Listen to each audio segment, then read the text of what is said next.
Okay. Hi, everybody. It's been a little bit. Extenuating circumstances, life getting on the way, and thus the general stress, and also, goddamn, the weather.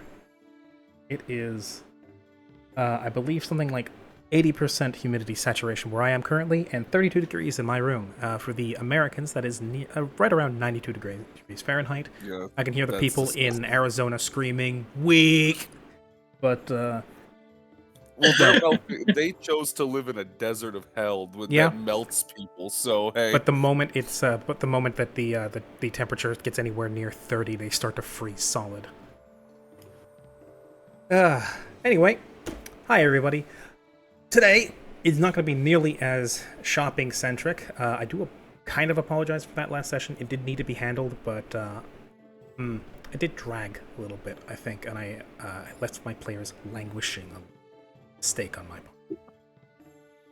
So today, I think finalizing that up, we're going to give the last person of the party who needed to get some shopping done and some general interaction and roleplay, that being.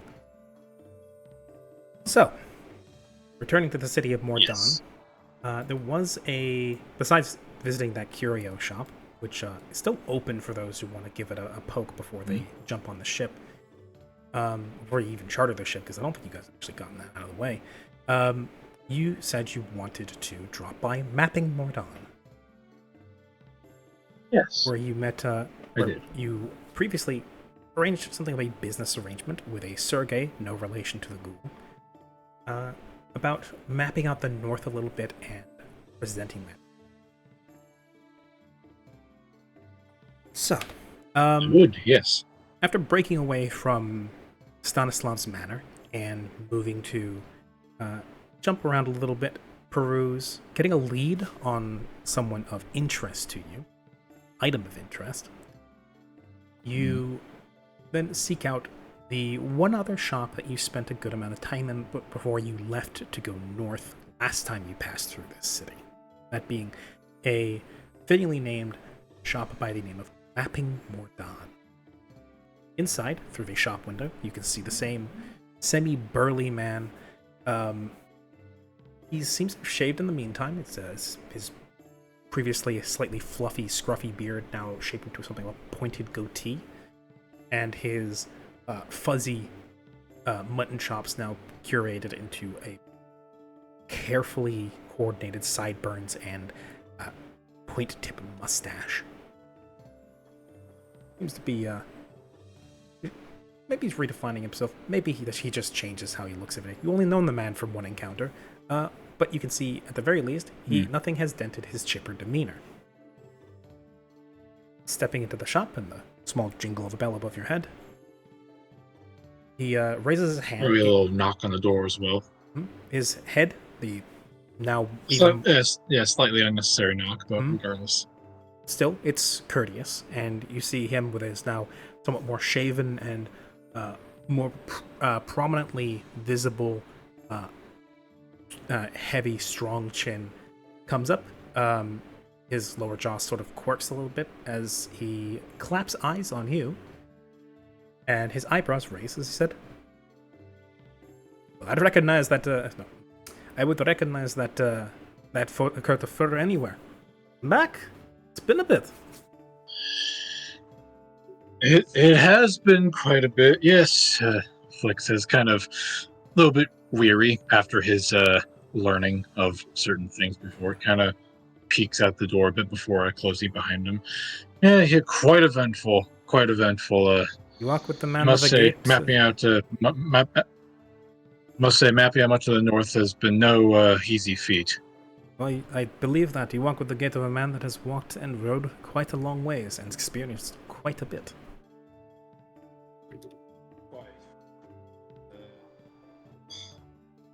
Let's just say that it's quite an experience. That's all I can really summarize it as in a few short words. I will not press you for more. So, what have you brought me?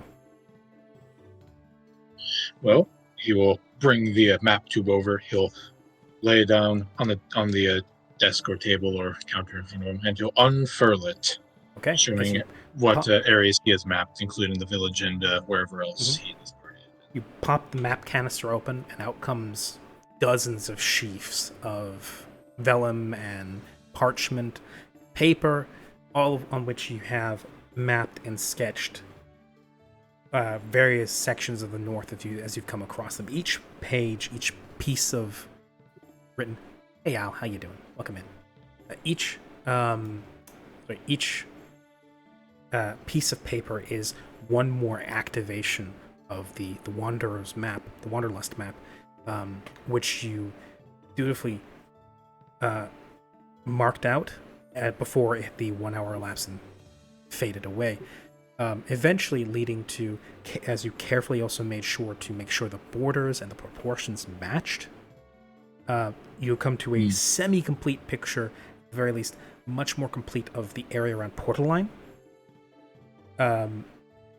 As you have created, at the very least, a working landscape map featuring hills, roads, bridges, both broken and not, coastline, even the mountains to the west of the village, which in the end creates at the very least,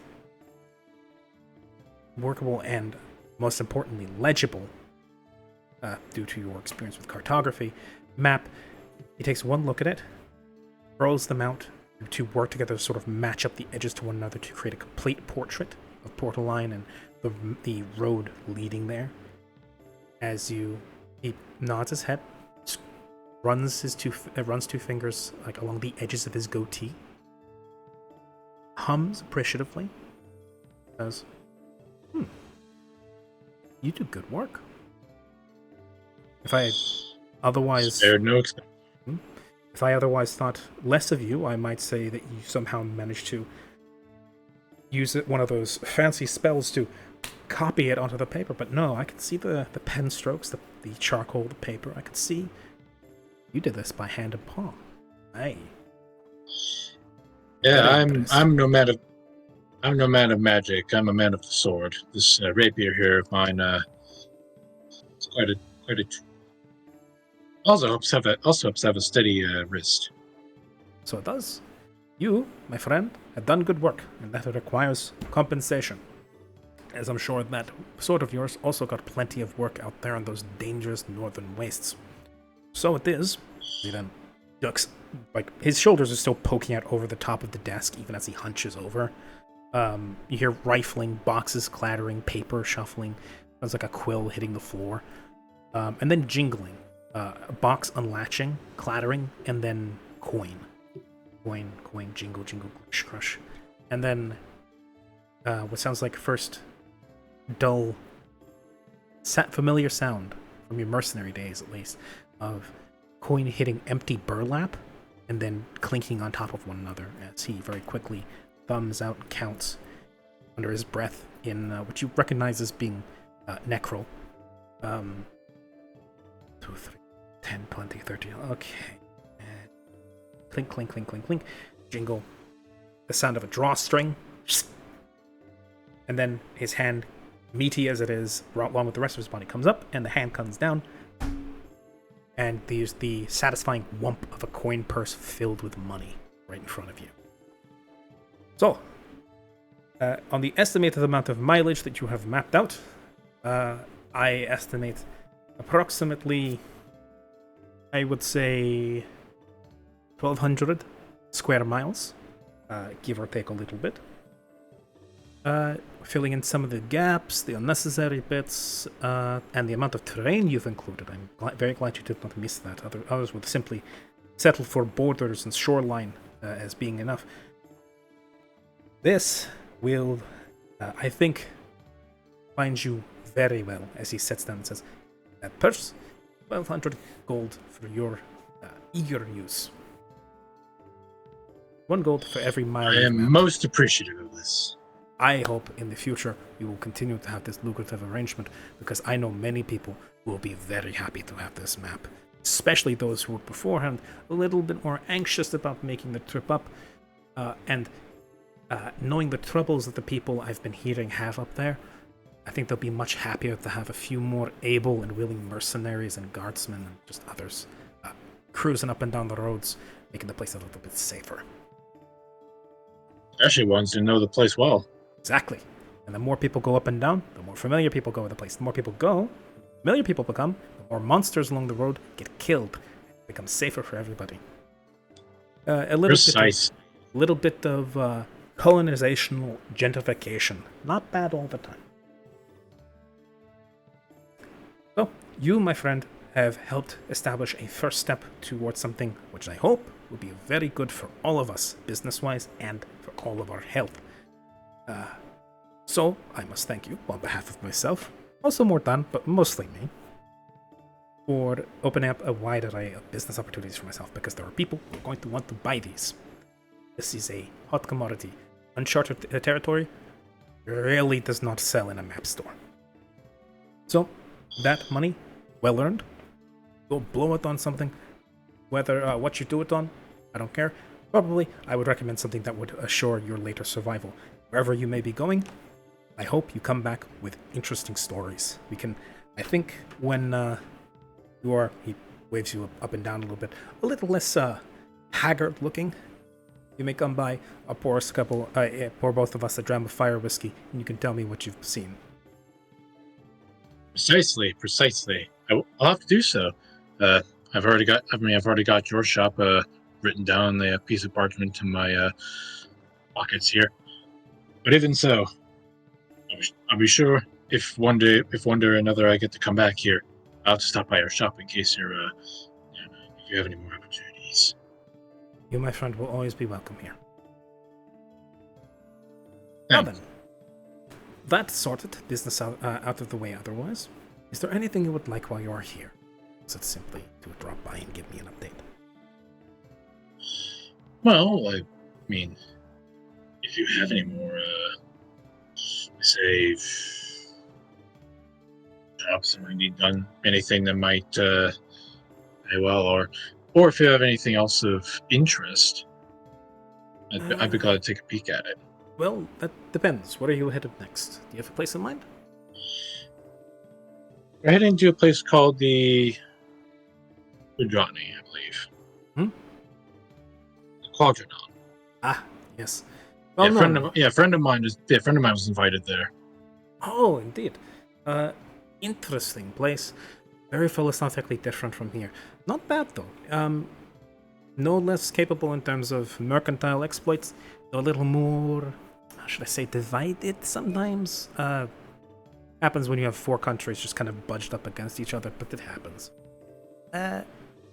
Unfortunately, I cannot necessarily offer you any mapping opportunities because unfortunately the Quadranon is quite thoroughly explored, even much of it is.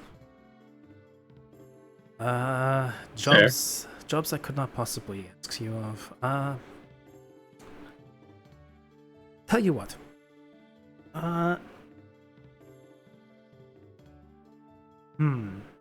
He kind of strokes his finger. Give me a moment. Lead these maps with me for, we'll say, a couple of days. I have a mage friend here in the area who can copy these over much like I said. He has the spells for it. He usually uses it for his more literary exploits, but he'll usually buckle under a couple of gold pieces and copy it over. I will pass the maps to you. You can bring them with you when you go to the Quadranon. There's a friend of mine in Lorbus, capital city. He has his own branch of cartography. We're all part of the same guild, you see. Pass those maps to him. Say, Sergey said hello. He will send me a commission for recommending you. In exchange, he will also... Hey, Grim, how you doing?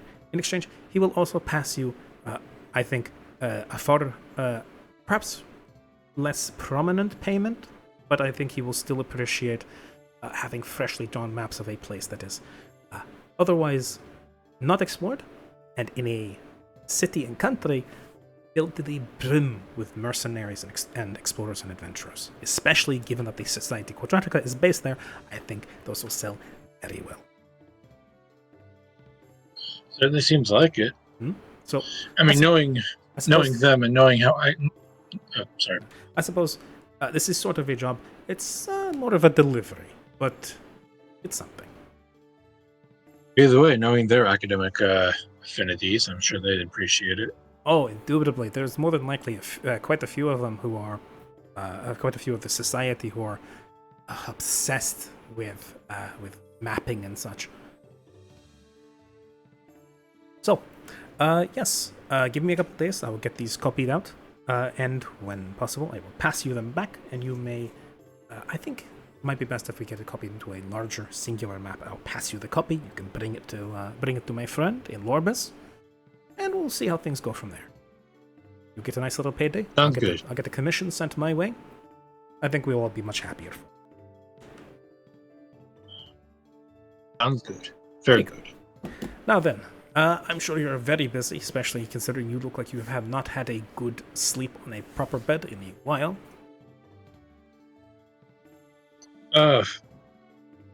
Not really. Not quite. Kind of says, kind of rubbing an eye, one of his ears kind of drooping to one side. Yes, pardon the pun, but we cannot live entirely off of cat naps. He gives you a little wink. Certainly not. Excuse the impromptu humor. Now, I myself am going to be a little bit busy today, especially since I've got a otherwise honorary wizard to wrangle into helping me a little bit. So unfortunately, I cannot sit down to have a drink with you. But I look forward to hearing about your exploits. Look forward to collecting them. Now then, have a lovely day. I will always welcome you into my shop. You as well, Sergey. He waves you off and says, He does a little curtsy. "Safe travels, and the ocean give you way." Flick of the ear. Oh then. As with you. Yes. And so. I'll grab my coin purse, secure it to my belt, and then I will be on my way. Okay. Across the group. I know that. Cut in, but Hmm? How much gold did you get from that map, Jake? 1,200. I missed the number. 1,200. 1,200. Not bad. No. Not Cartography bad. Not too in shit. a unexplored area.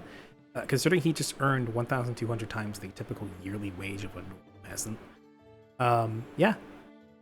Though in exchange for far more typically life-threatening work in lands completely uncharted. Yes. Flick has the distinguished honor of being the first person to, in any detailed manner, map out the North, or at the very least, that section of the North. He's treading adventure. He's blading an adventurous trail. So, across the party. On the trail we blade. I know we sorted out some of the more general shopping out of session. Any last things people want to grab before leaving Don? I wanted to stop at the curio shop, but that'll be quick. Okay. Curio shop for Yeah, I think Curio shop for Karia? I know. Again, I'm Uh, still waiting on my friend Sergey to finish up the map. So in those couple Yeah. days, The I way- might the do way I'm- some of that way extra I'm- shopping, yeah. and probably getting some of that stuff I was mentioning you about before. Maybe. Yeah. Just for blanket purposes, you guys are going to be in Mordon for a week before your intended ship departs. So, yes. a week. Yeah, you guys will be That put makes up by Stanislav. His manor is open to you. There's of course rooms he would prefer you keep out of, private property. But you guys are available. You are allowed to stay in his guest rooms, which are naturally, lavishly, and tastefully decorated. Yeah. Aside from that, I have to speak to Stanislav before we leave, and that's everything. Excellent. Okay, so curio shop for Karia. Aiko. So, well, now I have two questions. Since we're being here for a week, does that mean I can get 5 more waves of spells? Just pick them, pay the money, no argument. I'll do that. I have to open up that tech sheet. Oh boy, Excel Um, sheets. Anyway, anything you'd like to do in and terms then- of shopping Yeah. or talking to any NPCs? Yeah, I remember. I think can I ask for who can I ask around? Would probably have to ask Stanislav to where I can get some information about some things. So it sounds like you wanna ask- and what do you call it? You and Karia want to talk to Stanislav before you leave. And then for shopping purposes, after my 6-hour cram sessions, Mhm. Curio shop too, because might as well play the gacha. Okay. Okay. Daria and Aiko, Curio Shop, and then Stanislav. Siren, is there anything you would like to do before you leave the city? Now I'm building more spells. Yippee. Welcome to Wizard Life. I believe Siren is okay. I meant to poke you. Yeah, Siren said that there's been an issue with her phone, so she'll be here when she can, but she did get most of her shopping done, so she didn't have anything left. Excellent. I would ask if you can play a little bit of telephone for a second, if you want to drop by that tea shop. He hasn't been back in a bit. Ah, that's right, that's right. I will message, and I will get back to you. Okay. Hello. I assume you might like to get a few more spells as well. I sent you my whole list, but yes. All right. Honestly, if you can afford it, in the space of a week, both of you are probably going to get most of your spells. Mm-hmm. Yeah, and the sheet I sent you actually. I just saw it. I don't get the ping blips because I'm in streamer mode. Nice. Anyway, sorry, hello. You were saying? I was gonna say I already taken account for all the spells and like how much money they would cost. So I had money to afford it. Okay. I remember there's something else I wanted to ask. Since during off camera grinding, I got a handy harvest sack. For the sake of prosperity, in my inventory, can I essentially remove the weight of everything so it doesn't calculate in the thing because it's in the harvest sack? I mean, yeah, for the most part, up to the haversack's tolerance, which I think for most general equipment is gonna not go over the tolerance. Yeah, it's 20 for two sides, and then 80 for the middle. So I think for most stuff you're carrying, yeah. yeah. So the haversack, I believe, weighs an even 15 pounds. Nope, it's Or is it 5. 5. Oh yeah, because it's super light and easy. That's the whole point of it. Just to play some telephone, Siren does want to check out the tea shop, and Good. when Okay. that time comes, she will do a quick little slip, I believe. Okay. All right. When she's ready to do that. In the meantime, we can see to the others. Mallory, is there any other places you would like to hit up before you leave the city? Well, if it's time yet, I'd collect my items, but aside from that, no. Because whatever I want to do happens after. Well, it would take a couple of days, but eventually your items would be complete and ready for pickup. I was gonna say one thing real quick. Just in case you forgot, I would also like to procure me some armbands. Armbands? Yeah, I think that's what they're called. What do you want? You mean braces of armor? Yeah, braces of armor. Yeah, like we talked about. All good. Just in this case, like I said, you could find ones up to +2, at least readily available without having to be commissioned. Mhm. Yes. Yeah. In this case, you would just have to spend maybe an hour hunting them down and pay the money. Yeah. Is there a way I could find someone to commission for maybe a +3 version of it? Because we were talking about that. However, I would say no, not as it is right now. Remember, there are plenty of artisans in the Quadrant. okay. I think in that case, I am going to. I'll probably, knowing that the Quadrant's, I know that's more of a magically inclined place, right? I mean, it's got a different leaning, where Mordon is a lot more leaning towards things like enchantment and blood magic and stuff like that. The Quadrant is a lot more diverse and a lot more. The magic that they use there is. Let's just say that they have a lot more powerful, accomplished mages, and a lot more who are set up with workshops and stuff. Like in Mordon, a lot of magic is used for things like money sorting and accounting and legal purposes and like blood magic contracts and stuff like that. You very rarely, only in some of the cases like the man that they met in the bookstore, you find mages who are specifically versed in magic that is not common in Mordon. Okay, then You're much in more that likely to find case- somebody who actually wants to commission something for you in the question. Okay, so yeah, I'll probably just wait for the Quadranon then, and just Okay. find one there. A little side note, Mallory, during one of the moments when you guys would cross paths, Siren says that she wants to hand her armored coat over to you so you can store it inside the bag of holding for whatever later purposes you might. Okay, that sounds good. 3 for cantrips. And then a little something for... Gotcha. Okay. So, well, with the items, let's just say they're done, they've been handed to you, Mallory. What is it that you want to do after that? I want to hire 2 mercenaries who are willing to make some easy money to act as my butler. Right, that whole shindig. Yes, boy. the entire thing. Okay. I think we'll deal with that first. Get that out of the way. Vark. Anything you want to do before you leave the city? I would like to also acquire a handy haversack Okay. for the 2k gold. Done. Now things become a little bit more difficult here. Acquiring potions at higher level.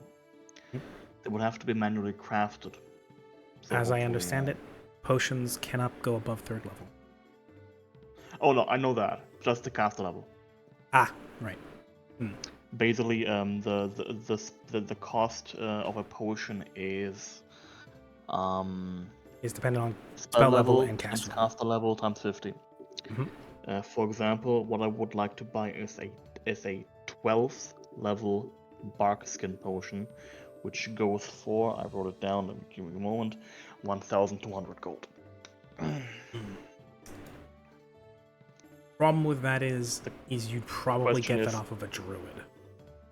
Exactly, yeah. Can't really find, except maybe in the case of an urban druid who probably wouldn't know bark skin in the middle of Mordon. Yeah, I figured as much. So your luck may be better if you want to go find somebody like that in the Quadranon. Yeah. What about heroism? Heroism. It's a more all-around versatile spell. Alchemists know it, bards, blood ragers, inquisitors, mediums, psychics, sorcerers, wizards. It's a much more readily available spell. Yeah. In this case, I'm only looking at 6th level as well. Well, yeah, six caster level, so 1 level above the minimum. This is a 3rd level spell. The price for that would be 900 gold. I would say you're much more likely to find a 6th level caster around. Very much so. You know what? Yeah, no, I would say that would be little problem in doing that. The person you would end up inevitably finding for that would be a fairly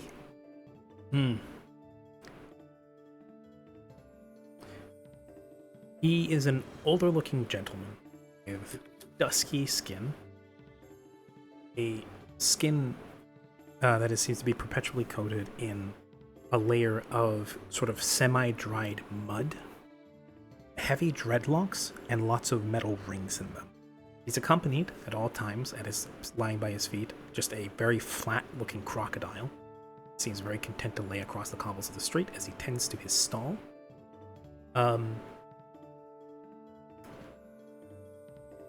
There are, I would say, give me a sense motive on this guy. As you talk about potential price points and the purpose for this, and whether or not he should brew it for you.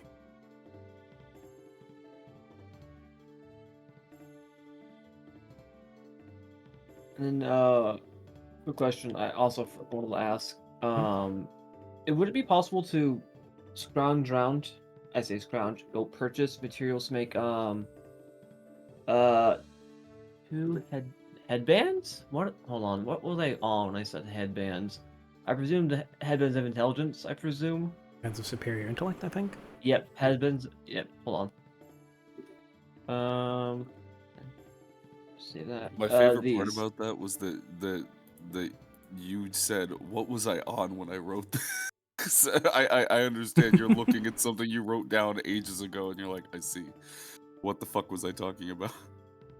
While you're looking at that, Vark, this man bears eerie similarities to Hollow in some ways. Seems to be very much more playing up the whole Mud Witch persona. But given the fact that he's currently standing next to a bubbling cauldron, is half coated in semi-dried mud, has a familiar in the form of a crocodile laid flat next to his feet, but has that same marker of those jingling rings sort of mixed into his hair, but much more plentiful. But having very similar sort of sharp features and speaking with an accent not unlike what Hollow speaks with. Interesting. Okay. But yes, he'll look you up and down, appraise you, say, "I will make these potions for you. However, tell my idiot apprentice to come by and say hi sometimes. Smell him on."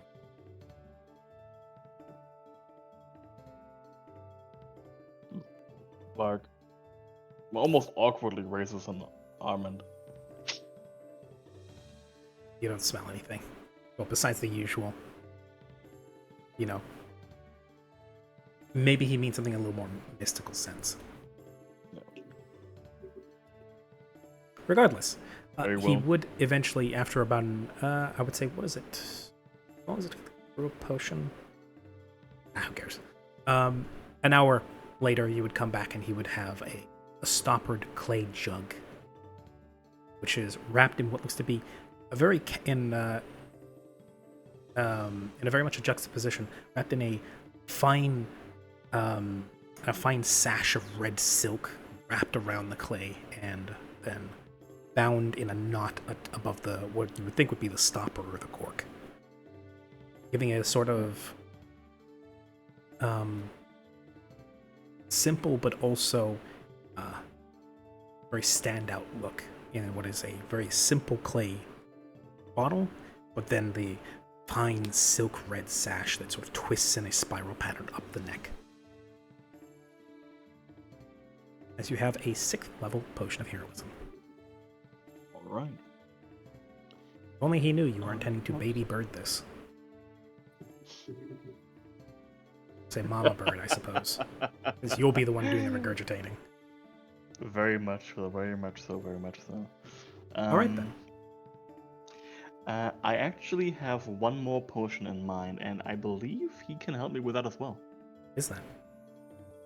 And that would be Water Walk, a level 3 Witch, Shaman, and also Subdomain Oceans spell. Oh, that would be very easy for them. That's right in line with this potion. Yeah. I'd also prefer to be cast at 6th level, so same price actually, 900 gold.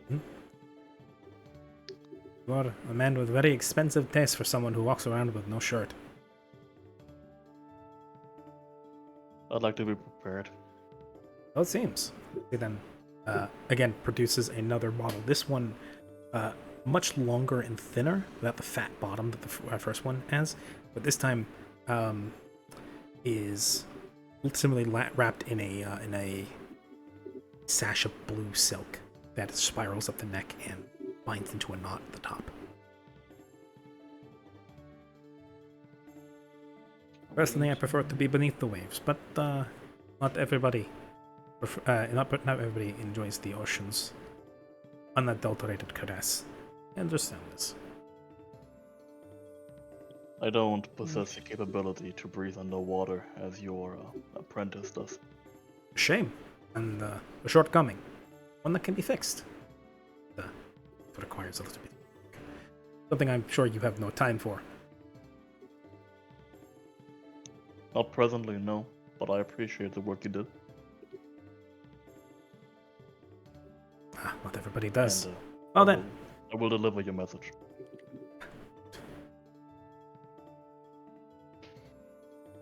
as he hefts up his crocodile familiar and just sort of slumps it over his shoulder, and then continues to go brewing and just running a large spoon around in the cauldron. Now it seems done with your conversation. Alright. That's my potion business done. Oh boy. The last thing I would like to do is, I promise I'll keep it short. The last thing is, I'm going to hit up the alchemical store. Okay. That you mentioned, and to make things, long story short, I'm going to spend 2,000 gold on various materials, simply to stock up so I can craft on the road myself. Okay. Okay. Yeah, that'll be easy enough. You'll be able to purchase a variety of goods without issue. Alright. In that case, let me just detract that from my remaining gold.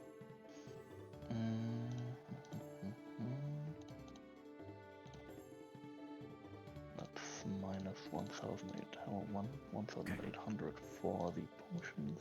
Minus 2,000. Okay, so Flick, anything else you'd like to get done? Aside from just some shopping for the items I was just messaging you about, probably that'll probably be it. If it's nothing big like a magical weapon, like what Karia and Siren were seeking out, or a significant item like that, or if you're just shopping around for materials or basic adventuring goods, feel free to just purchase those and subtract the gold. Trust you guys. Right. I know it's just so we can keep this a little bit more brief. Besides that, it seems to me that Siren dropped. Oh no! I believe the phone problems. Yeah, but as I said, I can get her back at any point. Just gotta poke me beforehand and I'll grab her. All good. Right, so, as I understand it, Siren wanted to drop by the tea shop. Karia and Aiko wanted to hit the curio shop and then talk to Stanislav. Holo, was there anything else? Am I forgetting something? Other than that, the rest of my mind was gonna go towards something me and Chaiko were planning on cooking up. Okay. But no, other than that, most of my money's going towards spell components and stuff like that for all the spells I'm about to buy. Good. Okay. Yeah. Then... Why is my speed still 20? Why? I thought I could fix it with the handy harbor sack and getting rid of weight. No. Let me check.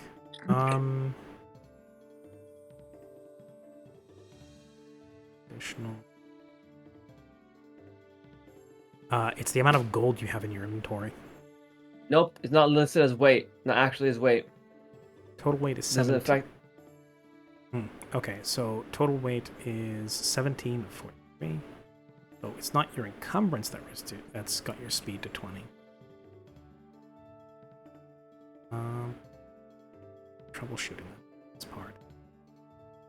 It's not too important. Just it's kind of very funny. Also very weird.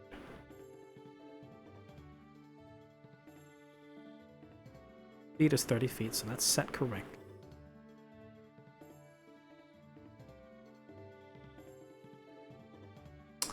Oh, that's it. Aiko, you have your braces of armor set to being a medium armor type. Oh, Maybe set those I to didn't know misc. thing.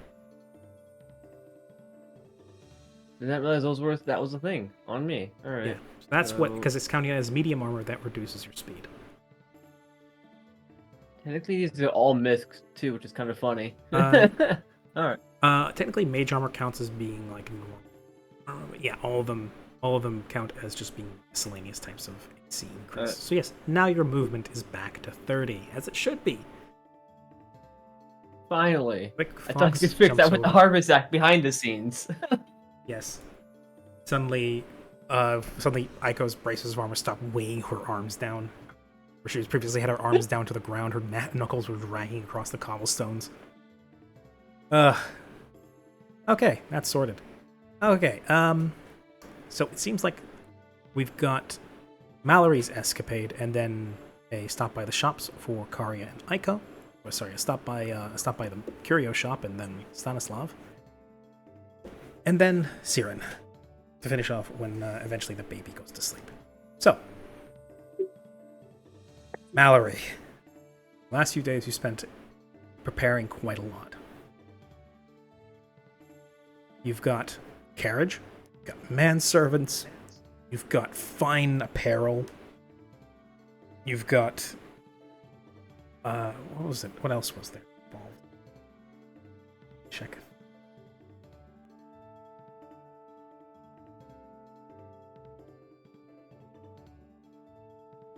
So you've got a budget for use for tonight. Got sleeves of many garments, fine clothing, a ion stone. Unfortunately, would not go through. The lens of detection did. A luxurious carriage you've rented out for the day. Got a couple of guards and butlers. All fairly capable. Come well recommended from the mercenary office which you hired them from.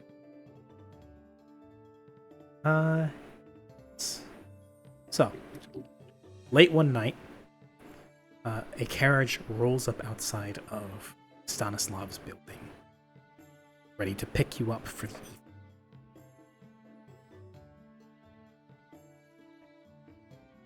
Stepping out, I will go.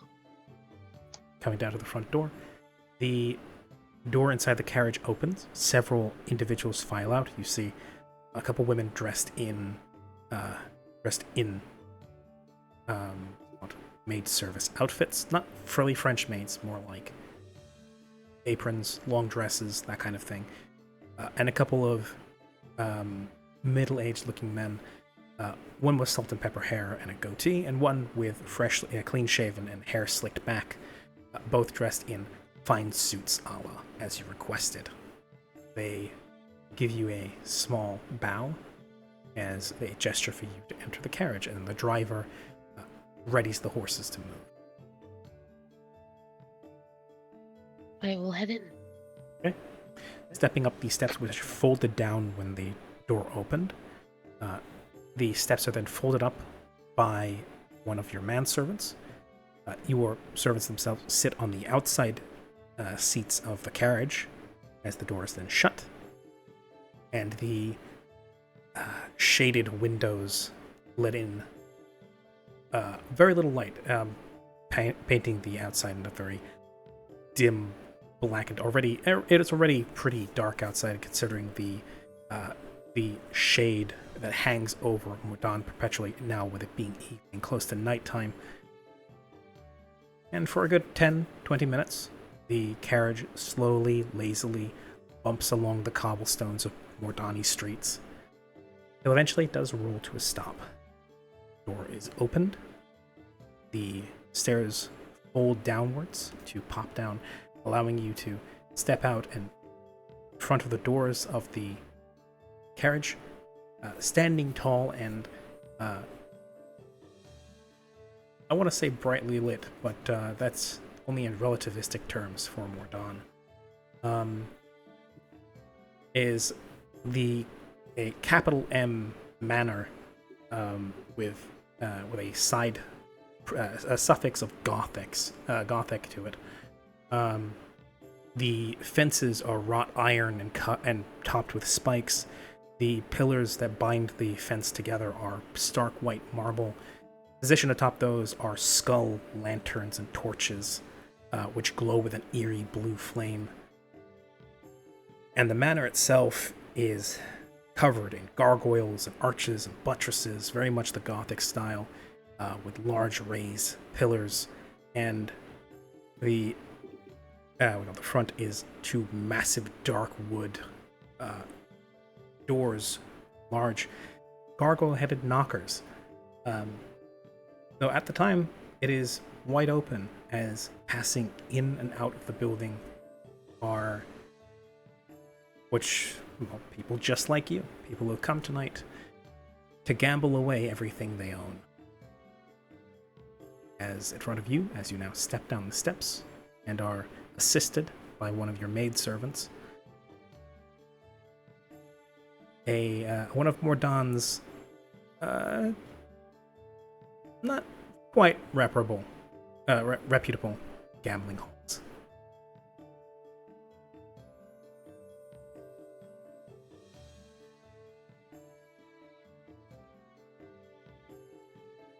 Well, I'm gonna go look for a table. Wait, first I'm gonna just redeem. Do they have like those little circles, those little colorful circles? The chips. Yeah. Well, if you step inside, your butlers and maids flanking you as you do so. They flank you as you enter.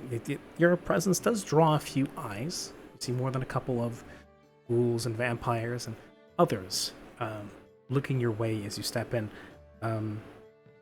The class of clientele here is somewhat mixed, as you see. Some of the more hard-bitten people. Some here come here in specifically dressed in their armor.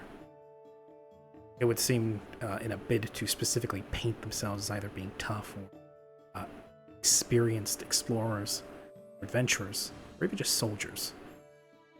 Very deliberately trying to put on a front of some sort. The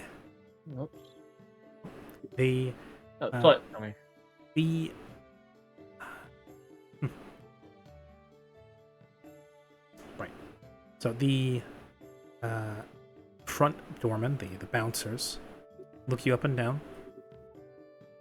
When you approach the front door, one of them holds up a hand to stop you, looking over what looks to be a ledger of some sort, and one of you butlers comes forth with what looks to be a letter of some sort and a pouch. She hands to the man. He opens the letter, lays it across the ledger he has, and reads it for a second, weighs the pouch in his other hand, nods and says, "Go on in." As you do, the bouncers permit you inside. And yes, off to the right of the entrance door, you see what looks to be a booth or a till of some sort, behind which there is an older-looking woman. Perhaps, were she not so pale, you'd guess her to be in her 40s, but given the nature of the people around here, you never know.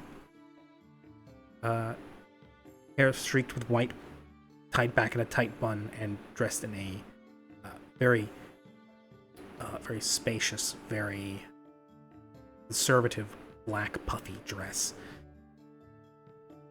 And above, in both Necrol and Common, are the words "conversion counter," which is where you presume you would go exchange your coin for chips. Yes. Well, I'm gonna exchange. Well, what's a good starting price to? I'm gonna just start off by exchanging 300 gold for chips. Okay. You offer a pouch of 30 platinum, which she then exchange with first puts a tray down on the desk on her side after taking the gold over, counts out a series of colorful chips, which she then arranges in descending stacks as she breaks up your money into various portions. Some represent 1, 5, 10, 100. As she then slides it under a slat, closes the small window that she pushed it through, and says, "Please have fun, sir."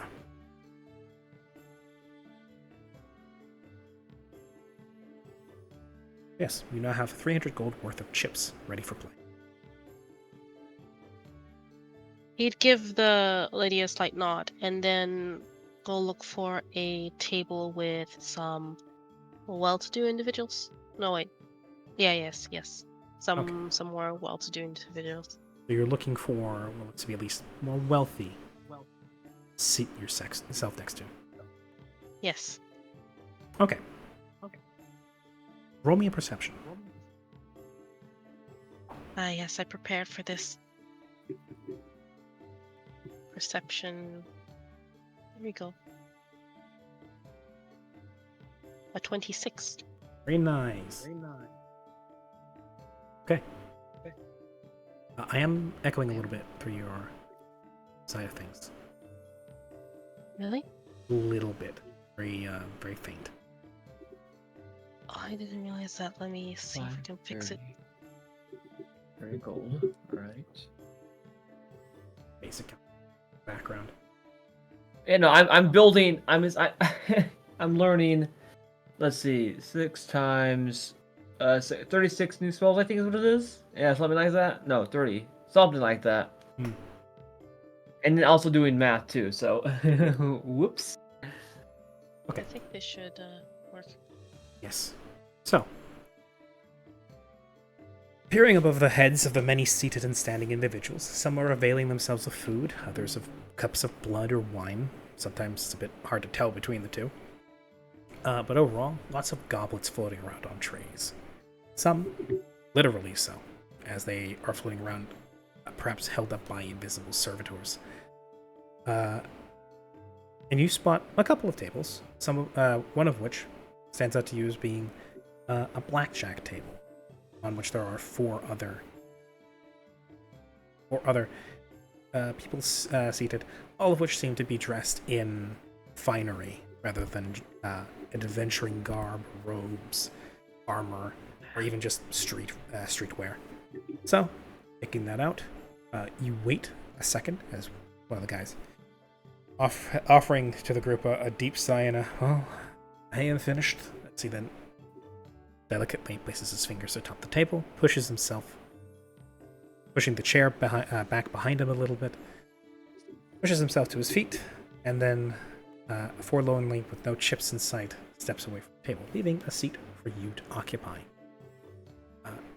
You and your servants are not the only ones such at the table, though most of them only have maybe one servant at a time. You yourself are flanked by multiple multiple hired help. This does draw a couple of eyes.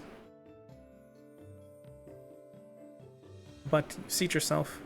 The dealer looks up at you and says, "Welcome to the blackjack table. I assume you know the rules."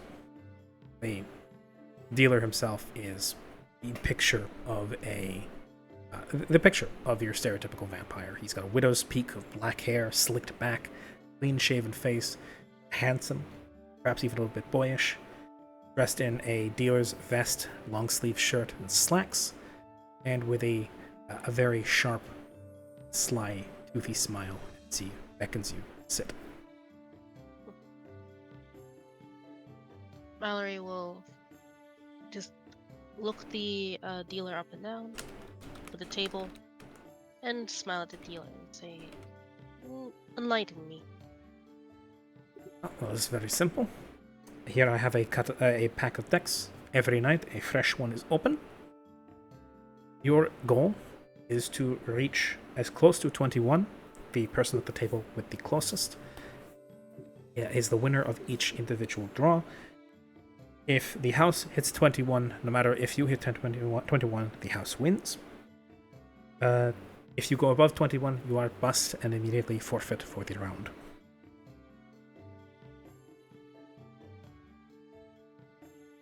That sounds delightful.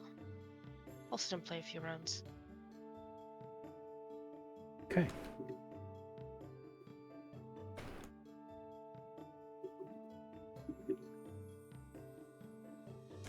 Well then, I shall deal everybody in then.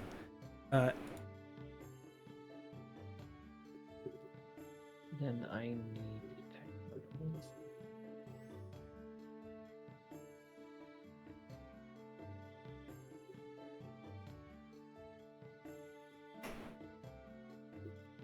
Okay. Would you like to start off low rolling or high rolling? By which I mean, would you like to start betting small or betting big?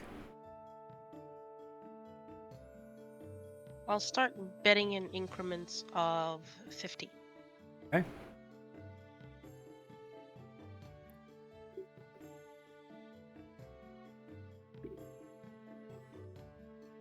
I hate how I'm getting good at copying spells down. Yeah, it comes with Right. practice. Are you using the document that I made for Pebby? You're officially Floy? making a data entry job. You're doing it Hopefully. for Pathfinder of all things. No, he's not using the same one that I use when. Ah, that I'm would have not? saved so much time. Well, maybe after this, people can share it around. If it saves everybody Yeah. some time, might not be bad. No, specifically for them. Hmm. I don't I- think I- anyone else needs. Yeah, it was like meant for like spell buying spells and stuff like that. If you pay me, I can make one for everything. I respect the grind. I do. Okay. So.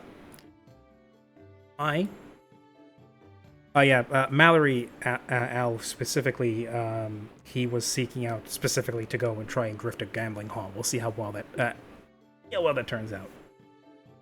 So, Actually, I might lower it to increments of 10 okay, you start off because with I'm a just testing the waters. so low rolling a little bit. Everybody matches the bet, and the dealer starts dealing cards out. No, you're right, Al. House always wins. Unfortunately, not most people don't. Most people don't realize that. Roll me a d20, Okay, because now you've entered the realm of pure a luck. natural one. So, Hey, perhaps it's because you've just started, but you start off, and you start off with a 2 and a 3. You go in, say, "Hit me," where you start hearing that from the others, and you understand that to hit means to give you another card. And immediately you're dealt 2 10s, and you are immediately over 21 and bust out complete. Damn. So you immediately lose that 10 gold bet. Goes on to the next deal, and that happens for a couple of deals until eventually you're out about 100 gold.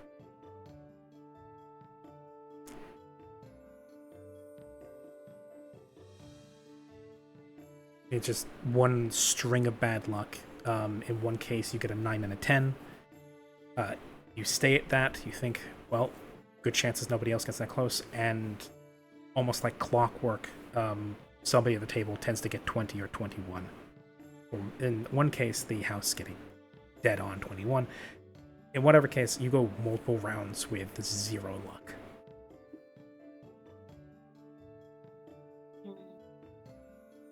So, of your original chips, you are down 100. all right, I'm keeping track of this. But Mallory will start to act a bit bored after his losing streak, and his eyes will wander the hall, seeing if there's any games that specifically are competing between guests. You know, like poker.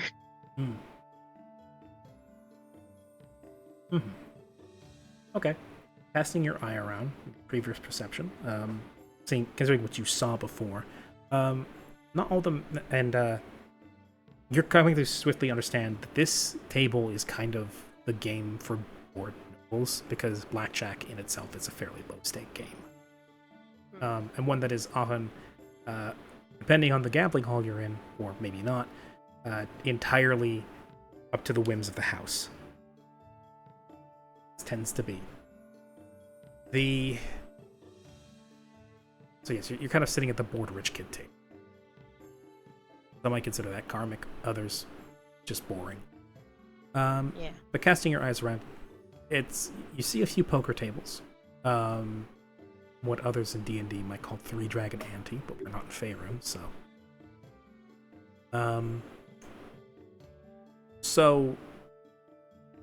The issue there is they don't quite fit the qualifier of well-to-do clientele sitting around. That doesn't necessarily mean that there aren't large stacks of poker chips being pushed around, because there are. Like, there are some very big pots being thrown around, big enough that maybe 200 gold won't even be enough to match up to some of the bets being made. Well,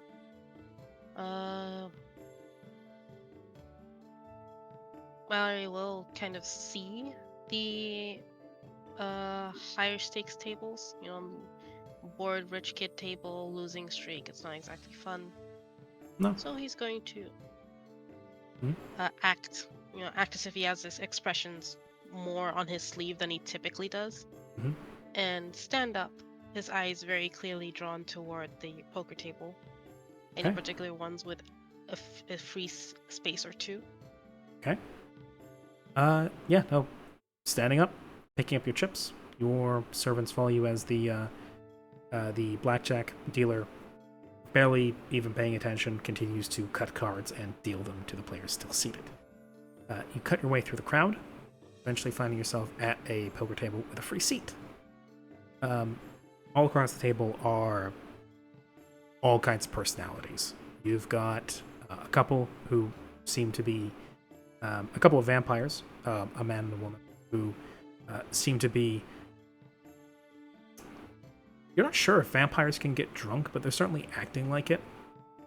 They've got goblets of blood that they obviously, given the trays full of them, that they've been just guzzling down. And there's a rush of red across their faces. Maybe some form of euphoria or something that comes from drinking too much. Hard to tell. But whatever the case, they're very loud. They're very exaggerated in their arm gestures. And they're sort of almost kind of falling over one another. Both seem to have a sharp pointed ears and silvery hair that trails down their backs. One with far sharper features, that being the man, and the one who has these soft, almost cherubic features. But there is a resemblance between them. Two others at the table include one stocky, scarred-up looking dwarf whose face is more beard than exposed skin. He seems to be very happy to not say a single word.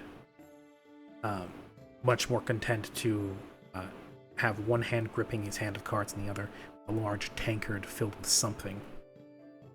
And then, lastly, the last person sat at the table is a very quiet-looking young woman with a sleek red dress, opera gloves that go past her elbows, and a large red brimmed hat that sort of canted to conceal one eye. As she herself also is for the most part quiet. She is sat next to the dwarf. There's the dwarf on the far left, the red woman, the open chair, and then to the right of that chair is the two raucous vampires. Well, Mallory will go in with a uncharacteristically cheerful smile and sit on the seat. But even though he's already sat on the seat, he'll go, "Hello, chaps. Mind if I join in and play?" And by now he's already beckoned his people over to like put down a few what are they called? Tokens? Chips. Chips. Did you say old chaps like Yes. a 90-year-old man? Well, Mallory stuck in the 20s. The 1020s. the 1020s. So, Good afternoon, old chaps. how you doing, old buddies? Anyway, Yeah, he's playing the Like- naive rich kid that's just here to visit. Okay. Also, ad break is hit. So, to your greeting, yes. To your greeting, the dwarf just kind of, as he continues chugging whatever's in his tankard, leaving behind an added mustache upon mustache of foam. The woman dressed in red tips her hat to you and says, "Hey, And the two vampires themselves seem overjoyed to finally have a table with full seats. They are delighted to have you there, as they again seem to be falling all over each other with raucous laughter. And they said, "Oh, oh, absolutely! Please join in." The man comes. "Oh, you were just you missed the majority of us losing almost all of our money. Oh, it's tragic, but also." And then the woman butts in, "Oh, but it's what is a bit of gambling without a bit of risk? Oh, but it's no fun otherwise." As they again, they're sort of just like the woman is leaning on one hand on the man's chest, as the man sort of leans back, one hand around the woman's shoulder. You have a feeling if they didn't have each other to anchor themselves onto, they probably have fallen out of their chairs at this point.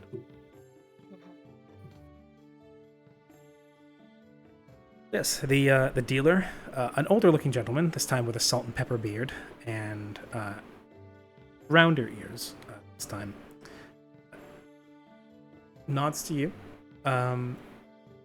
dealing you a hand of 5, as he then... Welcome in. Are you familiar with the rules of poker, or should I give you an introductory lesson?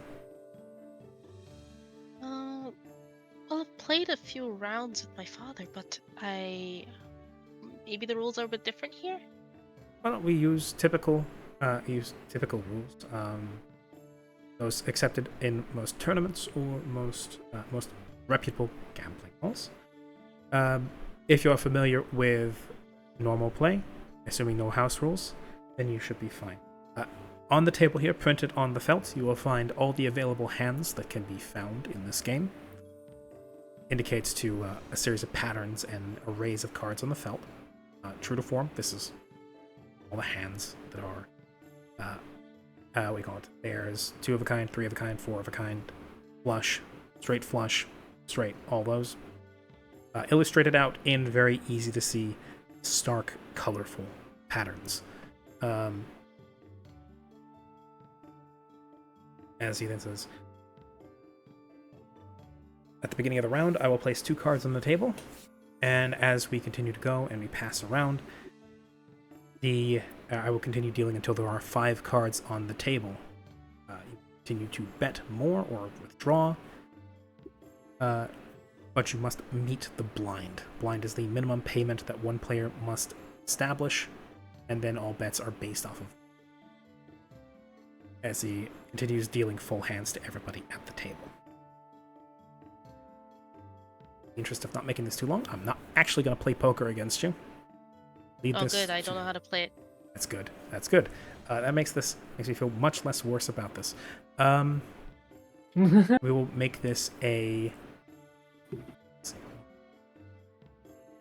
give me 4d20. Okay.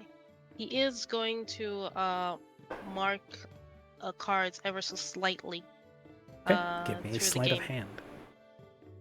Okay, sleight of hand. You will be disguising it as well as a little, tick scratching little stuff, like what were they called? Stuff that give people away when they're nervous. Ticks. Nervous ticks. Yeah. Sleight of hand. Ooh. An 18. Bad. Okay, and now give me 4d20 for the case of luck. Okay. An 18, a 1, an 8, and a 5. This is very good, because make them play poker versus chat. Oh god, that would be awful. That would take for fucking ever. So, the way that I'm doing this is your sleight of hand roll basically substitutes for any, basically sets a minimum for your die rolls. So depending on how good you are at sneaking and marking and card sharking, helps negate bad luck through that method. Now, it's an entirely different matter if someone spots you doing that. Yes. But effectively, you substitute your luck rolls with your, or at least makes it so that they can go no lower than your sleight of hand roll. Oh, Al, Oh, I have no doubt you would take Mallory for all of his gold. Considering that he has no experience playing poker.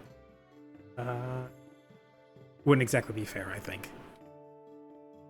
Every hand we win, we get to fund the enemy NPCs. That is evil. Would that just be a great BBEG, though? Someone who suckers the players... Oh god, that's just Cuphead. Suckers the players into gambling, takes all the money that they lose and uses that to fund their enterprise, and they Oh god. turn that against the party who are destitute, and they are like flush with money and magic items. Oh god. Yeah, and it makes them feel, it makes the adventurers feel bad for, you know, stopping or preventing the enemy, because it takes away his employees' 401k. You're disrupting a perfectly good source of jobs. Thanks, heroes, for breaking everything. Anyway, so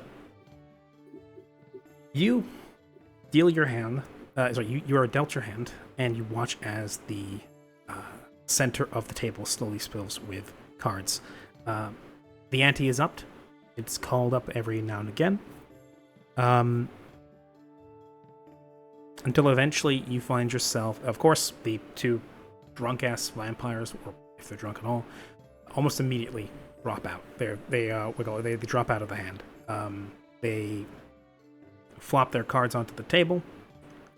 They push what they had bet into the center, into the pot, and it's left between you, the dwarf, and the woman. And it's a pretty head-to-head thing. Nobody is budging in terms of... I would also ask, now that we've got to this phase, I would ask for a bluff. A bluff, you say? Yes, a bluff. Council for Hating Adventuring Groups, also known as CHAT. Okay, just give me a moment to quickly glean if I have any bonuses to bluff. No. Okay, good. Bluff. See how good your 11. poker face is. So, with some of your sleight of hand and trying to disguise it as nervous tics, you're still not able to suppress your normal nervous tics, which are very present. And more than a couple times, you get a sly eye from the dwarf and from the woman in red. But overall, it seems like an amicable game. They keep a stony poker face. You occasionally see what looks to be a look of some... you notice a tendency for the woman to crease her brow a little, the cards she gets. As eventually, the hand completely comes to an end, and the total pot, which is 50 each, so in the end about 250 gold, comes back to you as you win the hand. The vampires are laughing up a storm. They think this is just the best. You notice that the pile of chips they have is dangerously low.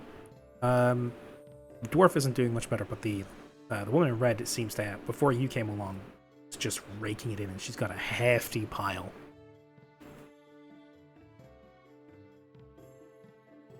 And you start to be dealt the next hand.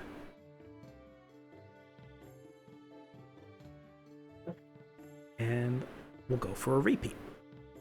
Start with a sleight of hand, then a bluff, and then 4d20. Okay. Sleight of hand. Oh my god. You're killing me. All these buttons you have to 21. click. Bluff. It's a good thing you didn't ask me for perception, because I forgot to add the +2 to that. Yeah, I was about to say, didn't you get glasses specifically to cheat? No, I got the +5, but I accidentally removed the +2 trait bonus. Okay, so bluff, sleight of hand 21, bluff 22. Now 4d20. 40-20, a 4, a 15, a 5, and a 2.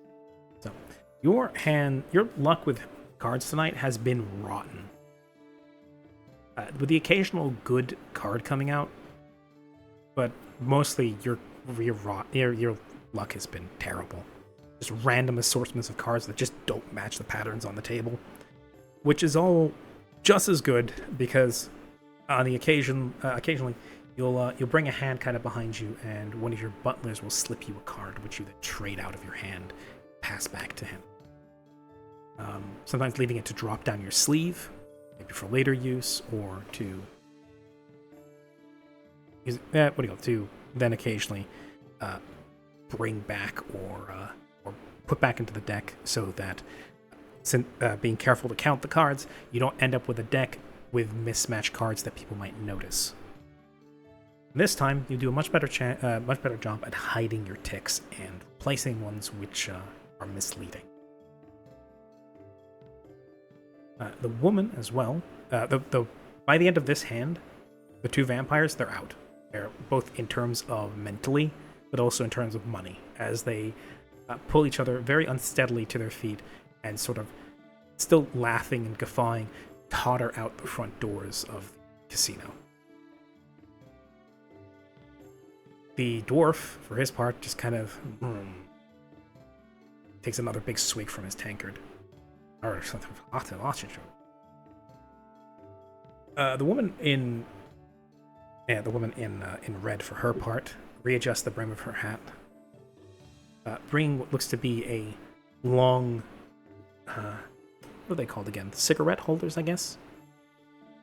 Yeah. Laying across an ashtray to her, bringing up, trailing a long wisp of smoke. She brings it to her lips, large, scarlet, plump lips, which she then purses, places it down on the ashtray, and goes, finally, I was getting sick of that. Impossible to have a good conversation. So, let's, before we begin our next hand, our taciturn dwarf friend here doesn't seem partial to much talking. Mostly here, stuck with the last prat that sat in the seat you did. She leans back a bit in the velvet cushioned chair she's in. She looks over to your side. You seem at least a bit more sociable. What leads you into a little dirt hole like this? I just happen to be around in the area due to family business. She looks at you. See one bottle glass green eye go up to the halo above your head. Family, huh?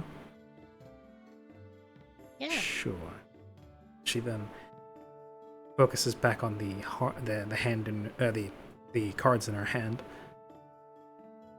and then more cards continue to be dealt and then she says, "So, Mister has family business here. It's rude to pry, I know, but I very rarely find somebody who can actually hold up an intelligent conversation. My hopes are high.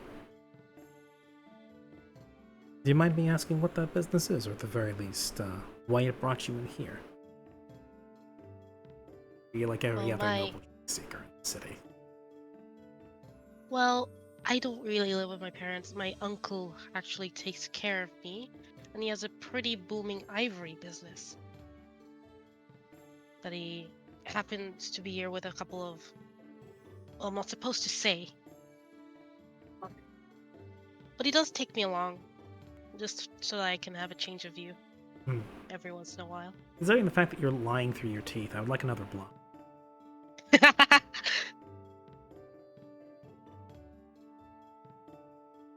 An 11? It's okay. Alright. So, your uncle has an ivory business. You know, actually, I never asked. What's your name? My name? It is... It's very rare I get to do this to one of my players when they turn it on me. Yeah. It's Emilio. Emilio.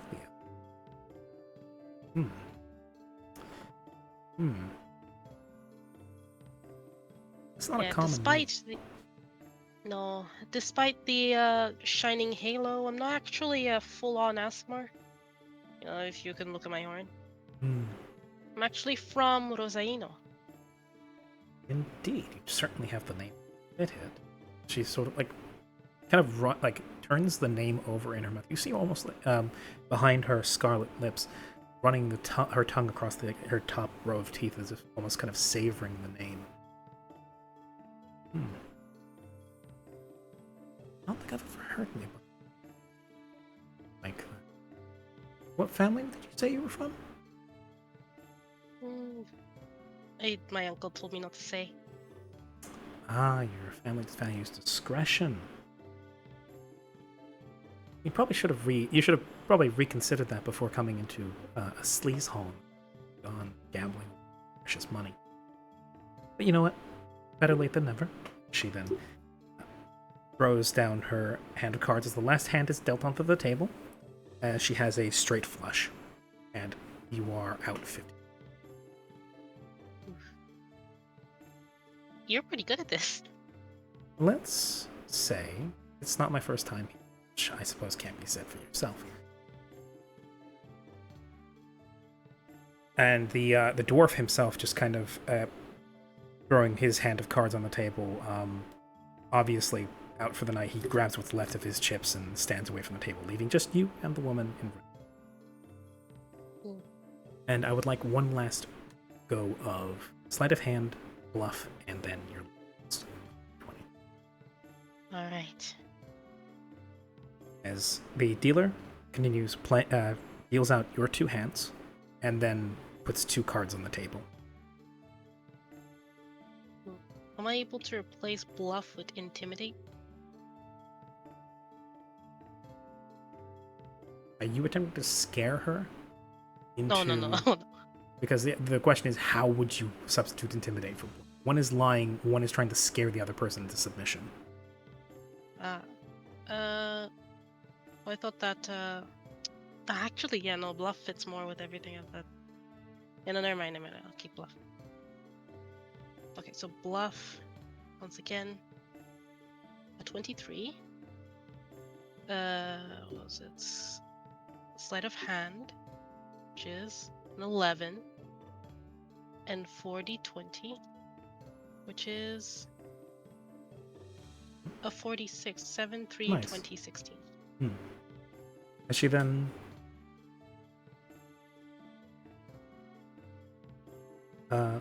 as the round continues, she doesn't say very much. But what she does do every time the turns come around, she keeps upping the ante. As what started as 50 gold now becomes 100. And she looks you in the eye, seeing if you're going to match her. I'll match her. Okay. Comes around again. She doubles it. It's now 200.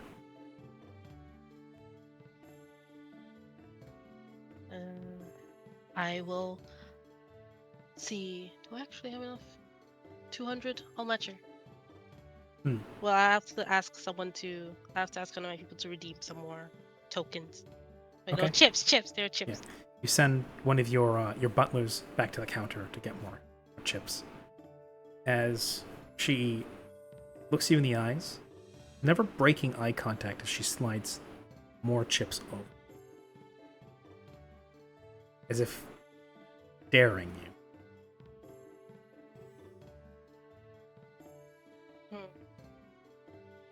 How many chips are at the table? 1,000. 1,000. She is pushing the majority of what she's collected so far out to the center of the table. Mallory's gonna act a little bit, uncertain, looking at the pile of chips. He's gonna say, "Are you sure you want to put that many tokens out there?" Yes, he said tokens on purpose. Yes. She snorts a little laugh, like genuinely seems to smile as the red gleaming lips seem to twitch back, and wait, realize the first smile she's actually shown to them. As she says, "God, you're cute. You're adorable. You know that?" Yes, I'm certain. Well, all right then. Now the question is, are you certain? Try and keep up with me. I was given this pocket money to spend, so I might as well just spend it. See. And he's gonna match her. Okay. As you continue, and occasionally, you do see that your retinue is on task. They are keeping an eye on her. They're keeping an eye on the dealer, looking for any sort of shenanigans afoot. Till eventually, the hands are out. The 5 cards are on the table. They're flipped. And then you yourself are left with a straight. That is to say, a run of cards that are uninterrupted. Play that out. And then the woman herself, still holding the cards to her chest, taps one manicured nail to her and says, "You know, I'm from Rosaina. And I don't remember a noble house dealing, let alone one with an heir named Emilio. Also, try as you might with boyish attitude and the fancy outfit and the obvious servants who are on duty but just not familiar enough with you that it actually looks like you've been around each other, which I can only think means they're either hired help or mercenaries. I'm going with the latter, given the scars on their hands. Most telling, I think you were telling the truth about being smart. You're no spoiled brat. See the scars along your neck, the back of your hands. See that look in your eyes that you can quite suppress. You gotta steal. Let's say habit wins out over acting. More often than not, until that acting itself becomes habit. Speaking from personal experience here, I think you're many things, Emilio. But of all the things that I see in you, I see a very bad liar. Of all the things I believe you said tonight, I believe you've never played poker, because very clearly you haven't. As she then throws down her cards, and it leads to a royal straight flush. She pulls in the pile, now 2,000 gold worth of chips, which she then bundles up onto a tray, hefts up on one hand with an experienced flick of her wrist, pulls a tissue from a silken handkerchief from somewhere wedged between her breasts, as she then presses her lips to it, and then dangles it in front of your face and then drops it onto the table in front of you and says, "If you ever actually find yourself in Rosaina, drop by my place. Well, I wasn't lying when I said you were cute. For now, don't quit your day job," as she then saunters off into the crowd.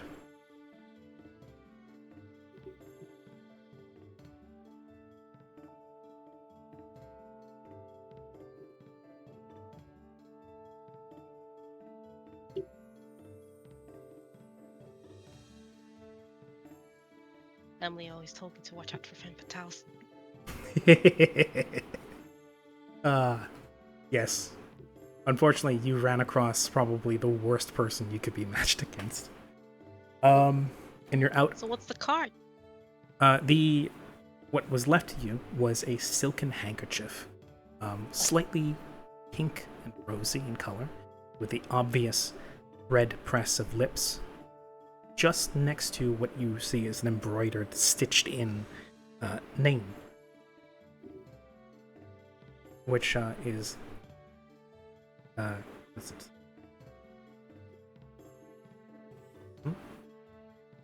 Is the name in gold thread stitched in. It's S. Battaglio.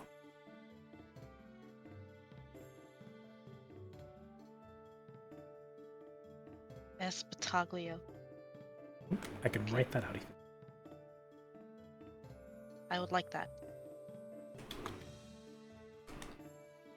Embroidered in gold? Golden thread, yes.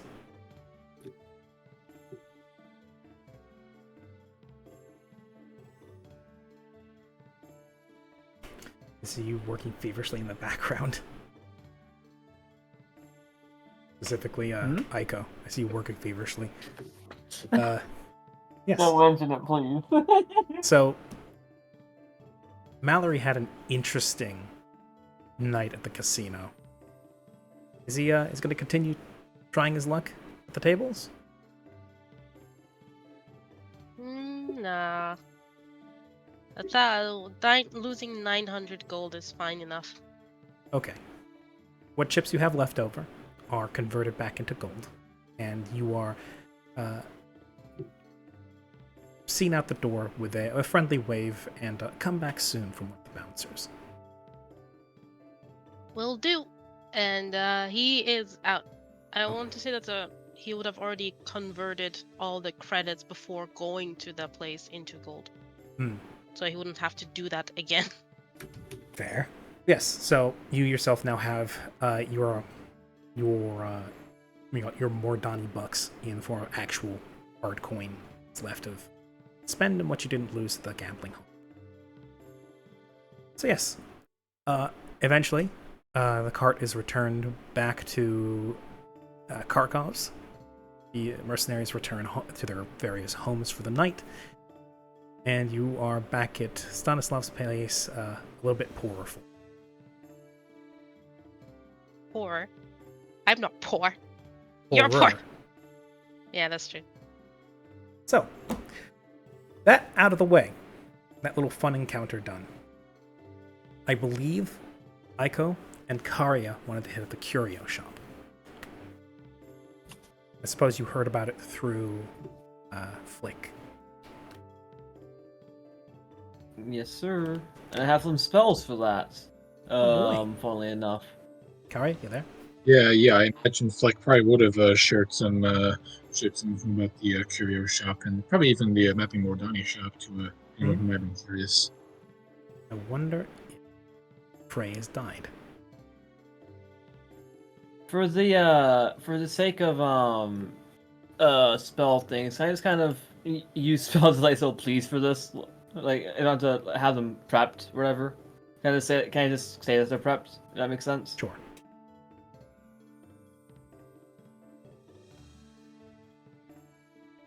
Just quickly.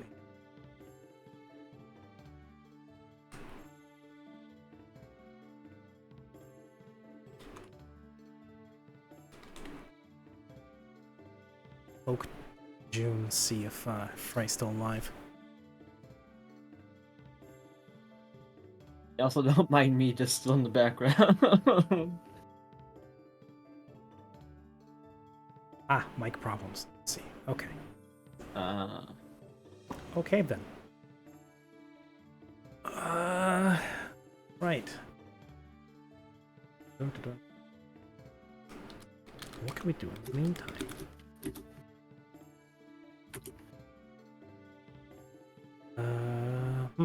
Okay. A little bit at a loss for what to do in the middle. Okay. Good. Glad you've identified the issue. Holo Okay. Antic. What is Holo up to? I was just more or less wanted to check and see just how the whole process is going about, essentially. Process for what? Getting spells partially because Yes, because it's mostly going to be Lolo talking with the alligator crocodile. Yeah. Cayman, yeah. Some sort of crocodile form. Thing with long, sharp face. Okay, yeah, no, that works for me.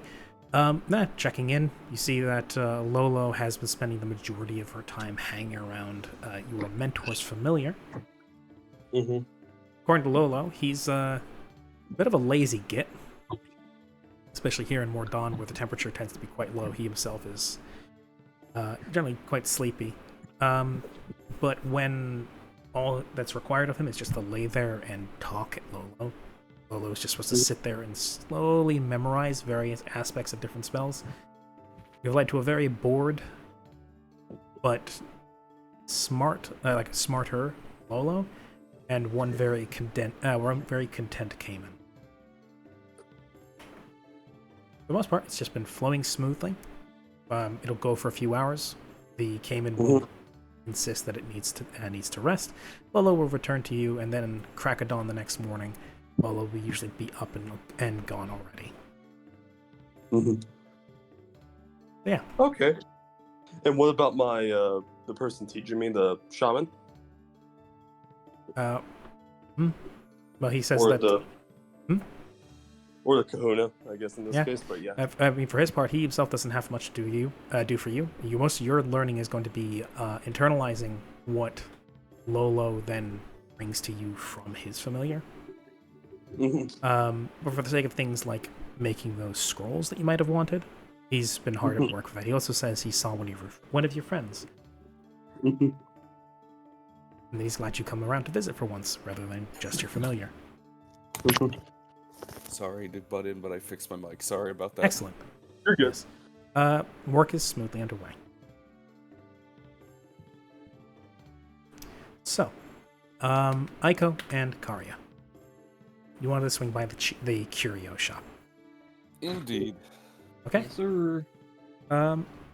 Yeah. You find the shop labeled the Isle of Ind. Lost and found Bacon's. What is that?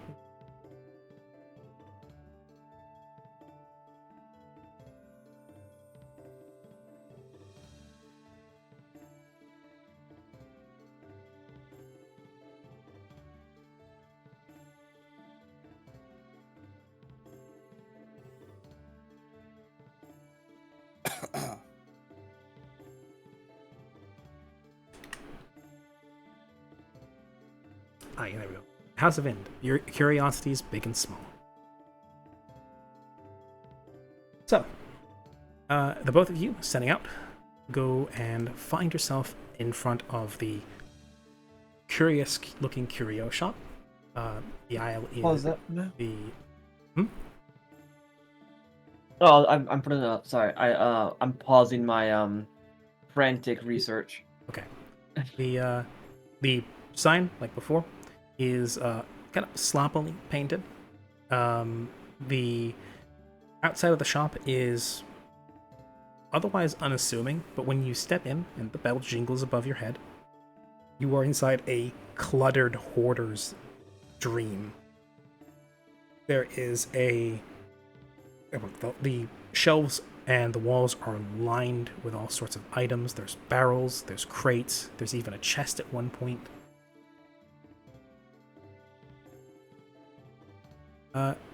And sitting behind the counter, large, broad shoulders reaching up to almost the ceiling, head bent down, is a large man with a scruffy beard and what looks to be plaid patterned overalls.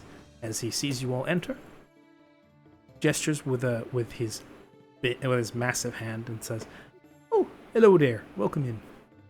Welcome to the House of Ind. What can I get you today?" That is a good question. I don't know. I heard from a friend that you sell unique items. Is that not true? Oh, whoa. I certainly have me share of curiosities. If you'd like, I could lead you around the place a little bit, give you an idea of where to look. What you in the market for? I've got all kinds of things I've stumbled across in me days. Well, I just like to look. I would like to look around and see what do you all have. If you don't mind. And browsing's free. Another question for you specifically. Would you mind if I use some magic to help me look around? I won't if you don't want it. No, feel free. It's not often I get somebody with a little bit of magic's pizzazz in them who can look around and tell me what exactly is perhaps going on with some of these. I myself am no wizard or sorcerer or the like. I'm just a man. I'm just a regular old halfling. So yeah, please go ahead. No fireballs, please. It's a bit cramped and everything's made of wood. Oh, would never. Oh, then Uh, all good. What about you, alright, big man? What you so in the market for? Well, what's different? I don't know. But I've That's heard that this perfect. is- Most people who come in here have no idea what they're looking for. Yes, This is where I those who was- are lost come to find. Indeed, I was banking on it. I was told you had a small hoard here, and well, No I've dragon, always found but decent things in hoards. I'm no dragon, but I'm sitting on quite a pile of curiosities here.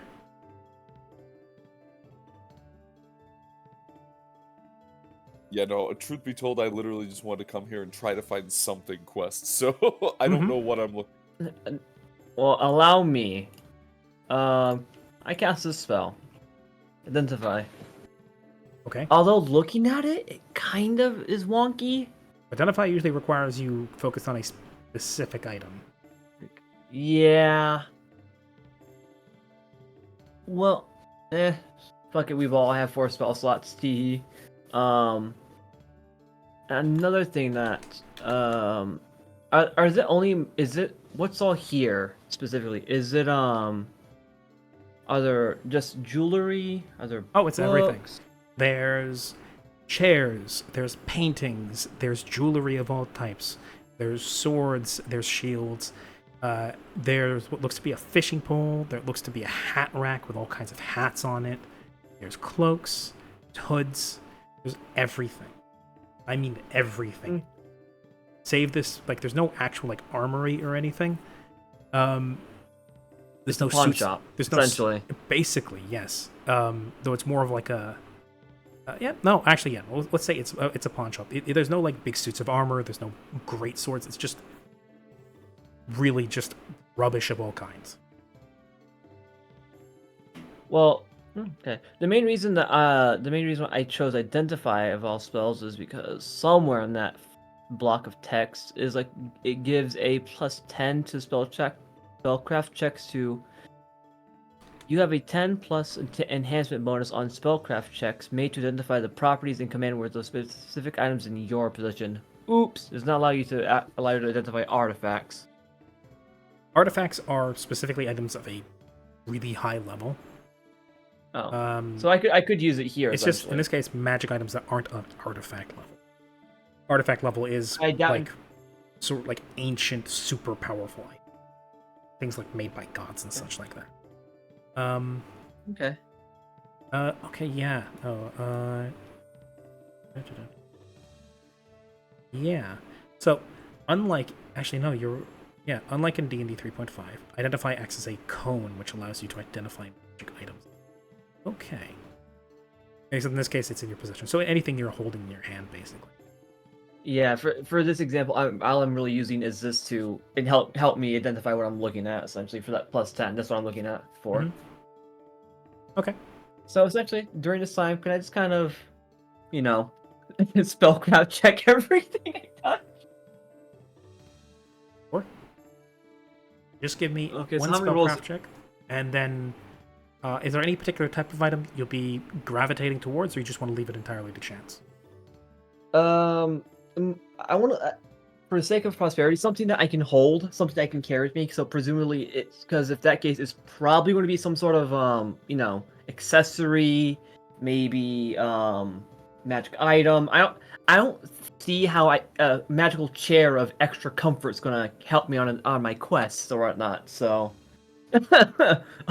fishing. I mean, it might be good for long boat rides. Yes, you might find the epic back scratcher of ultimate comfort. Not out of the question in this place. So spellcraft check, yeah? Yes. This one? Then add a +10 to that for 23. You'll identify. Okay. And technically it lasts for 3 rounds, so that's 3 rounds per level, so on level 5, that's 15 rounds, so do with that information what you will. Okay. All right. And now I just like You say every single item. How many chances do you want to take, let's say?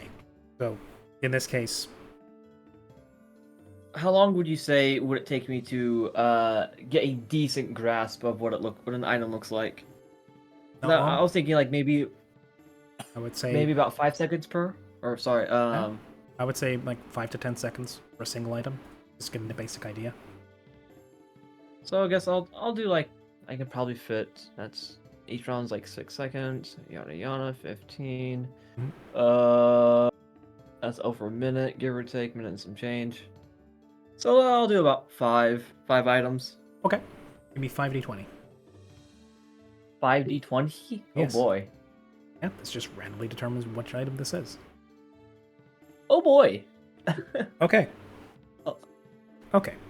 So the first one you find is a belt. The belt buckle, what you can tell, is shaped, you think, in the vague outline of a cat's head. You see what you think is it's like it itself is more like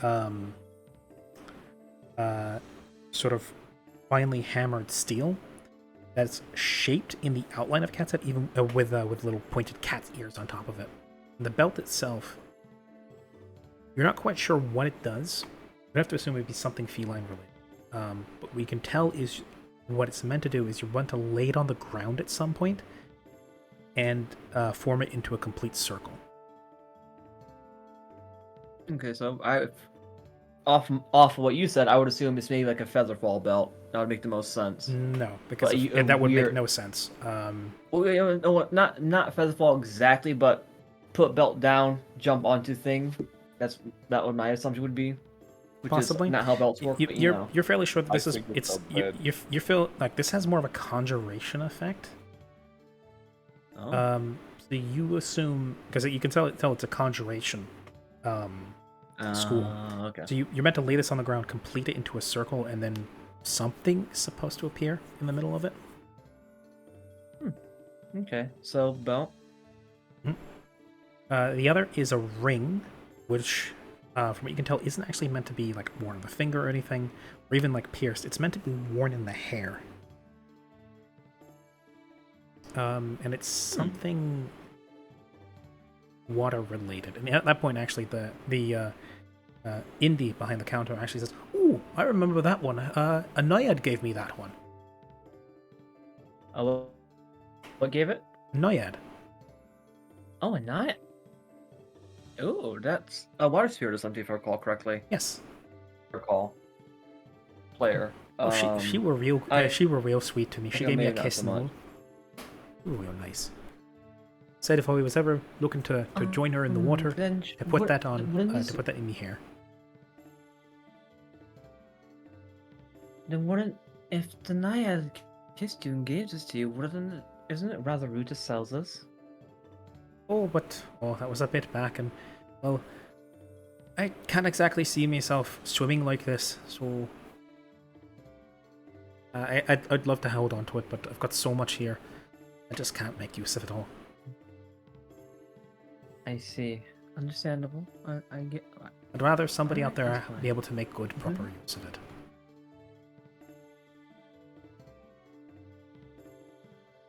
Please give me more time, and I might make use of it.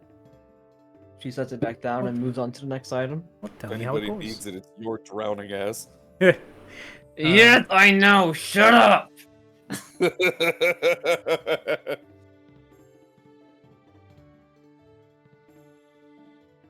Okay. As I'm looking at the next item, Karya, if you need help finding items, I can help you with that. Mm-hmm. Yes, I might.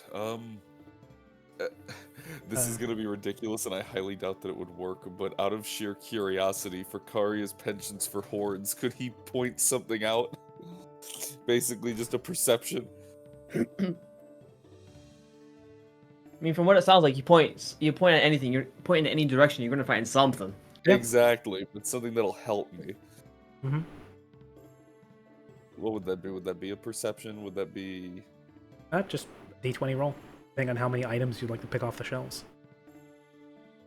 I'll go for just a quick. You're basically just going through a car boot sale. You're just rummaging through mountains of miscellaneous items looking for something to use.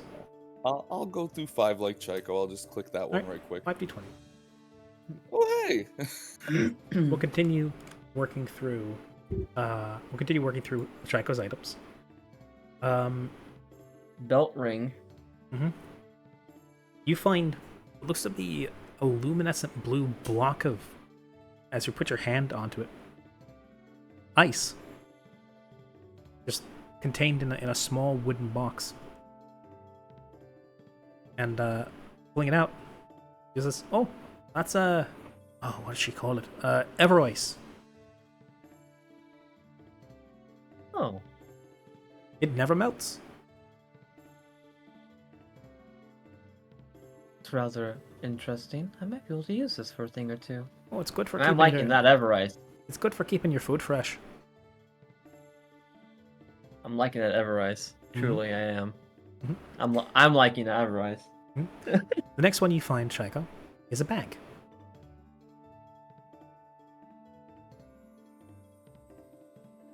I immediately put it. No, I'm kidding. The bag itself has also I'm got guessing- something of a conjuration effect.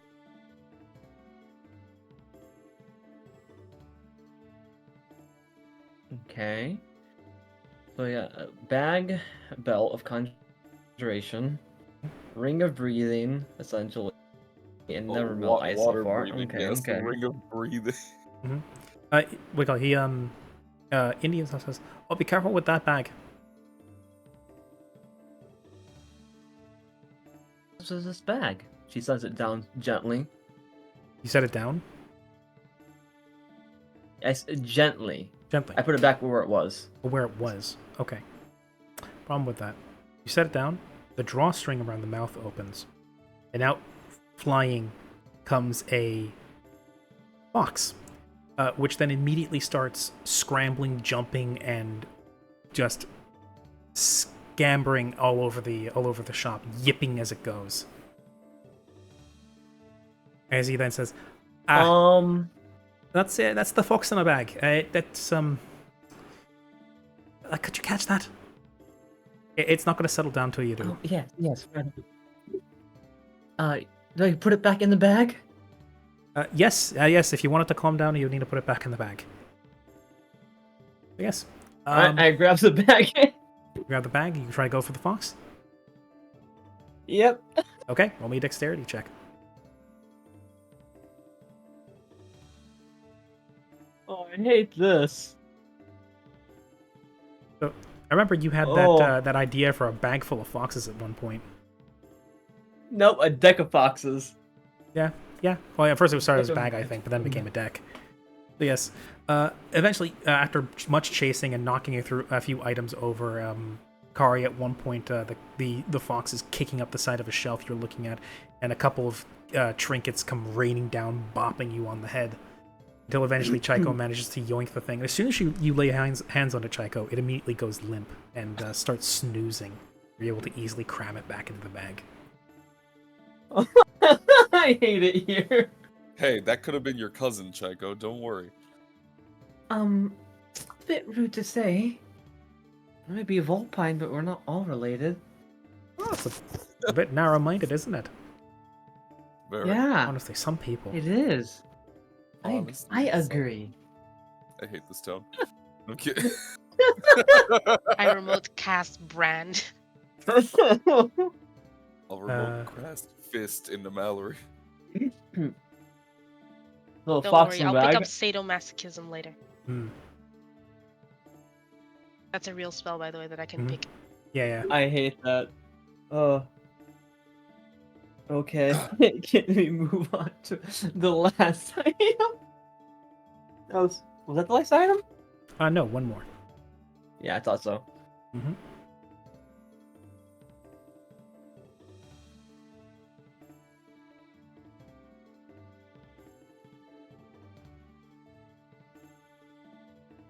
And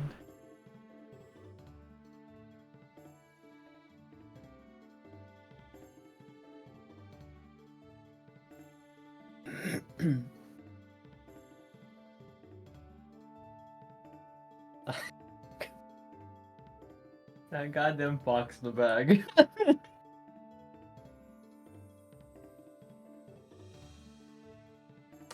Last one is a gourd. Alright. What can I glean from this item? It's a gourd. As best you can tell, it has some sort of enchantment effect on it. I see. Then question for you, Quest. If I buy these items or whatever items I buy, can I later on do another spell check to see what they actually do? Later, yes. I'd say you're able to do it Okay. once per day and see if you can get better results. Or at least Okay. once per identify casting, I would say that. So yes. And yes, Al, the coolest drinks with the Ever Ice. Cool. So, you have a gourd. Whether or not you can, there are the more tactile ways of having a look at it. It is stoppered with what looks to be a cork. And has a sling of some sort. Looks like it's meant to be drink out of. What was the shopkeep's name? Indy. Indy, what do you know about this little gourd? I can't quite tell what it does, even with my eyes. I don't know. I was given that by a shaman at one point. He said this one's good for, I think, offering somebody a drink. I never quite used it. It was too small for me to properly use. Couldn't get the cork out. I see.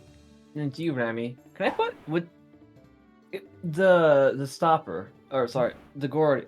Does it look like the Nevermelt ice could fit inside of it? No, not in the slightest. Damn, but they have cool drinks. But You could always cool the drink before then put it in the gourd. But yeah, no, you can't fit it. The neck is too slim. it's never melt ice, not never break ice. True. Okay, actually, no. How big is the thing of ice? Actually, what do you say? About the size of a brick. Size of a brick. I can Okay. tell. She's been fussy. So out of the items, can I? Out of these items, I think I'll probably take 3 after right now. Okay. That the Naiad ring. The gourd, out of curiosity, and probably the ice. Okay. I'll bring them all up, but I'll those are the ones that I want. I want to see the price. I want to see the prices. Okay.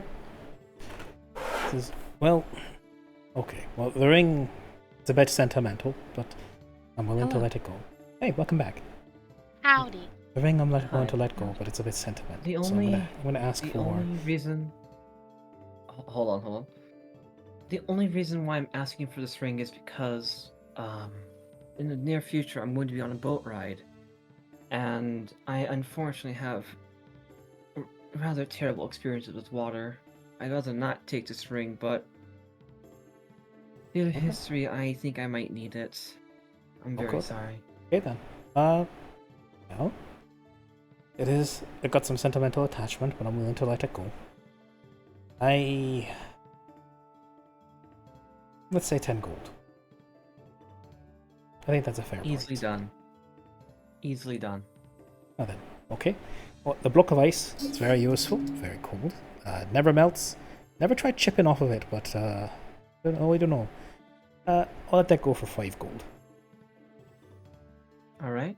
Easily. And the gourd, never quite figured that one out myself, and it's useless to me. I can have it for a single gold piece. Alrighty. And if I were to buy these 2 other items out of curiosity, Well, the fox in the bag you Um, can take. I can never quite wrangle that one in anytime somebody lets it out. And sometimes people have just run out the door, not even wanting to bother, and it's bugged me for hours. He's looks at his big sausage finger hand and says, I can't exactly grab the bugger. All I hear is new friend. Nobody ever wants it, nobody wants to take it with them. I need it. And the What else was there?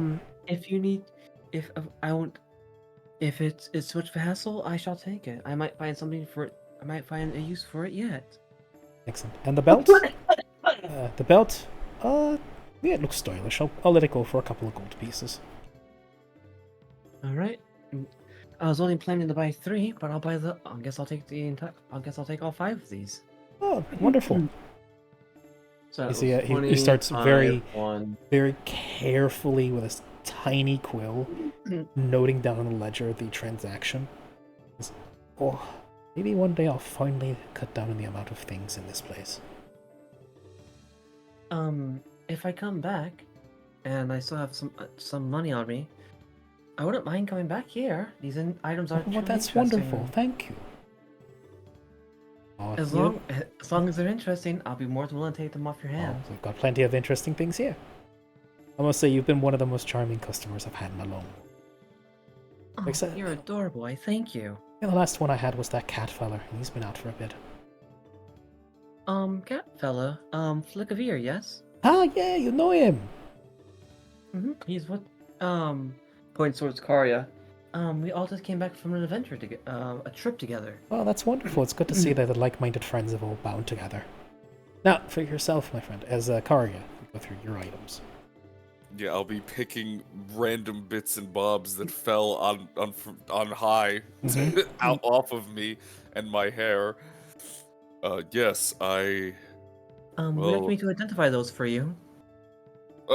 Yeah, I guess we'll say that the 10 things the fox kicked onto my head were the rolls that I did, and I'm just kind of holding them, trying to put them back on the shelf.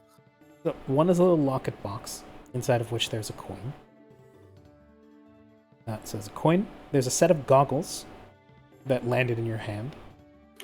There's what looks to be a cone made of translucent amber.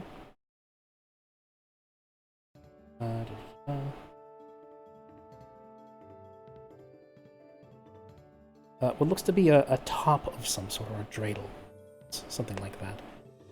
There's just something you spin on the top, and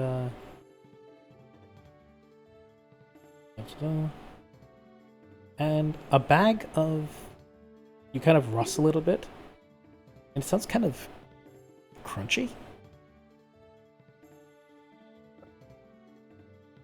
Crunchy. Have you got all that? Yes, I got all that. Well, I'd like to see what more of these things are. So starting with the goggles. Okay. There was the goggles. Just a real quick rundown of them again. There was the crunchy bag. Bag of crunchies. There's goggles. Beyblade. A top, a coin, and a comb. And a comb. Okay. It looks to be made of some kind of translucent amber. Yeah, I mean, I may as well check them all. I'll kind of just have this handful of things and point them at Shaiko and go, I caught these. Okay, yeah, so just turning your eye to them. Me spellcraft? No, we'll go with your previous one. Alright. Keeping your eye, turning your eye to them. The comb lights up with an abjuration aura. The bag of crunchies lights up with a divination aura. The goggles have a transmutation effect to them. The coin likewise has a divination effect. And what's the last one? The crunchy bag. Oh, no, the crunchy bag. No, that's it. That's divination. Yeah, no. The goggles, the coin, the comb, the top. The top. There we go. And the top is also a divination item. See, I wrote it down here as Beyblade. just I was like, wait, the what? That'll rip. No. Okay, so seems you've gathered a lot of divination items. Is that an omen? I feel like that might be an omen. I'll kind of lift it towards Indy and go, these things tell the future, I think. Well, I don't know if they tell the future, but he kind of brings up a pair of very, very tiny spectacles that rest on the bridge of his broad nose as he peers down at them through them. Well, the bag, I think the bag's safe to open. The top, I think, was something to do with undead, and is it The coin? the coin? Oh, I think I got that one off of a cheater somewhere. Yeah, Huh. knocked into this man who was cheating a bunch of people out of money on the street. Picked the coin up, went on my day. I went on my day. It was a honest accident, but I got told later that it was thanks to me knocking him over, and he had all these counterfeit coins on him. They managed to actually put him away. Huh. So who knows? Maybe it'll serve you. Just try not to do anything too unsavory with it. Well, no. No, I don't think I will. Huh. So yeah, And then the goggles. So does he not know what they do exactly? I just have They're- a they're too handful small of for- divination. they're too small for me head, so I couldn't put them on. You're welcome to give them a try if you wish. Well, in my experience, attempting to use magical items and without proper understanding, they're not cursed, are they? I'm not exactly a curse breaker myself, but nobody who's put them on has ever really said so. I don't know. If you're Okay. scared, I'll use them. They seem fine enough. No, it's fine. I'll just put them on. Okay. Okay. Karia, I would like a wisdom check from you. Ah, good. Bum. The bands and the goggles tighten, they don't come off. Yeah, it turns out they were cursed. Just a check, not a save, correct? Yes, just a check. Okay, Wow, I got a nat 20. good for you. Because it's an ability check, that crit actually means something. Lovely. So, you put the goggles on. Immediately, the environment around you through the lens of the goggles changes completely. But whatever you may have been expecting at first, it might not be quite what you were thinking. As, rather than perhaps getting an insight into the things here or seeing beyond the unseen, instead, one standing in front of you, where Chaco was, and also massive, looming over the desk, populating all the shelves and the streets outside through the window, you could have sworn you just wandered into a circus. Every shelf is lined with toys and prank items and jack-in-the-boxes with large tongues taunting you, wobbling back and forth. Chaiko is dressed in what looks to be a frilly dress of some sort with a big red nose on her face and a big colorful wig on her head. Indy himself is turned into a massive, broad-shouldered, almost looks like a jack-in-the-box because of how his lower half is hidden behind the desk, as he seems to sort of be. Again, they have blanched faces from makeup, big red noses, rainbow wigs, as they all stare down at you. You can tell balefully.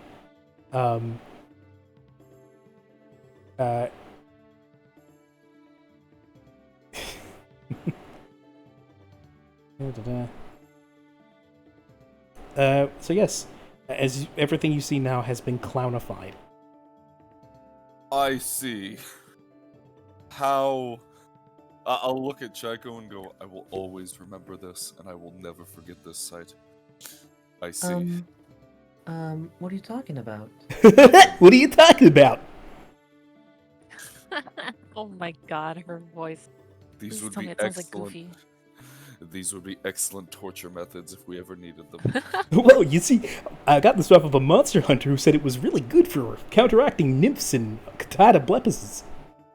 Is this like the Cataplepis. Pyrovision goggles? Kind of. It's really bad if you have chlorophobia, though. It'll be crippling. Gorge. Looks for spells. No. I see. I'll just kind of slowly take them off. You're back in Blink. normal land. Blink. Blink, blink. My friend, I believe they may have lied to you. I apologize. Oh, well, that's a shame. They insisted it helped block out the like visual effects and stuff like that, but they never quite told me why. Well, I suppose it does.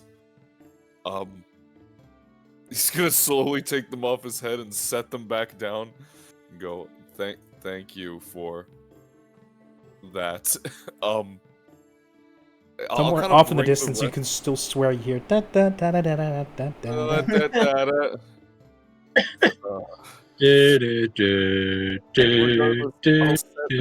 I'll set the bag, the top, the comb, and the oh god, the coin on the table in front of him, and go. So if I open the bag, is it going to send out another animal? I don't think so. Please do not. I'm not really. I think it's something you're meant to eat. A lovely old lady gave it to me. She said it was full of snacks. For her snacks. Mm-hmm. But it gives off divination magic, Chaiko? Mm-hmm. It sure does. I'm very confused. So, like, future snacks. Maybe. Open the bag. What's in the bag? I guess I'll go ahead What's and in the try box? it. Yeah, You open the bag. I guess I'll open it up. Undo the drawstring. Welcome to our unboxing. Welcome Open to the unboxing stream. you. What do you call it? Yes. Sponsored by snack boxes. As you undo the drawstring, open the bag, and inside is a vast variety and assortment of various types of biscuits and cookies. I see. Woo, rations! Normally I find sewing supplies. I'm happy to see that this is not the case. Oh, your mom did that too. Yes, though I'm not quite sure where she got it. I guess I'll like reach in and I'll look at them. Like, are they stale? No, they seem not fresh baked, but like they've been sitting out for maybe a day at most. They're not stale. They're not moldy. They seem perfectly crisp.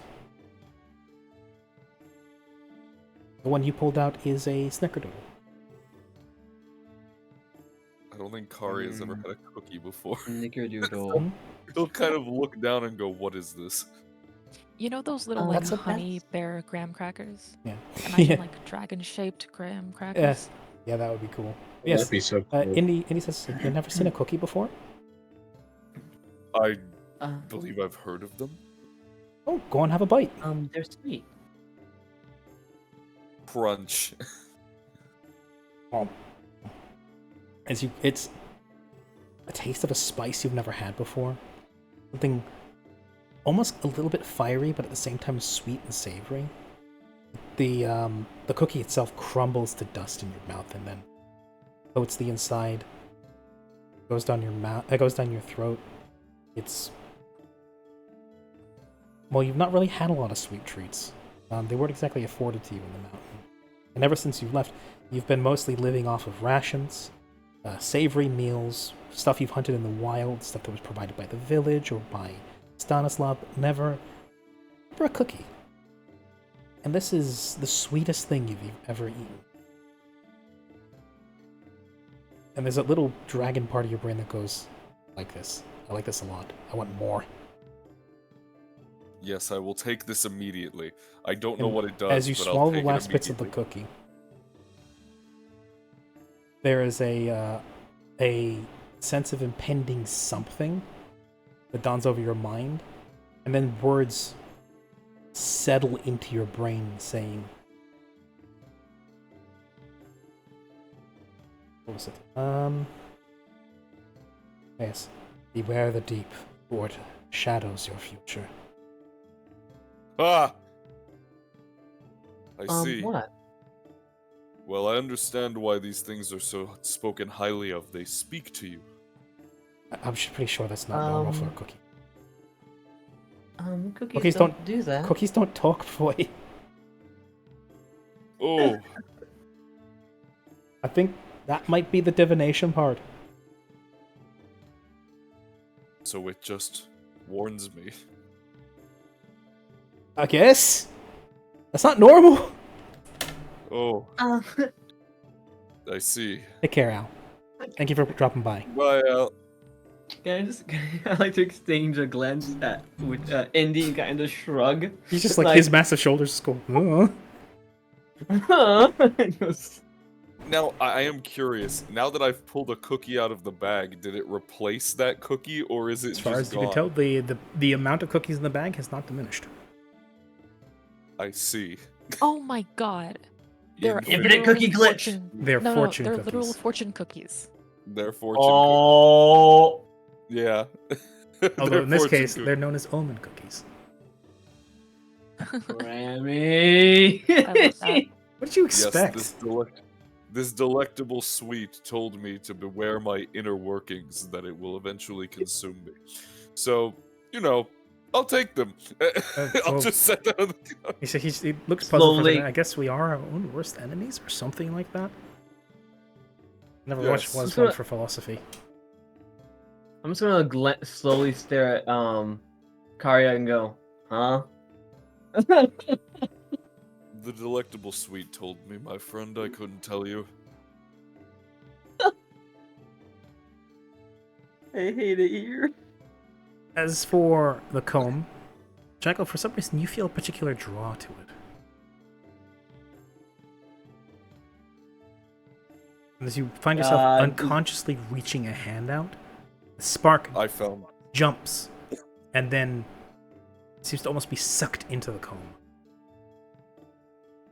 Wait, what seems sucked into the comb? A spark jumps from your finger. It's to be almost sucked into the comb. I like to, pull my hand away and go, what is that? Kind of shrugs and goes, looks like a comb to me. Did you rub your feet across the carpet? No. I'm just, I don't know. I'm very Did you feel- staticky. Did you feel a draw to it, Chaiko? Unfortunately, it seems so. I'll reach towards it again. Yeah, I was Not- actually just before they reach for it, I was just gonna comb Chaiko's arm, just immediately. It seems like when it gets close to you, your inherent inner electricity seems to almost bubble to the surface with its presence. This thing seems to attract light.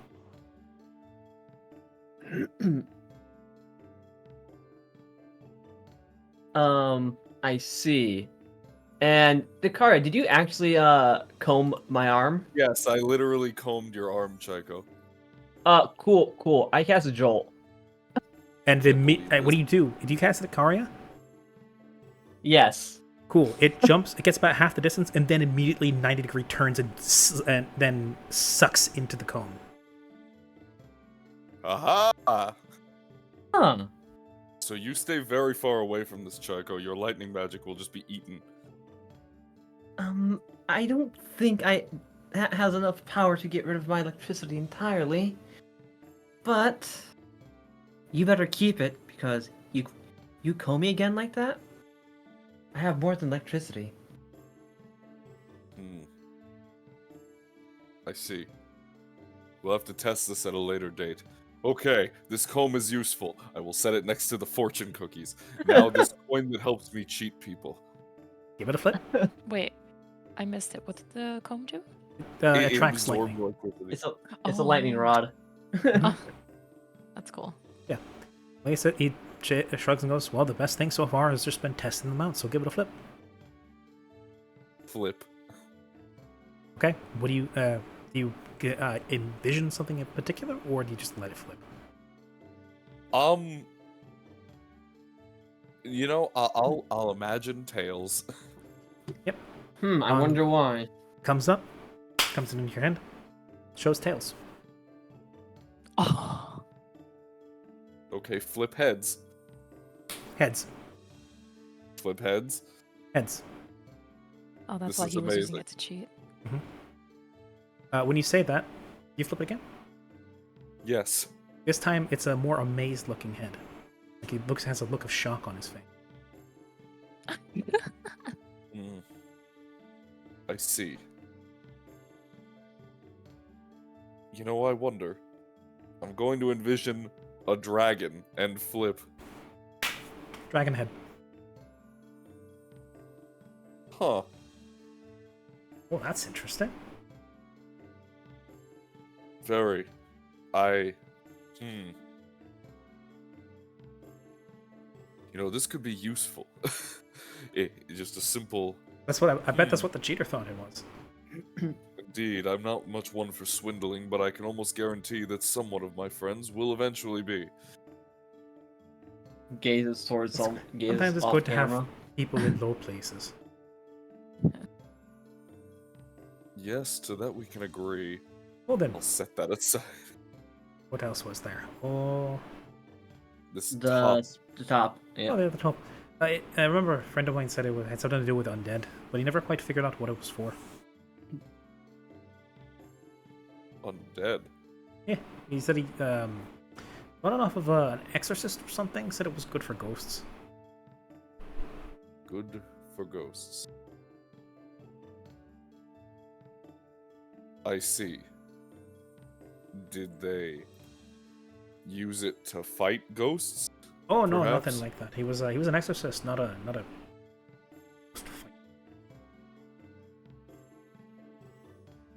Do exorcists not fight ghosts? Usually they exorcise them. They don't like swing clubs at them or something. I thought that was more of a cleric thing. Oh, I suppose that's true. Though our cleric tends to strangle. I kill with my hands. Likes to do things So we personally. get. Yes. Huh. He shrugs and says, yeah. Apparently that you're supposed to spin it or something when they're around. I don't know. Well, I can only assume that if any place in this entire city is going to be haunted, it's going to be your shop, my friend. Spin. Falls over immediately.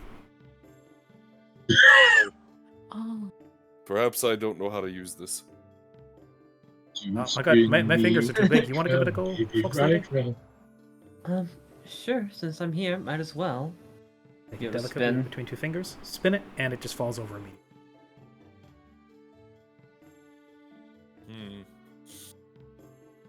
I suppose that means Use that. there's no ghosts around or something? I don't know.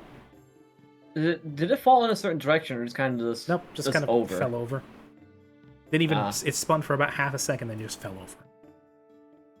So maybe it tells us when the spirit is near, or maybe it spins towards a spirit or something like that. Oh, Or maybe. perhaps this place is incredibly haunted, and by us spinning it, it doesn't spin. That's a good a guess as any. One more dawn. There's ghosts and Gribblies all over the place. Yes, that's precisely why I think that this is slightly... That's probably a bit useless Looks- here. Yes. May I borrow this for a moment? Sure. Kari's going to take it, slowly start walking outside, and look for the nearest dead guy. Okay. Excuse me as I make sure he doesn't run away. I'm sorry. I'll leave my items down and follow him. Okay. You go Arya outside. is the you child just, that constantly leaves their parents. you just kind of walk over to like the nearest vampire you can see. You just like hunker down on the cobbles next to them and spin the top. Yes, I'm going Okay. to look at them and go, hello. Spin. I'm spins so sorry about my friend here. Perfectly. I see. So it only spins when something is undead. I'm sorry, what? Nothing, I'm Um, testing something and I- you are my experiment. Forgive me. Um, Forgive my friend. He is he is What strange Very- people are out today. unsociable. I'm so sorry. I'm Yes. plenty sociable. I led an army. Karya, come on, get I moving led back to wars, the you shop. know. Yes, old man. Let's get back to the shop now. He's kind of just looking incredulously at you, like where he previously was conversing with his ghoul. It's like, did I? As you lead him back Whispers. into the shop. You were correct. It spins when there are dead around. I don't suppose it's incredibly useless. It's not useful here, that's for sure. The entire town is full of nothing but dead people. Yes, but Hey, you're How much for this lot of coin? Everything but those wretched goggles. Kind of eyes you for a second as you let slip a little more of your distaste for the goggles than you did before. Can I What- put them on out of curiosity? Sure. Do I need a wisdom save? Yeah, wisdom check. Just wisdom check. No save. I wonder if guess it's this- different for each person. 14. As soon as you put them on, it's basically transitions immediately to the sound of circus noises. You see what looks like what previously was people like hanging on a scaffolding doing work on the side of a building outside is acrobats on trapezes, people walking tight ropes, clowns on stilts walking up and down the street, and of course, Arya and Indy towering over you, two massive clowns. As in the background, as they're conversing, it's like, so how much for this lot, including the coin? It's like, well, I guess I can let it go for about 10 gold. I see. Is there a mirror in the shop? Anything that Probably looks somewhere. Can I see it myself? Do I look clownified? Now I want a will saving throw. Oh no. Oh boy. Oh no. Oh no. Now, here's the problem. Oh, You dear. didn't check if the mirror was magic. Remember where you are? You know? Oh my god. Yeah? It's not a normal Fuck. mirror. Well, fuck you. Fuck you, mirror.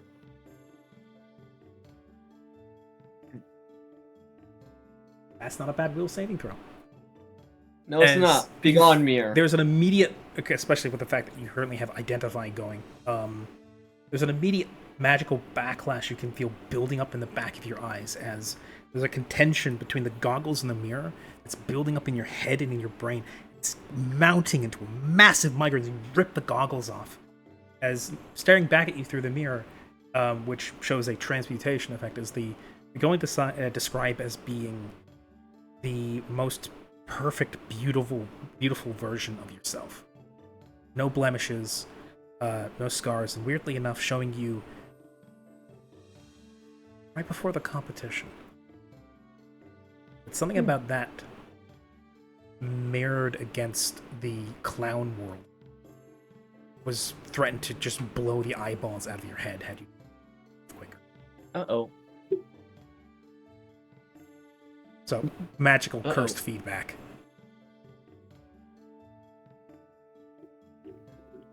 Damn arcane biofeedback. Also, slight chance Oh, that no. that mirror, as you felt to sort of draw to it and a compulsion, just sort of continued looking at it, out of both curiosity, but as you also notice a sort of arcane compulsion. As had you then also not pulled your eyes away from the mirror, you could have possibly been locked into vainly staring at yourself for however long. Yeah, 2 curses you had to save from. Both of which would threaten to blow your brain out due to magical feedback built in your brain. Anyway, so all this while the deal is going on in the background, Karya, Indy settles on a total of just 10 gold for the whole bundle as he slides the items over to you, takes your money.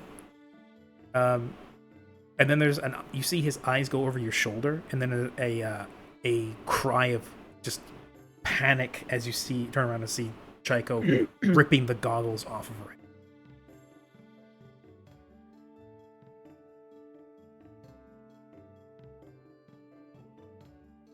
Oh, yeah. Oh, look. Yeah. Didn't realize that Sam dropped. Hi, welcome back. Hello? Hello, I'm here.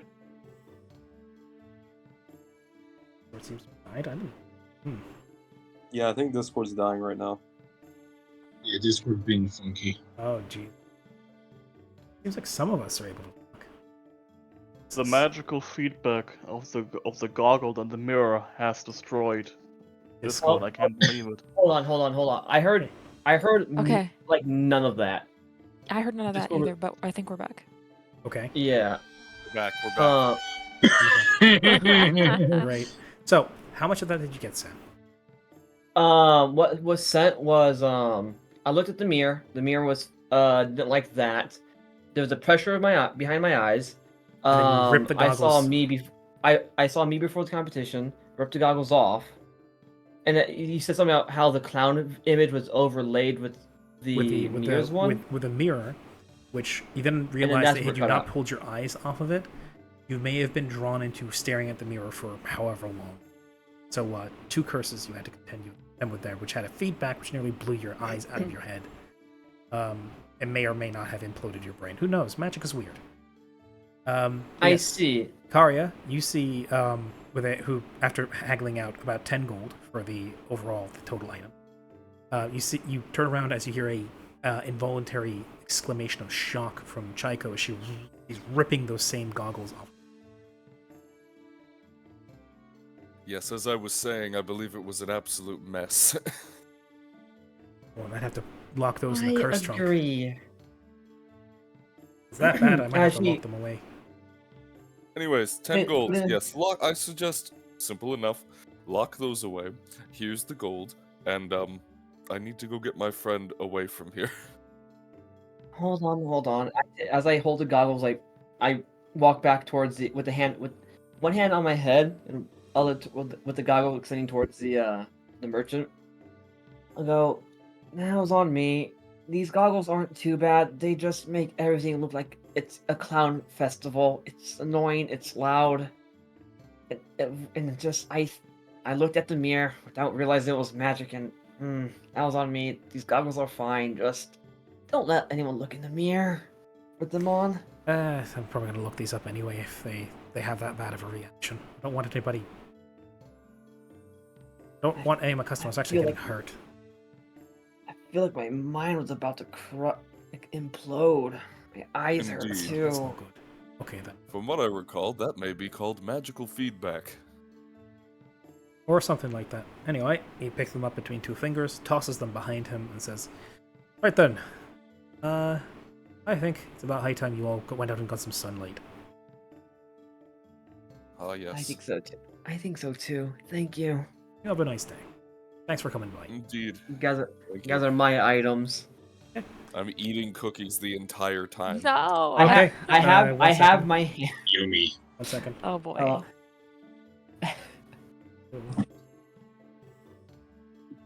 How many cookies are you eating? I probably just have 2 more as I make my way Okay. out of there, and every time Okay. they talk to me. One's a chocolate chip, and one is a wafer cookie. The chocolate chip one. Karya, maybe. Chocolate chip one says, "You will find yourself on the water." Arr. Oh my god. Oh no. And then when the Oh, no, wafer right cookie here. goes in your mouth, it says, "There's a high likelihood you'll kill everybody." Oh. These cookies are evil. I will have another. Okay. Karya, you said they talk. May I have one? Someone who's more magically inclined. Damn. it'll This be a one little is a Damn. macadamia going nut on. cookie. Chaiko, come Damn. back. This one's a I macadamia heard her cookie. disappear into the void. I can't even hear Uh-oh. you. Chaiko's getting dragged off into the darkness. Oh, rip. I think it might be on your guys' side. Ah, damn. Damn. Everyone's getting dragged off into the darkness. Yeah, it seems like it's all on their side, so it might be an issue with them. Because we're all talking just fine. Yeah, bloody hell. Maybe it's on the US side of the service, but that doesn't explain the Americans who are actually able to. Which, I mean, just Jake. Yeah, it sounds fine, don't I? Yeah, you sound just fine. Huh. Ah, damn. Technology. Wow.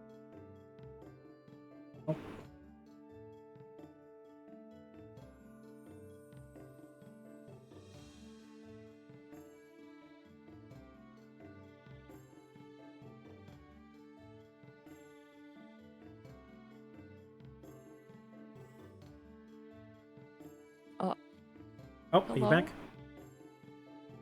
Hey, there we go. There's one. June?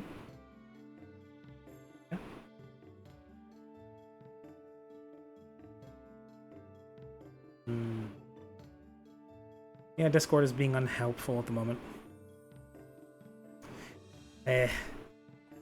Hope he can hear us through the stream, so if you can, Frey, the last cookie you eat is a macadamia cookie. Okay, I think we're back. Oh. And from when the stream halts due to my connection, aside from... As I was typing... You said a that, macadamia cookie? Yes, it's a macadamia cookie. And what it whispers into Karia's head is... There we go. Welcome back. I think we'll have to Right, turn man, those we off. get- The novelty is wearing off. Yeah. Yeah, they were funny for like 10 seconds, and now I absolutely hate them. Yeah. I think they're still funny. They are Um, funny, but not if Frey leaves and rejoins the call Disconnects 5 times in a every- minute. Yeah. Yeah. Every time it comes back. Yeah. Wow. Yeah. I made So, it. your third cookie, actually fourth cookie at this point, is a macadamia cookie. Oh, And it says, there might be love in your future. They tell Oh me sweet my. nothings, and also dangerous omens. And, Karia, if I may I have one just to see what they do? You keep telling me these rather concerning things. I like to at least have an idea of what's going on. Of course. By the way, I suspect we'll be running into pirates on the seas. Here you go. Okay. Cookie. It also warned me that Okay. I may kill all of you. As you Okay. sort of freaked out, you pull a cookie out of the bag, and this one is this one is a double chocolate. Hopefully this doesn't kill me. Pop it into your mouth. It's delectable. It melts in your mouth, and as soon as the last bits of the crumbs disappear down your throat, it says, just like all your previous failures, everything you make, bring all your friends to ruin. I see. Karia, can we Yes. put? I think it'd be a good idea to put the cookies on hold for now, and don't share those with anyone else, and maybe don't eat them yourself. Well, they told me that I may find love, which I find illogical, but you know, they're not all bad. I was told some rather unfortunate things about my past. I think we should. I try to reach for the bag to close it. Please closed. Before he does, I'm gonna kind of yank and look, and there's still the same amount of cookies, Same amount of correct? cookies. This is the greatest thing I have ever discovered in all of my travels. This is That's the it. most Even with the amount of terrible cookies thing. you've eaten, you don't feel very full. Yes, of course. Well, I would be shocked if 5 cookies made Karia fill up. Let's be honest. He's probably got a really high metabolism. Yeah, no, I'll close it up and go. I'm saving these for later. Warn the others. We're probably so here's the plan. And he'll kind of like step in front of Chaiko and go, "This is actually brilliant. Don't tell anyone else about the pirates. Actually, wait. That's a horrible idea. That's a horrible idea. I love Karia's plans. So, They're very much not plans. if we run into pirates, then we know that these cookies tell the truth. And if they tell the truth, then I'm probably going to fall in love and kill all of you. And something... What did they tell you?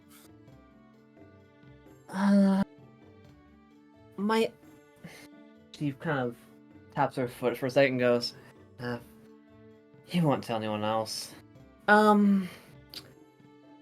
Essentially, things that I make... Speaking as the cricket on your shoulder, are you sure Karia won't just blab and tell somebody else? Are you prefacing this with tell nobody? This man has just like out and out said, "I'm probably gonna kill all of you." Yeah, and that's what as I was going to say was actually things in my past hurt others. That's it. It's not so in the future. It's more of things I've already done. Nothing new. Still not good memories, nonetheless. Well, I mean, I suppose that's actually a good thing. I believe you two had on the docket to go speak to Stanislav. Yes, we wanted to go chat. Yeah. Before about we it do real quick. that, Siren, now that you're here, Yes. Yes. I wanted to give you a little bit of missed a a land. bit. Yeah. Yay, more spells. So you had a couple things you wanted to do. What would you like to do?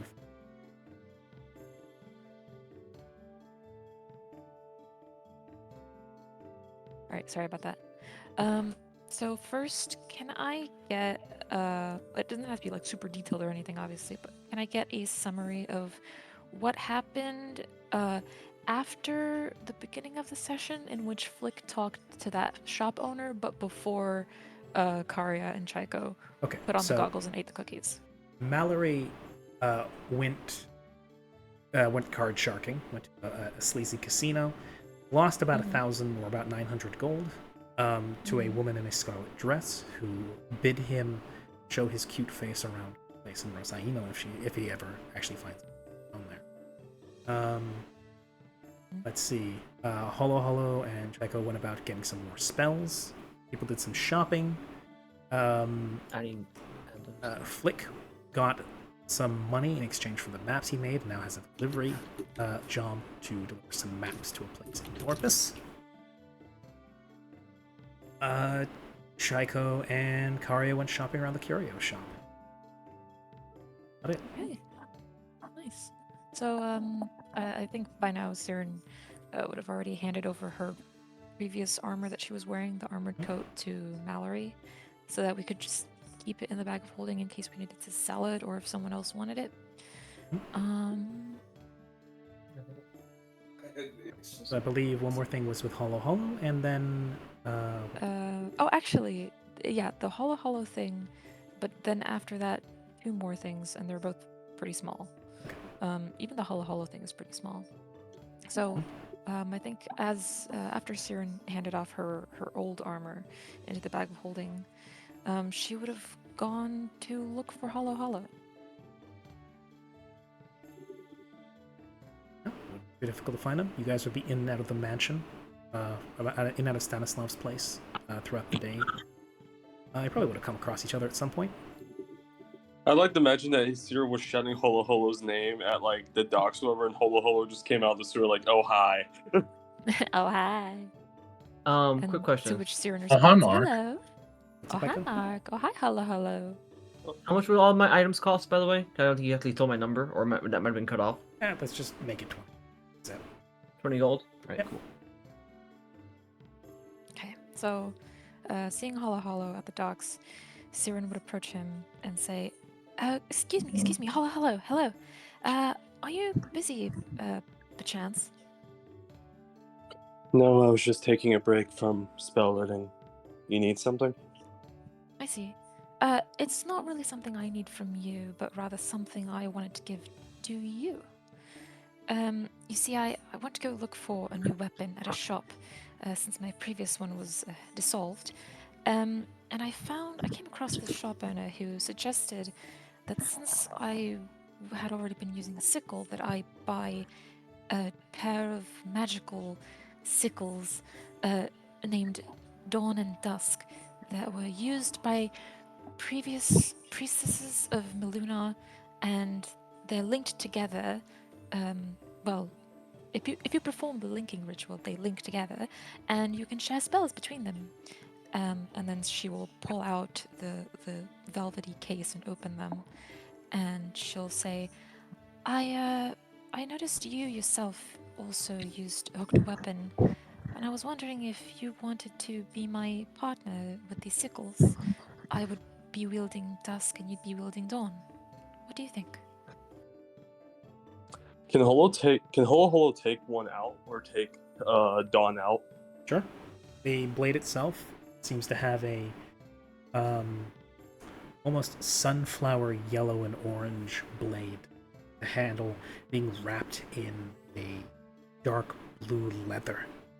The handle itself is sturdy.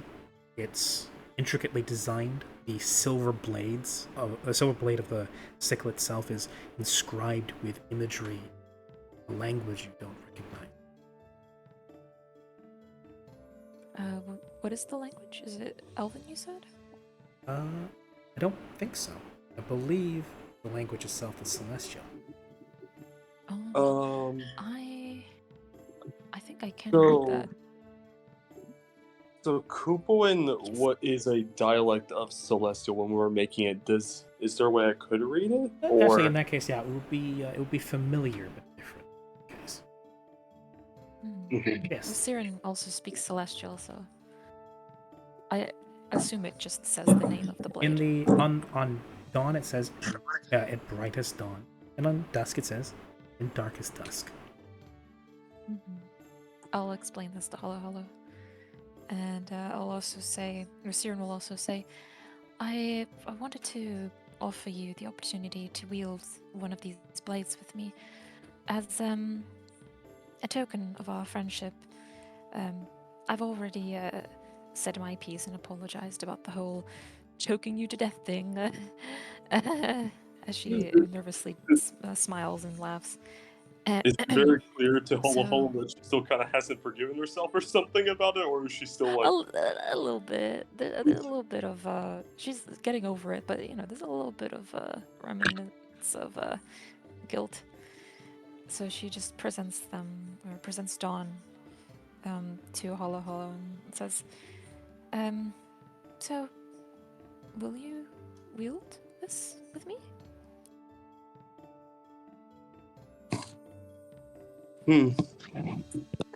It isn't bone work like my original hook, but it'll do. He says the capabilities of storing a spell or spells. Yes, it has a spell storing, which means that we can both imbue each of our weapons with a spell and share them between each other.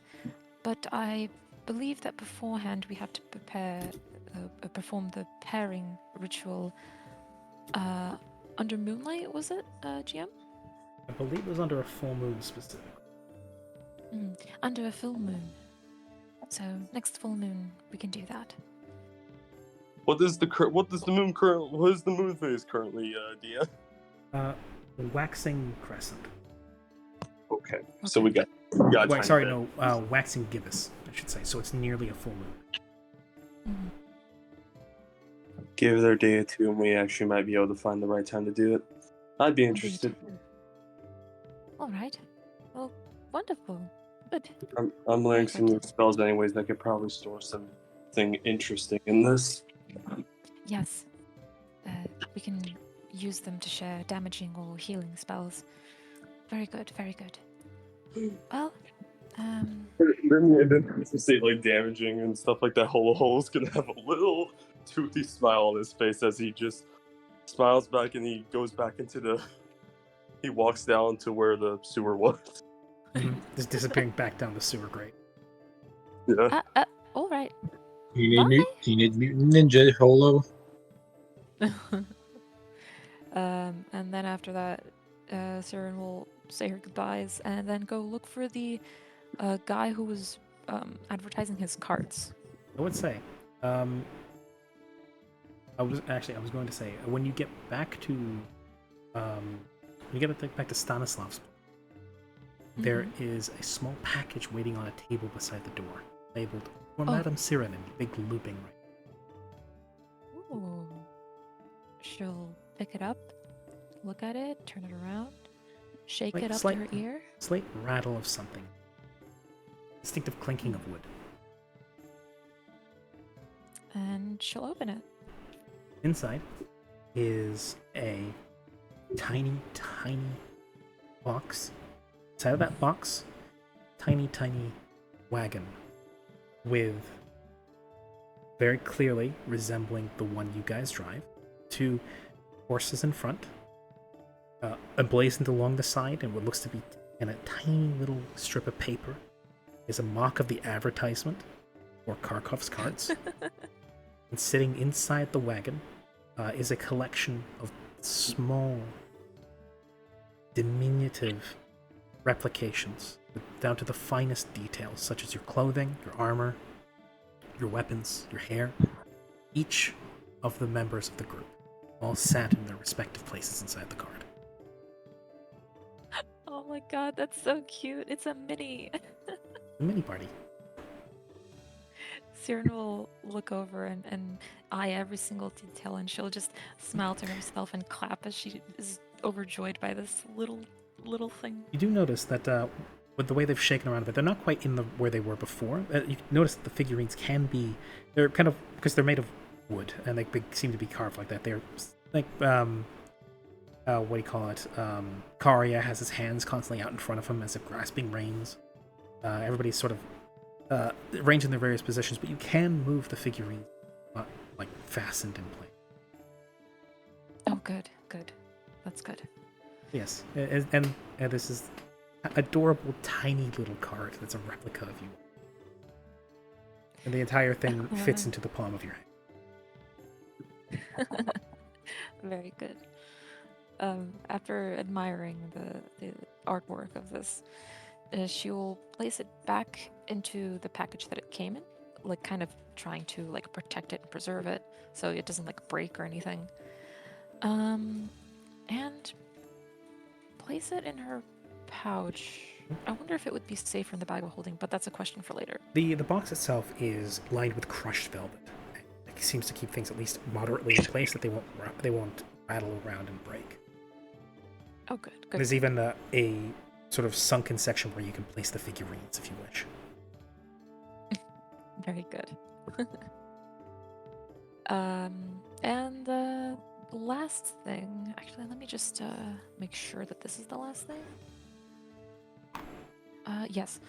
The last thing is Siren is going to stop by that shop that has all of the weird curios and the possibly cursed items to ask for something. One thing. Okay, taking a shot at the gacha.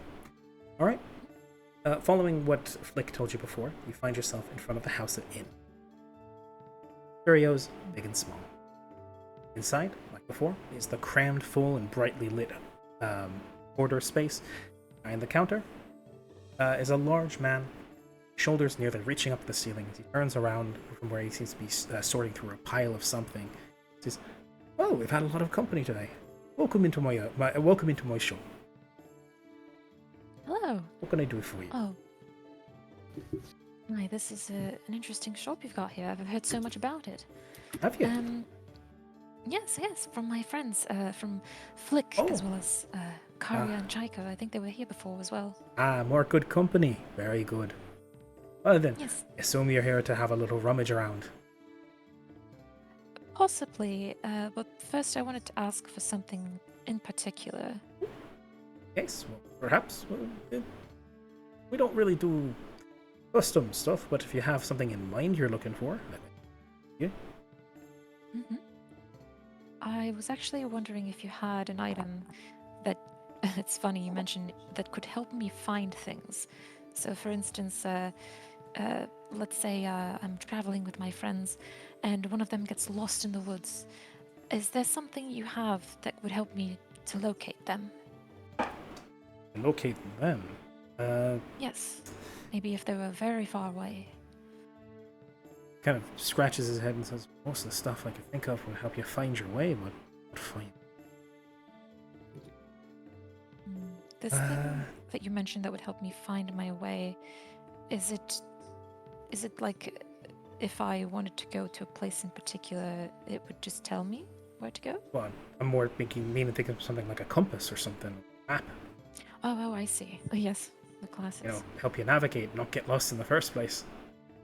Indeed. He kind of scratches his chin. One of his hands goes up to one of the shelves. He brings out a mug. This one shows to the nearest tavern.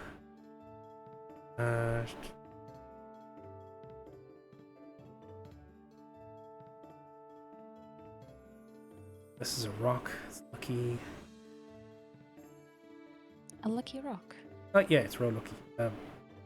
Use this one for killing giants back home. Oh, I see. Yeah, we used to chuck this one and used to always get them in the eye. Ooh. It's Also, fine. this is the shopkeeper that you said was a enlarged halfling? Yes, he came from the island of Inn. Mm-hmm. Yeah, well, this one, yeah, the giants back home are bastards. We never really leave them alive for very long. They tend to eat all the sheep. Well, we're sheep farmers, so we can't exactly let. I see. Let's see. Cheer.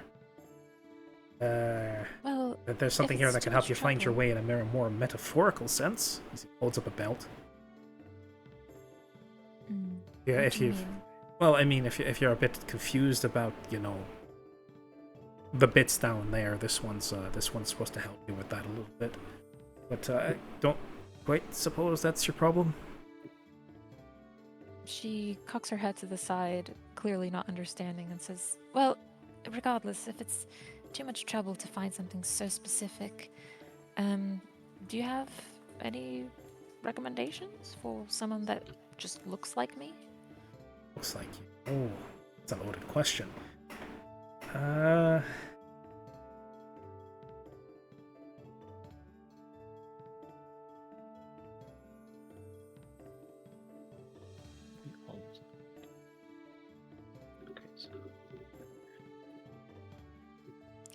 Perhaps something helpful I've got an idea. or something random.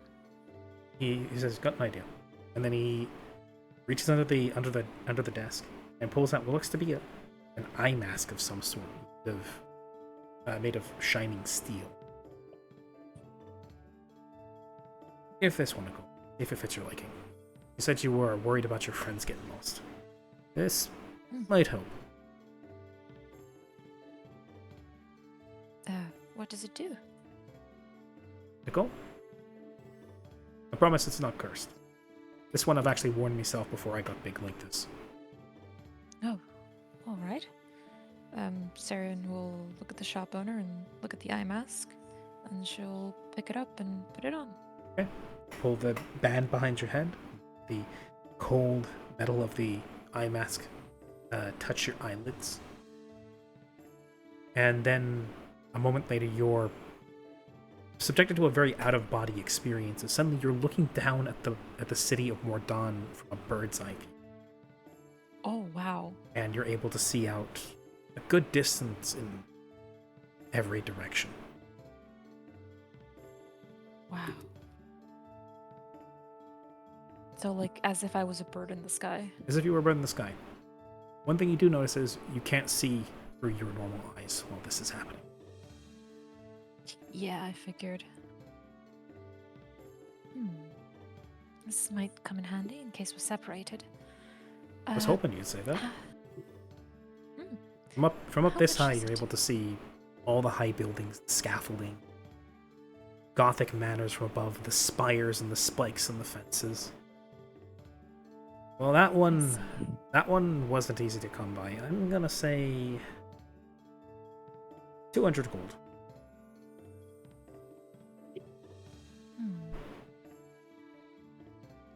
Only back. Tell you what. Tell you what. You seem. You seem. And correct me if I'm wrong, but you seem like a rather large halfling, correct? Oh, yeah, that was a bit of a folly on my part. A folly. Brings up one of his big pudgy hands, and there's a metal band around one of his fingers. I slipped this on one evening while I was strolling along the beach, found it in the sand. Suddenly I was too big, and I got kicked off the island. Oh, that's a shame. I'm so That's- sorry you were excommunicated. He like waves that off as like, the island's got no love for giants, and to be honest, everything's real small, and we only got so much food. I understand why they couldn't stay around. Besides which, being out here running this shop, be more interesting. It might seem like a curse, but sometimes a curse is a gift. You have to look at it the right way. Half the reason I run this shop, some things are nasty, but sometimes it's good for you. I see. Well, if this curse seems to still be bothering you, even though it has brought some good. I'm a priest, and I can remove this curse for you, if you'd like.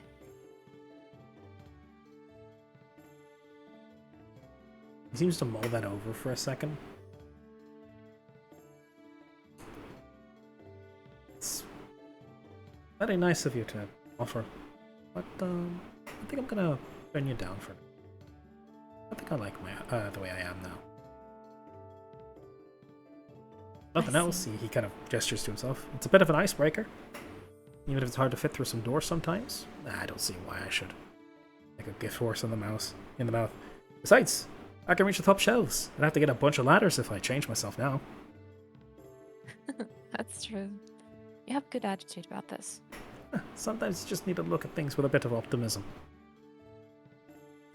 Indeed. Well,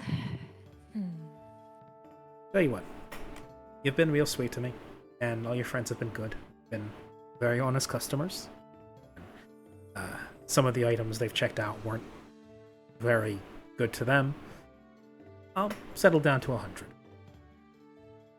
Oh, 100. Even because you may not have actually gone through with the curse breaking, but appreciate the offer very kindly. Of course. I'm here to help. Well, I'll take you up on that offer. And she'll pull out 100 gold and hand it over.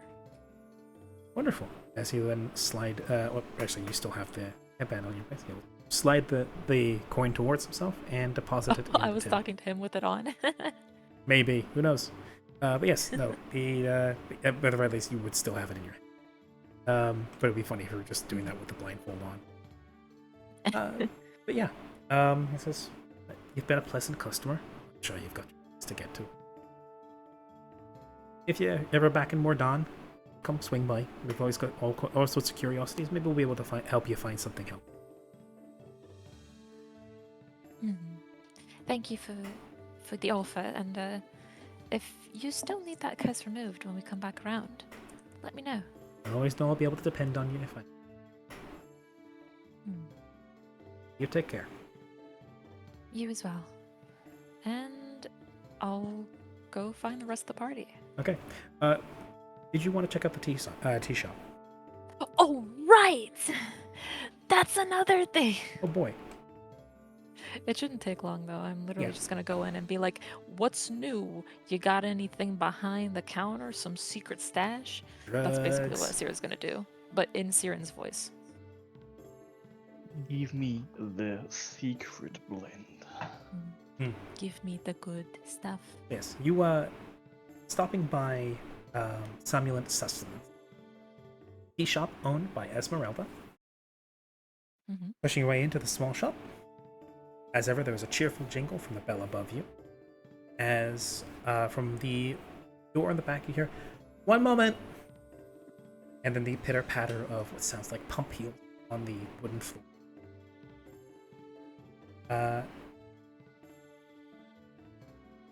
As one gentleman, who seems to be dressed in a fine suit and a trilby hat, is standing by the counter waiting.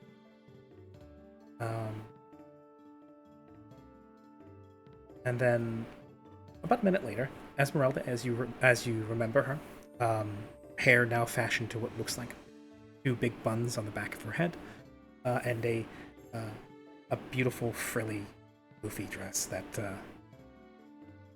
honestly it looks like it threatens to swallow her up with how small she is, but all the more she seems to be chipper and cheery as ever, her canines flashing as she sees you. Oh, it's lovely to see you again. It's been forever. She says, "One moment, I just have to deal with one customer." She then tip taps up her way up the step stool that she has, coming to face the man in suit. Previously, you thought he might have been a bit pale. Now that he's talking, it doesn't quite seem to be the case. She slides a box across him, bound with a ribbon. And says, "Thank you very much for your business." As a deep bassy voice reverberates from the man. You see his jaw working. Notice that's not skin, it's jawbone. As you see what looks to be a skeleton man of some sort, accepting the boxing. Esmeralda, he takes the hat off of his head with one bony hand, bringing it to his chest and says, "It is forever a pleasure to partake in your business. Thank you as ever for the prompt delivery. I'm sure my assistants will enjoy this very much." It's you, sir. It's always a privilege to have your business in my establishment. As she gives him a deep bow, turns away. With the box clutched to his chest and putting the hat back on his head, turns, sees you. There's, you see a glimmer of fire in his eyes. It seems to be that sort of magical approximation of a pupil in empty sockets. He sees you and says,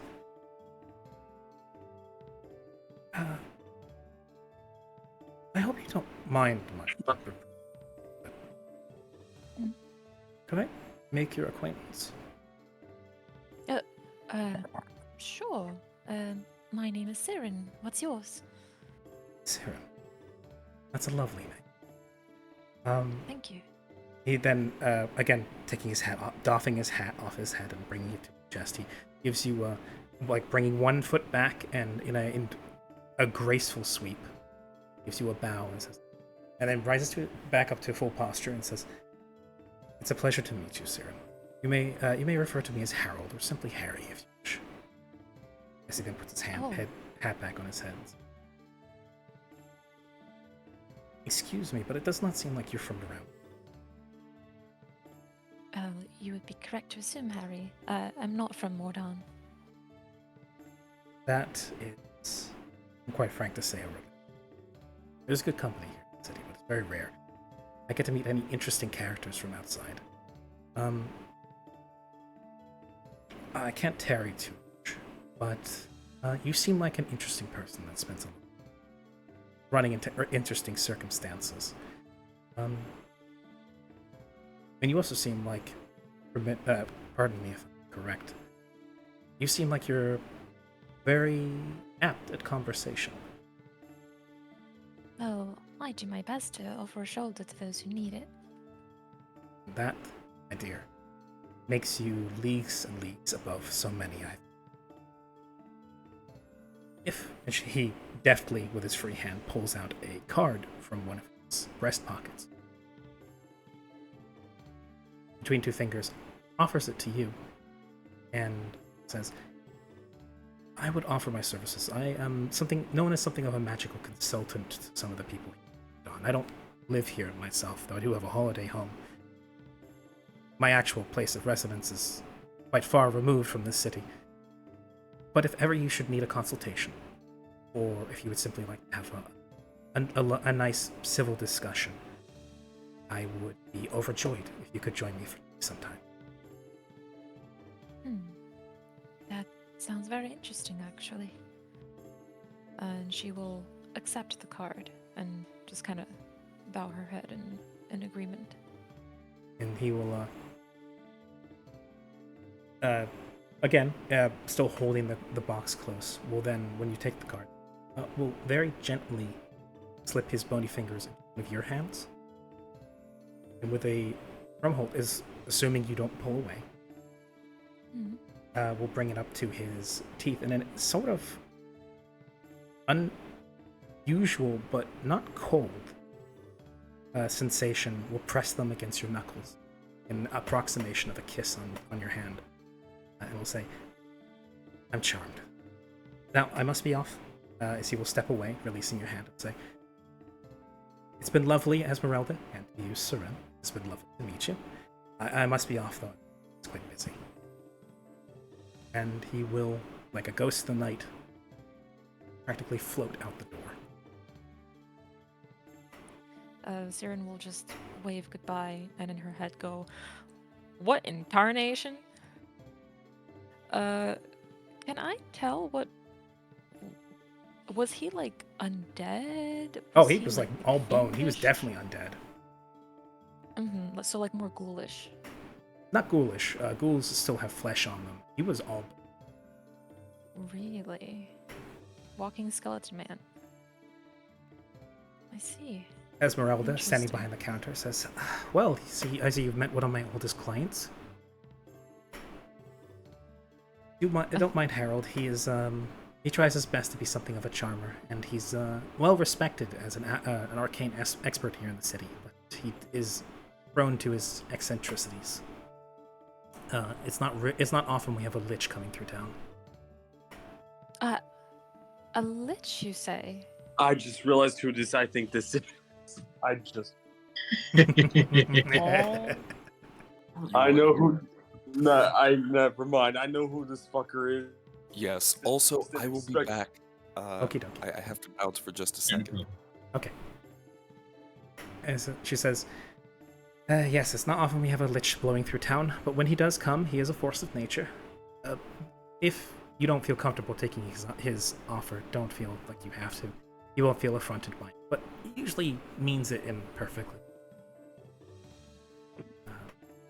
Well, he seemed respectful enough, and I would actually be interested in what he has to offer. But I would say I'm more interested in if you could what find if you before. yeah, I would say if you feel like you feel comfortable taking the offer, it may be invaluable. His services are highly sought after here in the town. It's very rare that he just offers that to somebody. He must have seen something. I see. But Forgive just- me for not understanding, but at least from the stories I've heard as a kid, as a child, aren't liches usually Reprehensible people that threw away every shred of their humanity? Usually, yes. Yes, aren't they malicious? Harry is an interesting case. As he's told me, yes, he did all of that. He's usually quite forthright about that. In fact, he's quite regretful about the actions he pulled. He's younger.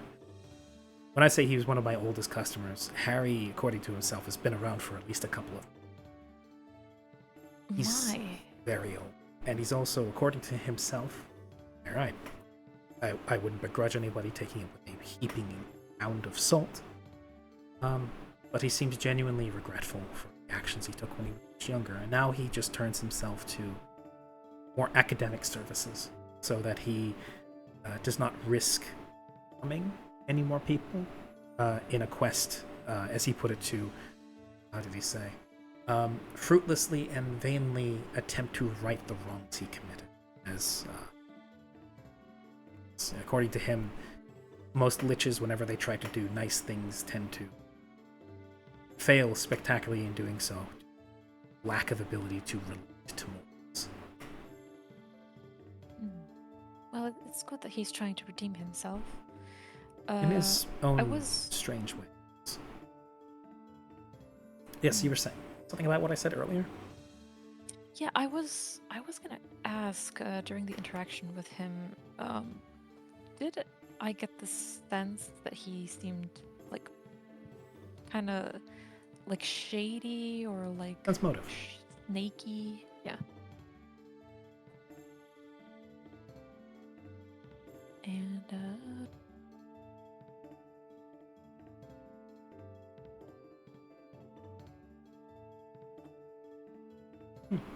that would be a 21 Okay. with my racial thingy. Thinking back on his words and his actions, he did seem a little... I suppose the word could be said forceful in his interaction with you. He kind of, like Esmeralda said, was a bit of a force of nature. He was gentle but firm and all charm and all good manners. And if he's as old and as powerful as this implies he is, he could have very easily been much worse. So, by all accounts, he seems like he genuinely just seemed like an interest in you. Didn't seem like he wants to exploit you, or like he suddenly saw a target or something. Especially backed up by Esmeralda's testimony. He seems weird, but bad. Okay. All right. And then Siren will kind of lean on the counter, talking to Esmeralda, and say, "Well, interaction aside, it's good to see you again, Esmeralda. I'm in It's town." lovely. You've been gone for, what was it, months now? Yes, I believe so. We were helping a village rid themselves of some threats, and they're, I think, actively being able to rebuild now, which is good. I've been hearing rumors about that. That was you all. Oh yes, I didn't know word traveled so far. No, it's the word has been spreading quite quickly about the only group so far to successfully carve a path into the depths of the frozen frontier. Not only that, but the area around there seems to be thawing better than it has in years. Mm. What you're telling is true, then you're building up something of a name around here. Oh, I'm glad. That's makes me very happy, actually. So we're in town doing a bit of shopping, and I thought I'd stop by to say hello to you and to browse any new stock you may have, starting with whatever Harry ordered. Well, I'm flattered you thought of me when you came by here. As for what Harry got, he did it specifically for he's very sweet. He can't drink the tea himself, obviously, but he has more than a few assistants who are not nearly as flesh deprived as himself, whom he makes custom orders for. It's a benefit for good work. He seems to believe very strongly in his benefits for those who put in time. That's good. A very Mordani principle, one I'm glad he's picked. For all I know, he's the one who instilled it in the populace here for how old he is. That said, it is a very, very tart, bitter blend that comes down from the mountains of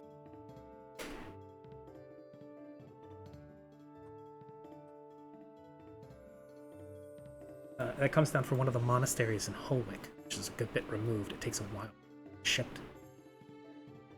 Unfortunately, that was the last of what I had ordered. Sorry. Oh, that's all right. I was curious, really. It might not suit your palate. I remember you were a bit more fond of things that are a bit lighter, a bit fruitier.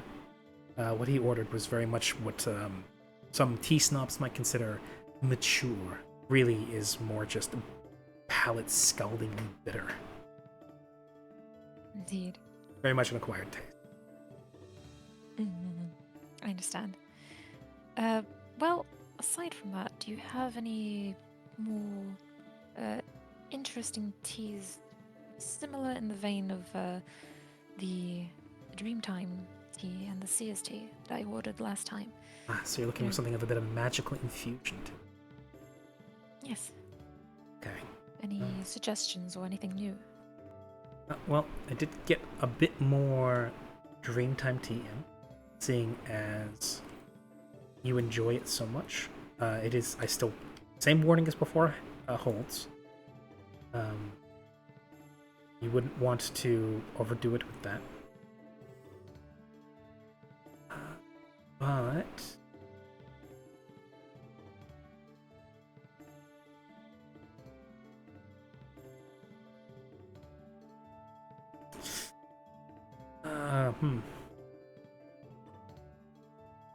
She thinks it over. It's like, no, that's a concept. She actually kind of thinks for a second. Not actually. I won't assume. We do have something of a prophylactic market for that. I don't know how active you are when you're out on the road. It wouldn't do for a lady to assume of a young woman what she does on her nights. But if you ever need something like that, I can be discreet. Oh, I'm not very active, actually, at the moment. I'm sorry. I know it's quite awkward to discuss. It's like speaking with your mother about these things. No, I understand. Oh well. Unfortunately, there's not really much of a market for magically enhanced tea. Usually, No, if I'm going to be quite honest, most other types of magically laced teas tend to be poisonous. They tend to be assassin's blends, and I prefer not to stock them. Oh, I see. They're especially. It's another reason why there isn't much of a open market for it, because we've had more than a couple of political assassinations featuring poisoned teapots, and people are very leery of that sort of thing. But I suppose.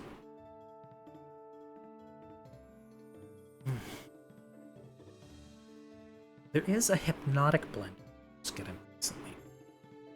Let's see. She Hypnotic, you say? she runs one hand across one of her buns and says, yes, if you get someone to drink it, you can give them a hypnotic suggestion, and you can urge them into taking a certain course of action. Many therapists use it for planting suggestions to help their patients recover from certain traumas, but that does require a great deal of trust.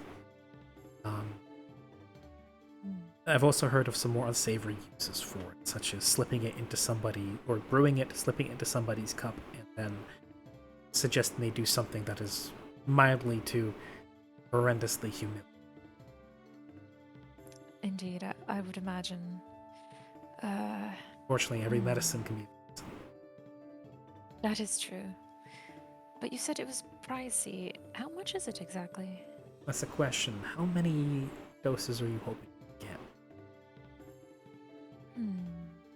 Basically, how many teapots?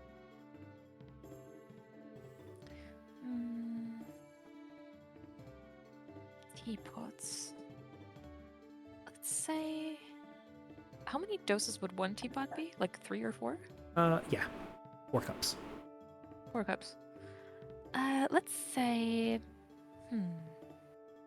Just 1 teapot worth. Well.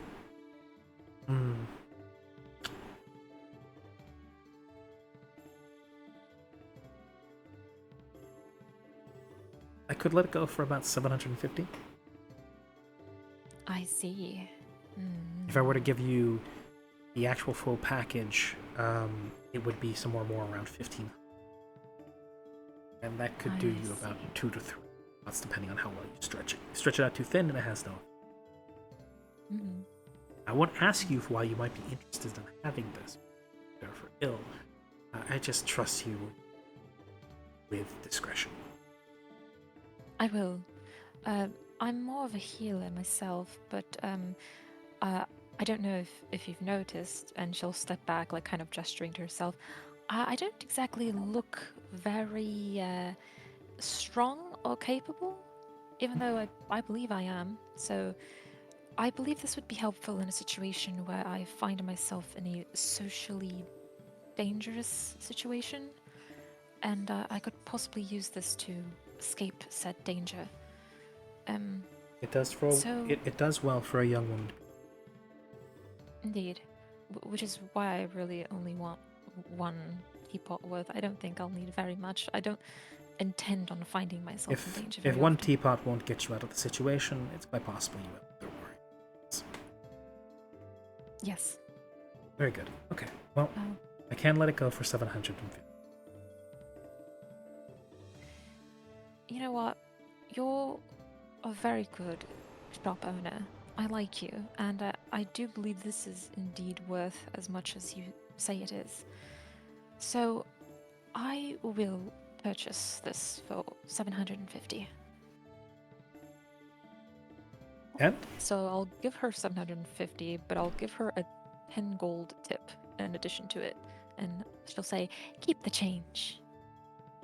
She gives you a small, good-natured smile and says, and she then starts boxing up and also levitates a few bags of a more mundane tea in to go with the suggestion tea before sliding the box shut, binding it with a ribbon, sliding it across it.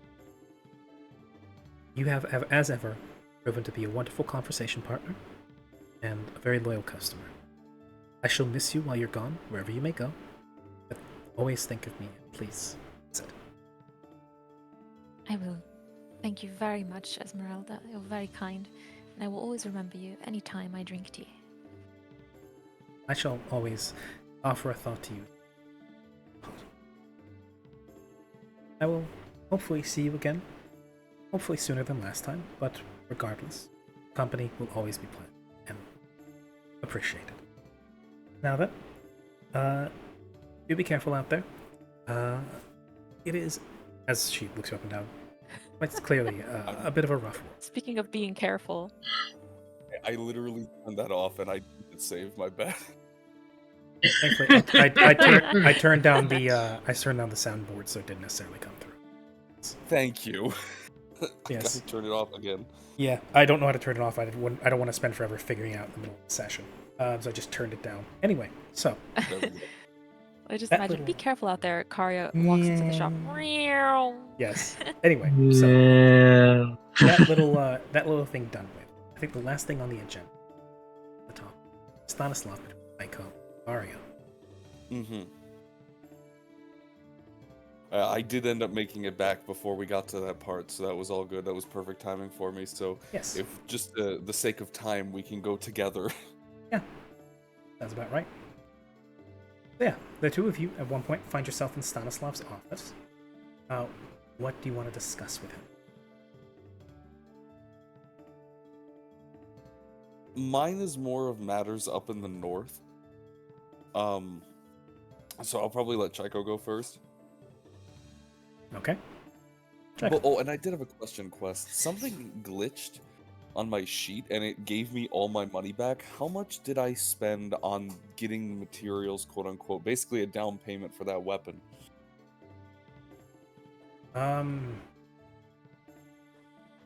Did you?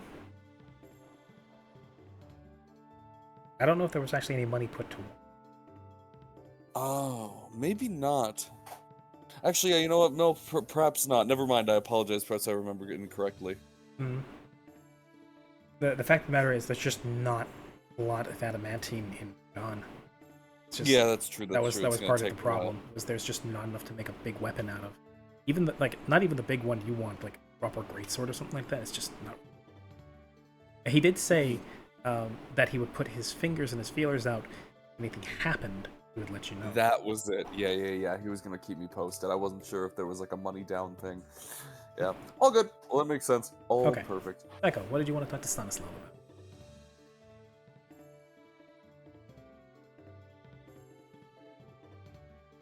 Go. Damn. God damn it. So, Karya, what did you want to talk about? again? You Seems will like it. recall. Well, it looks like Chico died. So- So, I wanted to speak with Stanislav about some stuff in the north because I realized that my plans may end up actually messing with his, and I just want to. I have some things I wanted to bring up to him. Is he just like in his office? Yeah, no, he's pretty much perpetually in his office. That makes sense. Well, I suppose I'll just stride up to the door with a quick knock, knock, knock. Heavy-handed as it is. Door's open. Karya will loom himself inside with a Vair in tow. You look up from his paperwork as you're looming in. He will say, "Good effort, but it takes practice." Well, yes. I appreciate the I- attempt to I- fit in. Because not most foreigners don't even try or make you a good at. Also, yeah, I don't know if it was said, but Sam did come in and say 1 second. But yeah. Well, I wasn't necessarily attempting to. I think I just kind of do that. Well, I digress. You have the But talent for it, you have the talent for it. I feel you have something important to discuss. Now then, yes. is it something pressing? I was just seeing what was being typed in the chat in the Like title menu. issues. Okay, well, Karya, you may shut the door behind you if you wish. Yes, please. And he'll just kind of turn. I'll have Vair kind of just I'll give Vair a nudge to just like tail swipe the door closed. Just a little. You're just. Yep. Well then, now that we have our privacy. Yes, I mean not to disturb you. I will make this quick, as I have come to realization in the past day or so that not only am I terribly inept at navigating these cityscapes, I believe that I may have unintentionally stepped on the toes of your operation in the north. God, tilts his head at that. Also, Well, you see, when I arrived, I was simply there for information. I will be frank with you, Stanislav. I had nothing but ill for you and your people. And from an outward perspective, perhaps based on ignorance, I saw you all as slavers with extra steps. Hearing the stories of those wrapped up in their contracts, and though I have been told that there are some of you that is the case, you don't seem as you are one of those. And I respect you for that enough to come to you with this information. I kind of nods in consideration and says, well, not wrong. There are a good few of us who partake in favorable risks, and I would hope that the reputation of the Mordani could be scrubbed clean of such things, but just not going to happen. I try my best to Oftentimes- buck such stereotypes. Indeed, oftentimes we are, whether we like it or not, we have branded with something that we cannot necessarily easily shake off. He'll kind of wave to himself and then to Vair. Quite so. You seem familiar with it as much as I do. Indeed. So, And you were busy trampling all over my plans. indeed. When I learned of the Draconic Kingdom in the north that I had heard of in legend, to eventually be told that it was truth, I realized that I invited those settlers of your village to come join me when I would take that land as my own. Now I realized that they seemed quite interested at the time, and that the idea of a new home in a place far away perhaps interested them, but I also did give them a fighting chance to stay alive for that sole purpose, that when we came back, well, I would have some people that I could guarantee some safe havens to, but I realized that that would destroy your mining town, and frankly would Brings destroy up a your plan. hand. Stop you. You know where this Draconic Kingdom is? Only that I know that it is the cause of all the problems that you would be suffering within the north. Do you know where it And- is? The north. So you have a cardinal direction. Do you know how long it will take you to get there? The troglodytes may have some idea, but I have not been able to speak with them since I left. Excellent. So you have no long-term projection of how long it may take you. We'll say that's indefinite. Do you know what resources and people you will require to make it there? I'm going to assume not. That is why I came to you. Now, I will say, I appreciate your candidness, but I will hopefully put your worries to rest on that part, as my assumption is by the time the people of the village have begun to work the hills, town will have expanded, there will be others there. There will be more people filling in that work as the news spreads of potential mining jobs. Portaline will flourish, the land will go green again, and there will be no shortage of people willing to make the trip to the mines. The illustrious privilege of mining some of the most rare magical metals in the world. Indeed. By the time that you is- probably find this mythical kingdom, I have no doubt it will have their con. They wish to continue and go to this sanctuary if you do find it. I only wish you the best of. Well, Stanislav, that's why I approached you. From what I have gathered so far, you are a good man of your word. And while I would assume some in the Mordani Confederacy would have leveraged their contract and put a death warrant on the man who wronged you and took your money without knowledge. You gave him a chance, and I respect that of you, and thus I would ask of you something similar. See up and down. You gave me... Oh, Study has the oddest ways of repeating itself. Please, go on. I suppose that Roscoe has been in a similar situation as I have just some years ago. Not too dissimilar. He too was hoping to found a sanctuary of his own for his people. Indeed, and I have been looking for one since the day I escaped from out the mountains of Orthos. However, I am very, very aware that on my short journey that for as strong and as capable as I am, and for as many speeches as I could give, I am unable to run a kingdom on my own, let alone find it. You gave me a lump sum, quite a sum, of gold for the work that I did. I would offer, at the very least, to perhaps set out with a new contract with you, as I trust that you are a good man. In return, I would help you in the future, of course. But I am looking for my home. Not my home, the home. A home for everybody out there. And perhaps what riches may lie in this kingdom, now that it is confirmed to be a true place. I would share those... Kind of, like, gives a little hiss as one of his fangs show and says, as the troglodytes claim. Yes, I suppose perhaps I put a little too much faith in them, but they were candid and open with me. They never hid anything from me. Myths and legends, even if told candidly, can still just be legends. I understand you have great hopes in this, but when I put my hopes in Roscoe, it was well-funded. It was well-founded trust in him. Fairy tale. Indeed.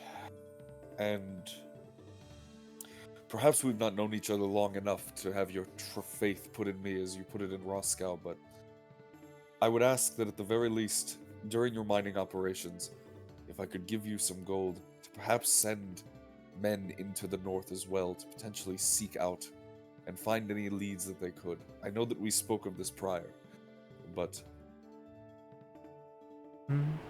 if I could receive constant updates, not constant, but regular updates, if anything were to come up, I would like to seek out a similar venture as Roscoe did with you. At least to get us started. Mutually beneficial. He actually, his eyes go off to the side for a bit as he seems to think. Well, we did intend to send scouts to the north to continue prospecting and to scout out more dangerous signs of the way to go.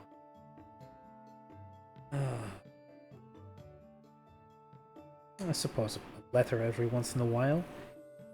As long as I know where you were last, or where I could expect you to pick the letters up, then I don't see why I can't spare an occasional progress update, though. I would not even ask for a deposit.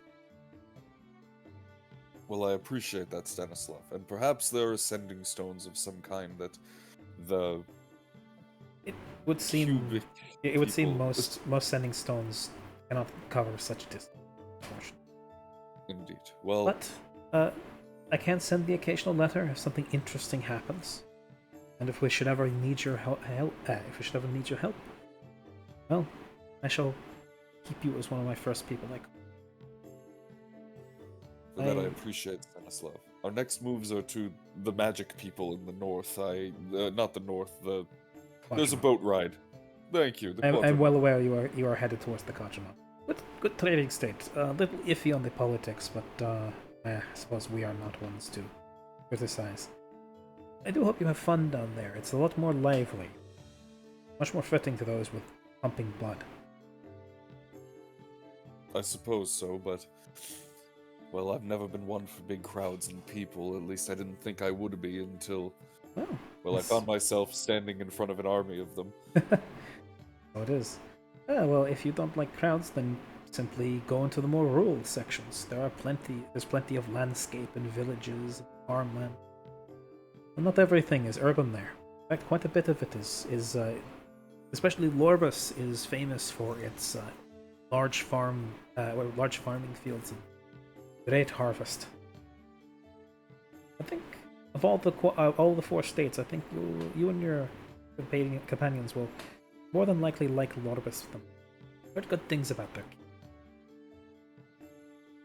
Well, I will take your word on it, my friend. I hope Indeed. we have fruitful business.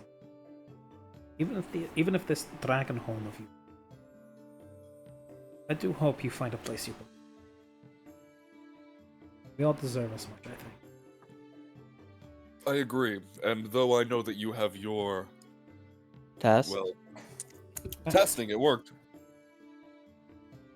All right, that's Go gonna be on. annoying for a bit. But I that's think your fine. drivers might have been buggered. Yeah. Anyway, Kara will kind of give him a nod and go, I'm aware that you are basically... Well, perhaps I'm not aware. I don't know if you're stuck here or not, but what I do know is that Roscoe spoke highly of you, and I think highly of him. And from your actions, I now think highly of you, and I would offer you the same thing. If we do find such a place, and you ever wish to escape, he'll kind of like flourish his hands, this. You would always be welcome. More than just for financial benefit. I may take you up on that, if nothing else than for perhaps a visit. Unfortunately, it seems I found the place I belong, in certain terms. And I've spent this long trying to attempt to steer this country a little bit in the direction I would hope it should go. I'd hate to abandon that effort, yes, after so much work. But I could Nor- always spare time to come swing by and see how things. Nor would I expect you to leave your people. I can respect that. There's also the slight matter of the sun. Yes. Oh, yes. I forgot. You're very dead. Unfortunately, so it has its perks, though. Thankfully, the Mordani government has kept that in mind, and wider well-being of the citizens at its heart. No, is that all? Indeed. And as I said, if you find anything and we keep in constant, well, not constant, obviously, But we regular keep in contact. correspondence. Yes, I will keep you updated. we will see. If anything we will see significant if- happens, you'll find a letter coming your way posted. Indeed, and I will keep you posted when we leave the Quadrant. And should Please we do. find anything? It makes it very difficult to stay in contact if I don't know where you are. Indeed, but if word is found, perhaps we can speak of a contract. Perhaps. And I do so love my contacts. Shark grin. I cannot say I'm surprised. As a Mordani likes his contracts, and dragons like their hordes, perhaps we are slightly susceptible to the stereotypes that we found ourselves in. Unfortunately, most stereotypes are grounded in at least a little grain of truth. In my case, the tendency for people to compare us to devils and our inextricable love of contracts is only in the most taxonomical sense untrue. We love our contracts because they keep people in line. The devils love it because it's something of a but still, I do so cherish these conversations, but I think you all have some packing to do. You have a boat you must catch in a couple of days. Well, most of my belongings are already on my back, but yes, I believe so. Thank you, my friend. I appreciate you. I look forward to when you return. Please, enjoy your time in the Quadranum. It's a good place. And with that, he'll give a little... Do they loom to leave, or do they bow? You don't know. They don't ever seem to loom. Maybe there's a nuance to how they loom at one another. Yeah, I'm gonna just like... Kari's gonna stand there, like puff his arms up, and then also while puffing himself up, wave like goodbye as he walks out of the room. little grin on his face, and he says, "Could use a little bit, but keep trying." As he then motions, and the door closes. Part of me was just imagining Karya trying to T-pose. That's basically what it was. I was just imagining the Dr. Livesey, like, shoulders up, fucking, we got ramrod walk. Anyway, Aiko, I believe you had a thing you wanted to discuss with him. Yes. Also, quick thing. For some reason, my it's something to do with the USBs. For some reason, my microphone USB doesn't want to connect to anyone on the backside of my PC USBs anymore. Hmm. It has 4 USBs towards the front, so I plugged in one of them. And it works. It's working now, so that was fun. Strange. And the USBs on the back of my PC aren't dead either because I plugged in my mouse, my keyboard into those slots the slots that were where the microphone was. So Strange. that was fun. Anyways, Maybe it's just not cooperating with whatever card is connected to the USB. I don't know. must be. Anyway, Oh so well. what was the topic you wanted to discuss, Thomas? What I want to talk with one thing beforehand. I assume I didn't hear it, but what did Chaiko leave the room for Karya? It was done. He went in, the door closed, and Chaika was left to outside for. Okay, Works. cool. Karya Wanted to came make out after about 10 minutes of discussion, and now the door is open as Stanislav motions you inside. sure. All right, my turn. I enter in. So, how do you do, Stanislav? Aiko, or Chi, or however you wish for me to address you. I go for now. Very good. Please feel free to close the door behind you. She does, and she sits with the bow. Or she enters, bows, closes the door, and then sits down. Okay, thank you. So, I very much doubt that what you wanted to discuss is the same as what Karya did. What's on your mind? Well, today now that I have some money, some coin, I think it's about time that I start getting help for something I need done with. And with that, she, her facade will fade and she turns human. And she drops her voice. So, I need your help with something. Eyebrow comes up.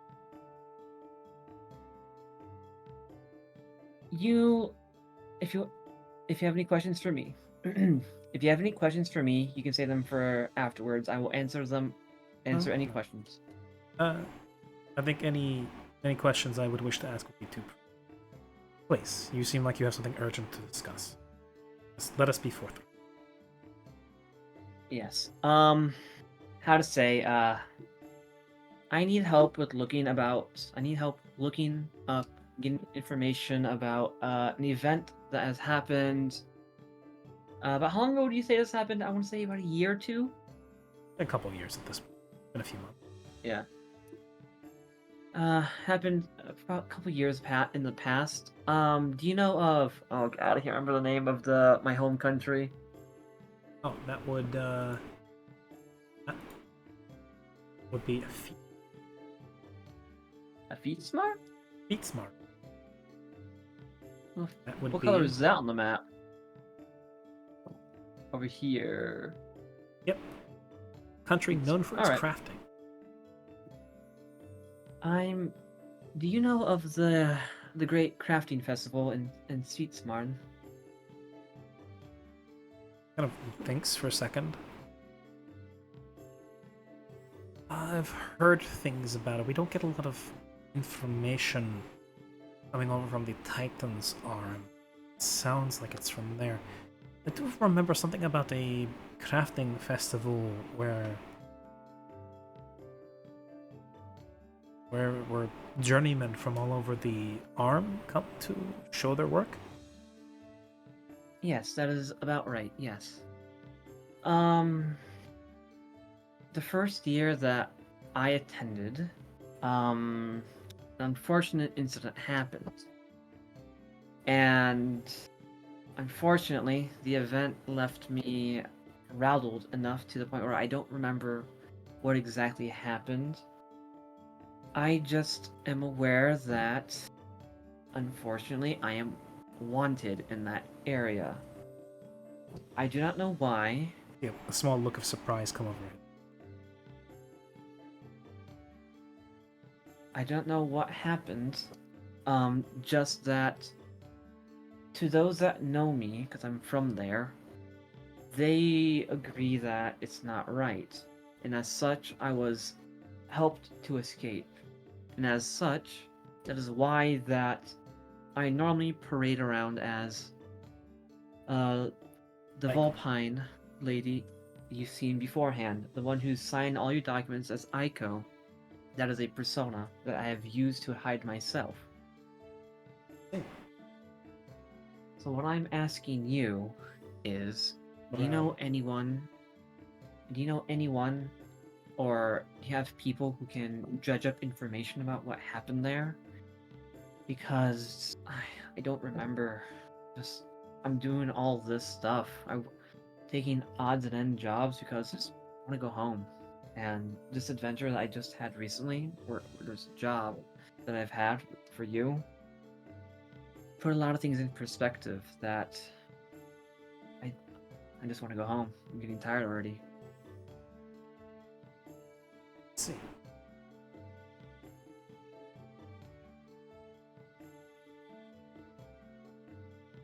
I'm very sorry. I know that the job itself was quite stressful and was far and above more than I asked for. Part of the reason why I was so generous with the hazard compensation. So I know that money only patches so many wounds. I did promise all of you that if you wished, that there would be favors on the table, including information. I offered that to everybody. Though part of it was implicit in having part of it was implicit in hoping to run the village, should you choose to do so. It's a burgeoning populace, and a burgeoning village is a thoroughfare for travel and much gossip and news. So creating a network is far easier that way. But I myself have no agents over in the Titan's Arm. There are not many elves or beatsmen who are willing to work for me, or any Mordani. Ghouls and other such do not quite fit in over there. They are a little more besotted with what is natural and unnatural. As such, the undead are not quite welcome, and many of my agents tend to stick out. And those who simply come wearing their heart on their sleeve. That said. Yes, unfortunately, I'm aware. That said. I'm from there, so I get it. I can do my best, seeing as this seems to come from a place of genuine homesickness. I feel for you. Being cast out from your home is, unfortunately, something I am quite familiar with. Unfortunately for me, there's no going back. The papacy, while speaking of forgiveness for the vampires that split from them, have made it quite clear we are never to step on their borders.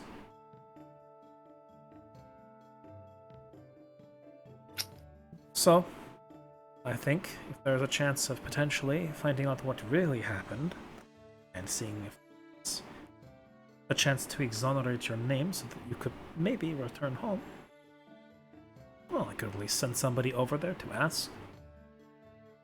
Or perhaps next time we see one of the elven boats in the harbor, ask some of them.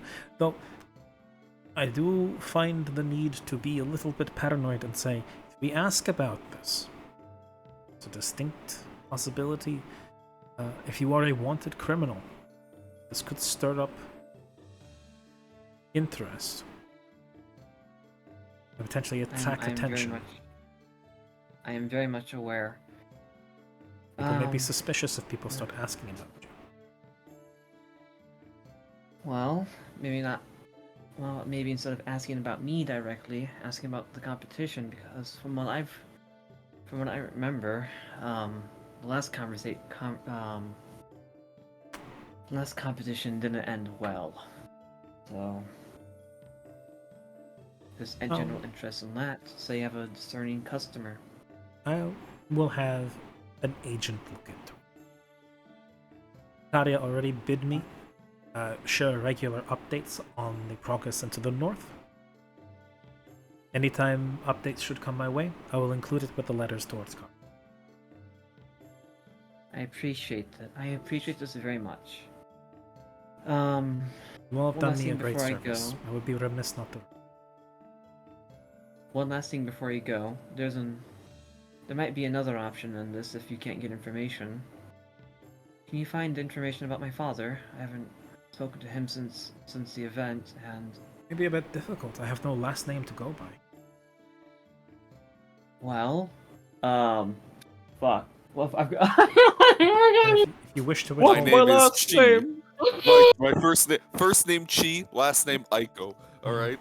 No, I know my name. I forget his name. I had a good name for him. First name Chi, last name Aiko. Most people think that I'm a fucking psycho. Whoa. hey, Bars! Honestly, bars. DJ Saren well- in the house. For the sake of continuing the scene, can I give him a name? Yes, This- and then we can this- rectify that at a later date. That later. Yes. Yeah.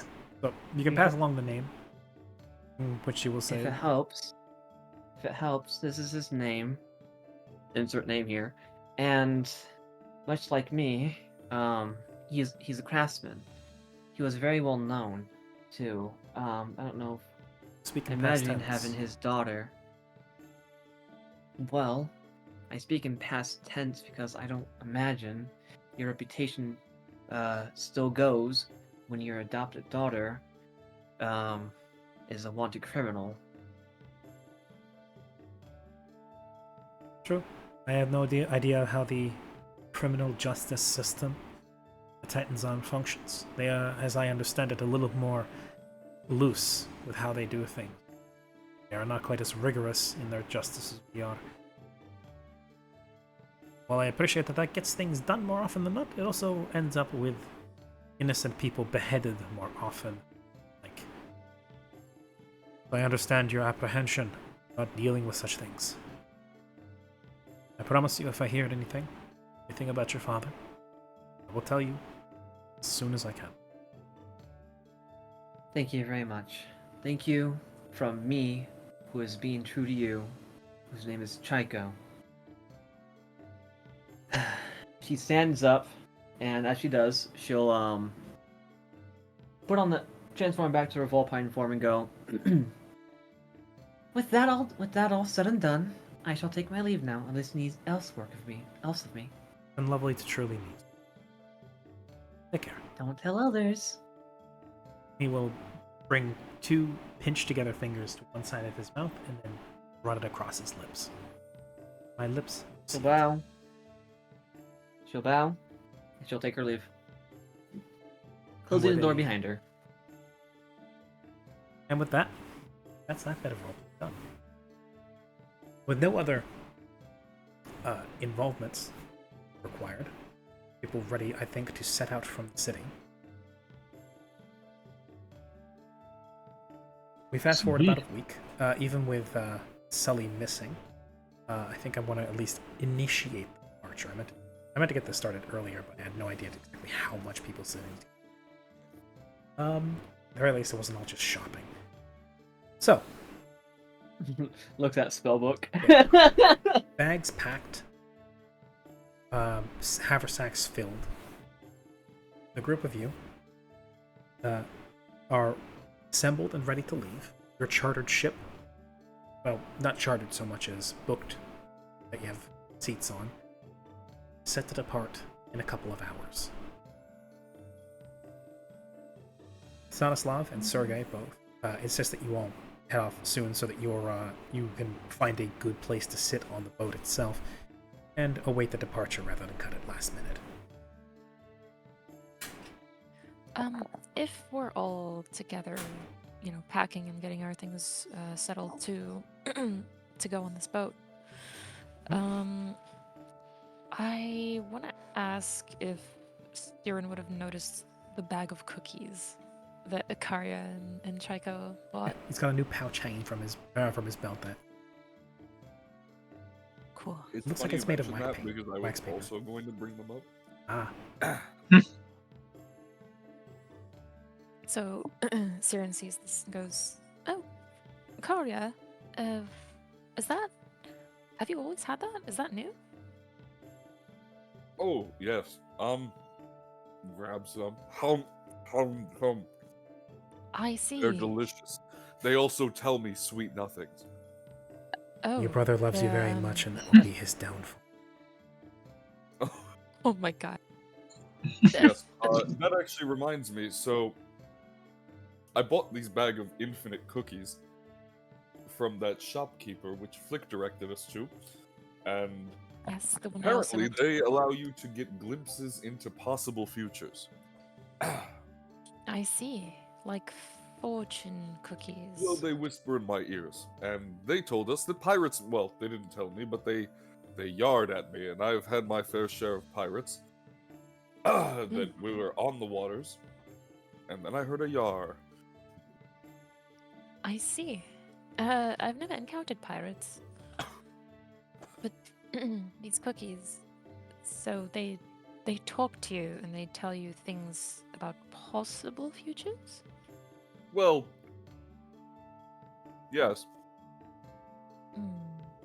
they told Chaiko that she hurt a lot of people. Oh wait, well, no, she didn't tell me not to say that. It's all right. I won't ask.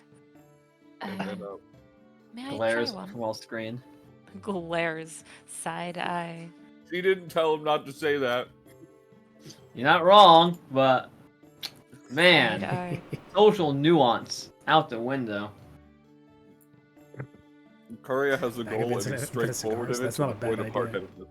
See the future in teachers, after all. Yeah. Yeah. No. I can see the future.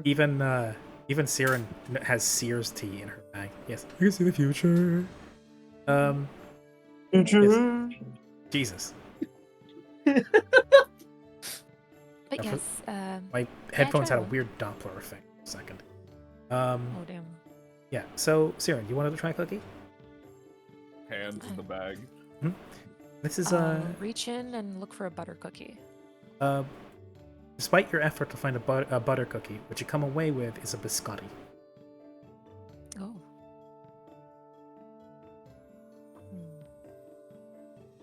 I'll look at it for a bit, sniff it, and then eat it. Nuts and sweet pastry. As you eat it, it's tough. Biscotti is naturally tough. It's a one that's meant to be dunked into tea or coffee. Mhm. Crunch it, swallow it. It's nice. A bit of marzipan in there. Wait, combine this with the Sears tea to get a supervision. Oh my god, I should try that one time. See how it Uh, goes. God, oh Don't do that, god. you Yeah, might- that'll- you- yeah, you no. Don't do that. You might I'm see open God. to this experiment. Anyway, you swallow the last few crumbs of the cookie. Get your family back. Hmm. That can't be true. Well, I said possible futures. They told me that I was going to eventually kill all of you. These cookies seem very very pushy. Almost Well- like they're not even suggesting a possibility. They're suggesting that something will happen. Hmm. But that's not true because what they told me is it's not. I mean, it can't be true. Would you like to give another Sure. one a try? Yes. he'll shake the bag, and then Kara will look at her seriously and go, "Siren, these are pastries." I see. Can I get a Uh, cookie as well if I'm Yeah, in this Kara, scene? Kara at this point will go. In fact, Yeah, just passing everybody, cookies Pass out around. the cookies. everybody, come and try the cookies that whisper doom. Hold back. just hear that? Rug and Just as everything. Kari's saying that, Flick is probably walking right by and takes a small pawful and says, "Mine." Can I come back? Karia, can we not? I mean, Psycho. arguably, Oh. Karya got a nice one that said he may find love in the future. That's true. Possible. Out of how future. many bad ones? Out of how many That's bad about ones? 4 to 5 at the moment. 4 to 1. Yeah, it's a 4-to-1 ratio. I'll take that. Listen, Kari will kind of go, yes, they might whisper doom, but I believe that keeps me focused to make sure that those don't happen.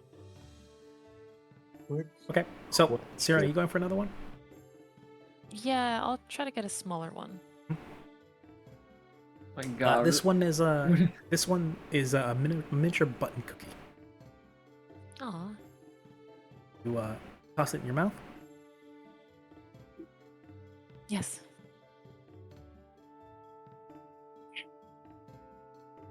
May find the man responsible for this one day. Soon.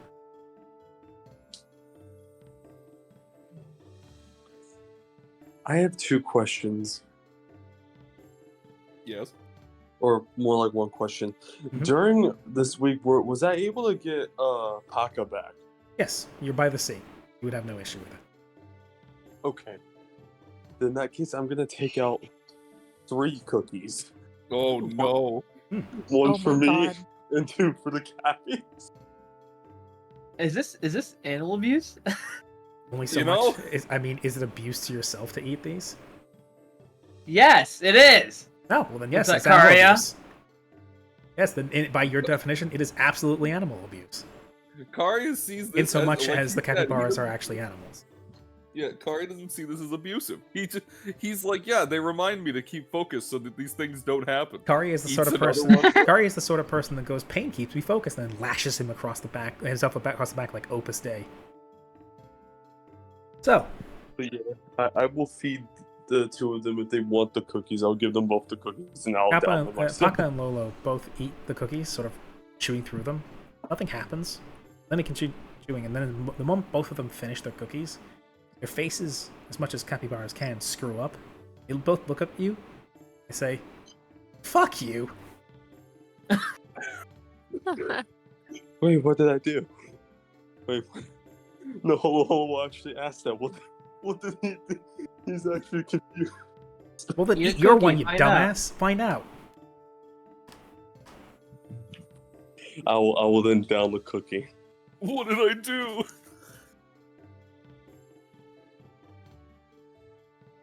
There's a future where you greatly disappoint your tribe. That's not nice at all. Yes. Did it tell you that you were going to end up eating your capybaras? No. Much worse. Oh. Anyways. So, Please! I'm sure these cookies aren't that bad, and Flick will try one himself. yep, you They're not you that you bad. flick a sugar cookie into your mouth. Swallow.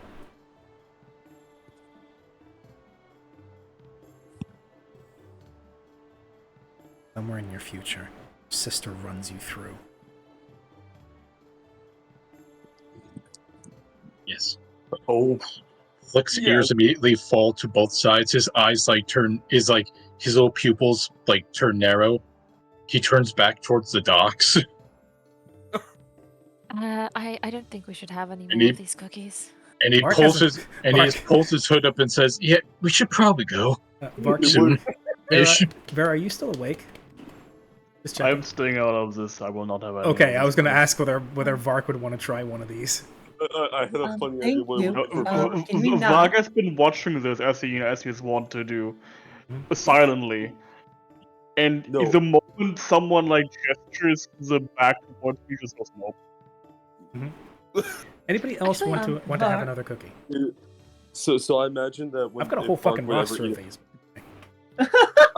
I imagine if Vark would ever eat a cookie, it would say, "You are not beloved," and that's it.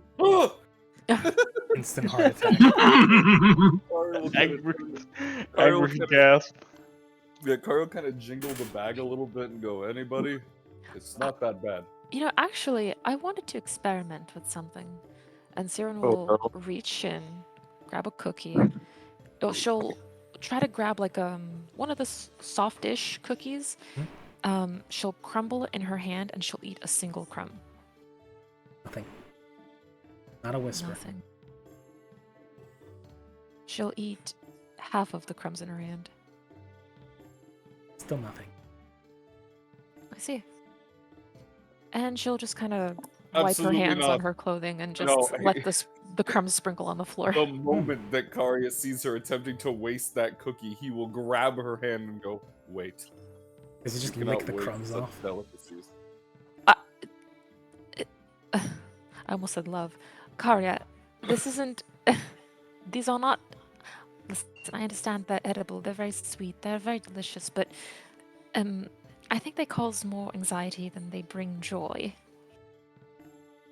I think they serve.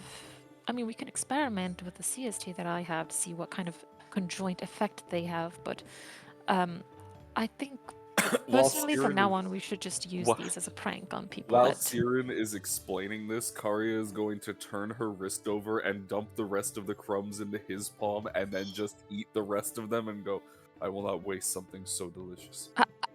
Oh, all right. Tastes like Siren. Anyway. Licks her hand. No! She just slaps Karya's nose. Siren and Karya, make me a will save. What? Oh, okay, Okay. cool. These were not meant to be shared. Oh, Oh And no, you guys, we're I'm not even mind saying that as a collecting meta thing. You immediately both get the eerie sense that these are shared. Okay, I got Fortunes an 18. very rarely end well. They're bound. I don't know what my roll was. An 11. 11. And Siren gets an 18. Everybody watching sees as Karya and Siren's eyes both glass over.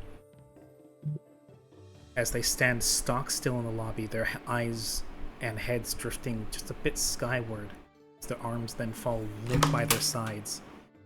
And Karya completely drops the bag of cookies where he was holding. I picked them up. Oh no. And... Second? Want to speak again? Hello? Yes, Hello? sorry. Headphones came out for a second.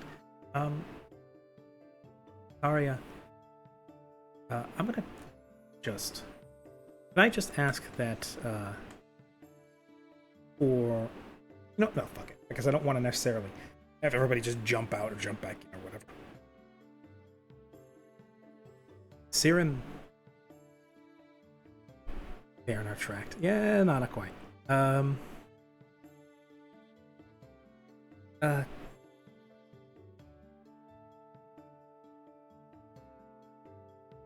Arya and Siren, you both find yourselves in the middle of empty.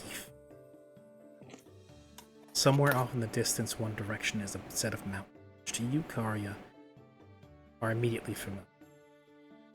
Siren, there's an eerie feeling of deja vu, but you've never seen those mountains before. The other direction, a small village, which to you, Siren, immediately apparent. Karya, for you, that same feeling of deja vu that she had, the other way around. You've never visited a village that looks like that. Though, sitting in the middle of the field, the two of you sharing a moment basking in the sunlight, sitting on the soft green grass, the gentle breeze plays across your scales, both. Siren, you feel the familiar breeze run through your feathers. Arya, across scaled face. Lair is curled up next to you. Siren, a woman, bears a strong resemblance to you, but maybe with a few more lines across her face, comes up with a basket. And Arya, you see trailing alongside her is a young girl who looks like the spitting image of Siren. Comes toddling along, running, then throws herself into your arms, Siren. Before then, a moment later, all of it crumbles to dust as the little girl turns to mist in your arms. And then there's a whisper of back.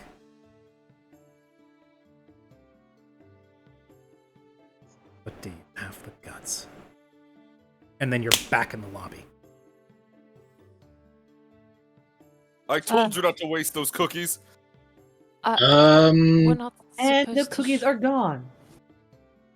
would you two care to explain what just happened? You seem to go all glassy-eyed, and you seem to, I don't know if there was something in those cookies or not, but you both seem to go slack. I think they're meant to be eaten alone and not shared.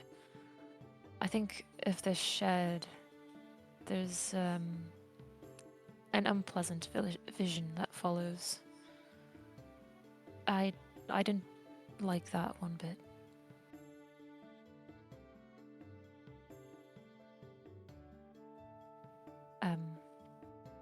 I'm gonna go lie down. Flick is going to turn back around to. He's going to start looking around the dock. He's going to say to the others, "Yes, we should probably get going soon. Can I have my cookies back, please? The multiple potential futures keeps me calm.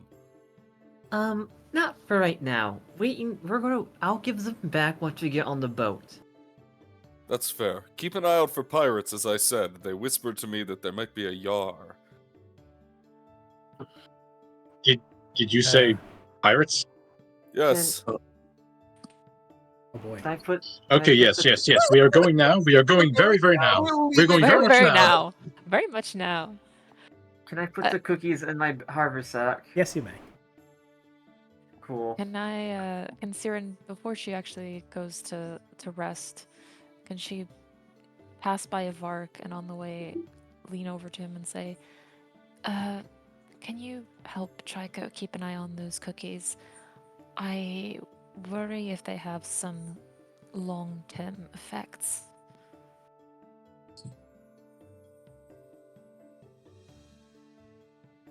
All right, and I'm gonna go lie down. Before Siren leaves, hold on, Siren. Mm-hmm. And he's gonna pull out Dawn. When do you want to do the thing with this? Oh yes. Well, when there's a full moon, I'm presuming.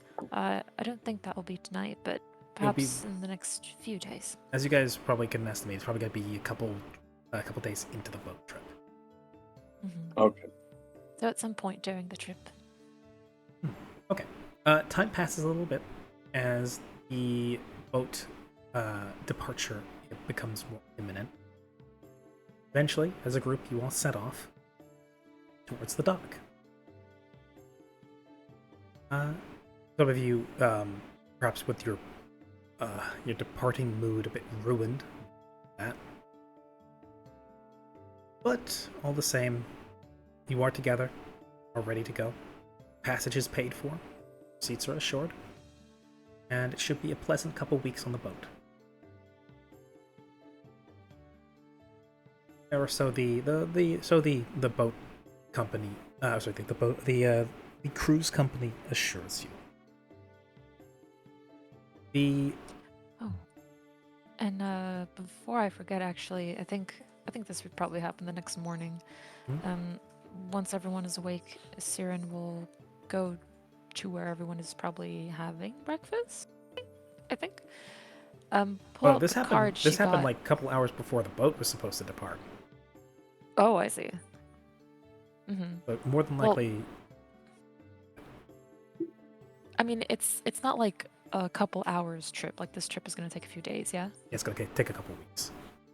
Yeah, so the next day, Siren would have gone to the party, presented the card she got from the Lich, from Harry, explained the situation, say, so I met this fellow in this tea shop, and he was very eccentric and very strange, a bit forcing his charm, but very respectful. Kissed my hand and handed me this card and said that he could offer his magical services to people. Apparently he's a lich, but he's working on redeeming himself. I just thought you should all know. And speaking of which, I'd like to cast Detect Magic on the card to just make sure that we're not being tracked or something mundane. weird on it. Okay. Oh yes. As the party departs to go to the dock, it is a little bit blockaded by something. There seems to be something of a hubbub around the dock itself. pulled up alongside your boat, which you know to be your departing boat, is a much larger, much more conspicuous ship. One that is gaudy, lined with cannons, and several parts of the hull are bedecked in shining jewels and laced with gold. The flag it flies is massive, white and black, and shows the image of a skeleton grasping a saber and crown. And it seems to be unloading a variety of crates of some kind. From the ship, pushing past the crowd, eventually towards you, looks to be a... To say he's finely dressed implies that there is a, that it's, like, formal, but it's more that he is himself dressed in, extremely gaudy clothing. The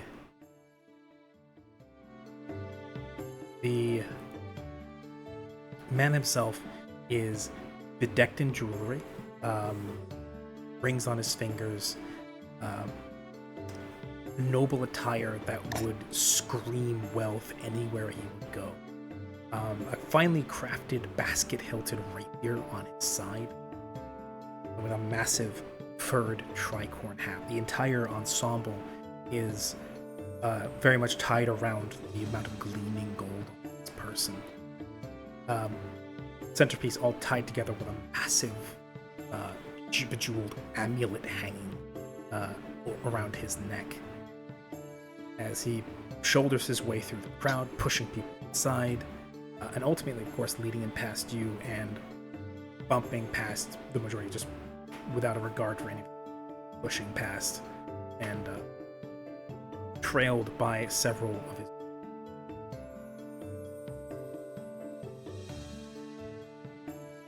And yes, very clearly, a lot of people aren't very happy with it, but not a lot of people seem to be ready to step in his way.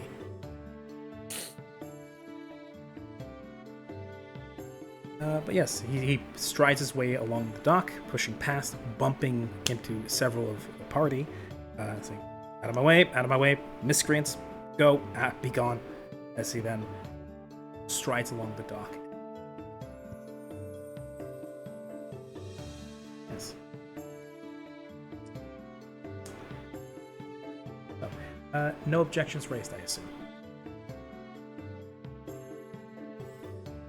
This is the captain? You would Or have to is he assume. right- Of our ship. No, not the ship of a that's different ship. passing. Of the big, shiny one that got parked next to your ship. Can I see if he's... Does he look like an Asimar? Me? He's definitely They're got not- the whole bright thing. So they're definitely not... beard. It does. Oh, he well, has first no of all, beard. yeah. He's clean shaven. He also, I see. on one side of his You- face, What the- wears he wears over one side of his face a mask of some sort. Looks kind of like a mix, like sort of like an opera mask, but it covers one half his face. So I guess my question is, he's not stopping us. He's just like... Just shouldering past. Flick's certainly going to eyeball him a bit with a bit of suspicion. That looks like a pirate to me. Either that or a very wealthy lord.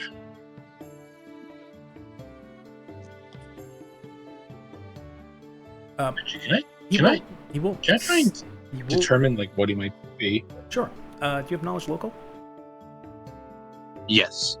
Look at that. In the meantime, he will stop on one boot heel, spin 180 degrees, and said, "Who called me a pirate?" 22 Uh-oh. for my roll. 22.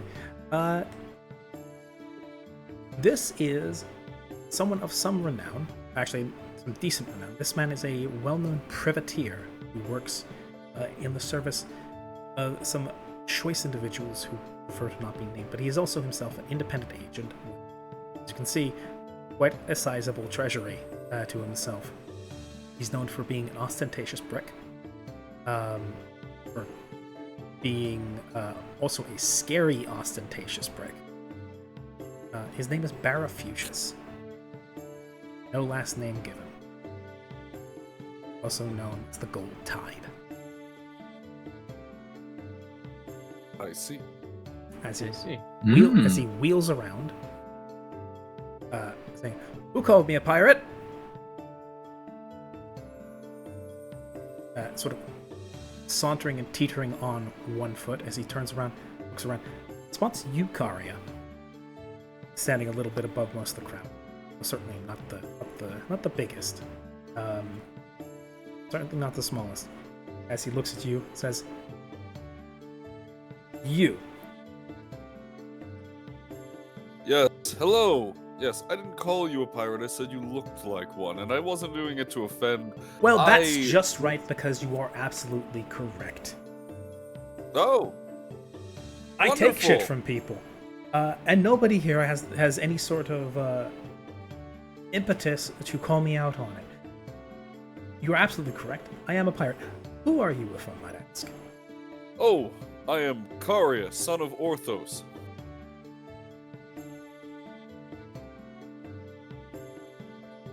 The look on his face, which was one of mild amusement before, creases. And then he, like dropping the saunter, kind of drops onto both heels and says, "Orthos." As in Orthos, the cruel flame. The burning horror, the destroyer of hordes, the schemer in flaming shadow, Orthos, the ancient red dragon. Yes, he has had those titles, yes. That's a good one. You call yourself what did you get some scales off before and glue them to your face? Oh, Orthos would be ashamed. Why do I keep being told that? That's Flick, too who's probably just standing off the side, probably exchanging glances with Karia. Well, thank you. I don't like my father, so your words are very kind, stranger. No, what I mean is, I don't think he'd ever even acknowledge a runt like you as being his son. I think the very fact that you infer that is just beyond amusing, not to mention laughable, because you could never... The half-dragons of his actual brood out there, who are movers and shakers, have the ear of kings and sultans, and there's you, here, on a dirty dock in Mordan, lining up for a common cruise ship. And you want me to believe you're half a dragon, let alone Orthos. I think that's absolutely hilarious. Well, I meant no jest, though your joke was less funny when you had to explain it, which is what I was hoping for. No, I'm sure you believe what you're saying. Delusions are often hard to dispel. I'm sure that you've proven it well enough to yourself, dragging around heat bench motions to fire a sick puppy like that. I'll leave you to your mental illness and go about my day. So long, Karia, son of Orthos.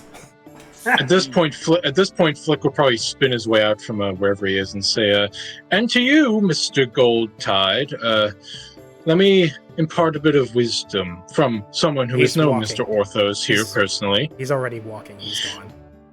Oh. Never judge a book by its cover.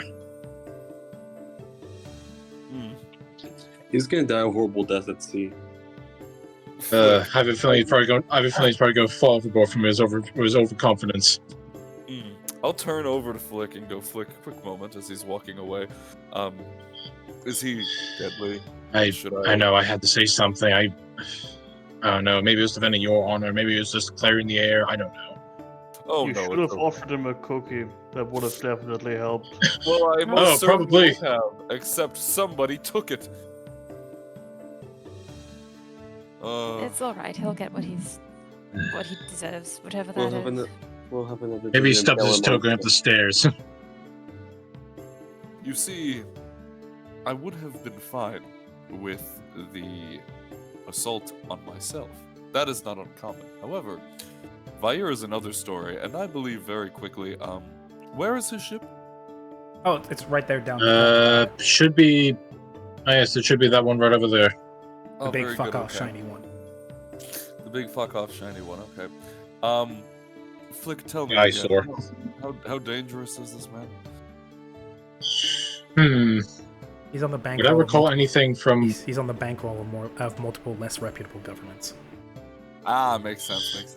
Well, yes, he is a privateer, so he's on several rather shady folks' payrolls. So I imagine he has quite a few battles under his belt. Does anybody happen to have any gunpowder? Is this another Flick's one of your Flick's going to. So, One of yeah. Flick's ears is going to twitch, and he's going to turn to Karia with a wry smile, and says, "I think I know what you're talking about." We Yes, are of not course. blowing up a ship. Absolutely not. please. We're not doing anything, but please hear me out. Simple enough. We put a little bit of gunpowder in the cannons I themselves. am They boarding go- the ship. I am leaving. Mark ever the the man who cuts through the bullshit. They fire the Holes. cannons. It's just a backfire. They sink. Oh no. Holo's gonna just like kind of like go up the car and say, and just like whisper in his ear, "It's okay. I can throw lightning bolts now." Oh, I was muted the entire time. Well, Karia, please no, Karia, can we not for 5 minutes, please? We're about to leave. Vagin's surrounded by idiots. He's surrounded by maniacs. That's true. That's true. Excuse you.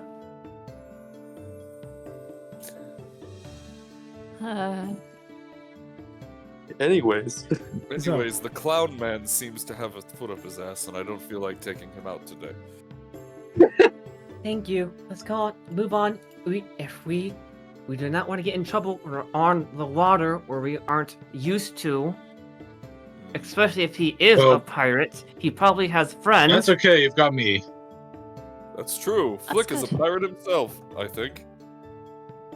Yes. are you guys Well, ignoring that? Former pirate, sort of more privateerish. Exactly. Also Him and I traveling were most. It's Exactly. Both Flick and myself were both pirates at one point. Are you guys forgetting that I literally breathe I can breathe underwater? It's exactly hello. I was about to say yes. You too. We should never lash out at an enemy who has attempted to belittle us, and then Kari will That lean in. But if you electrify their boat, I will stop. That being said, you can also target whatever keels they have, and their boat will basically become unturnable.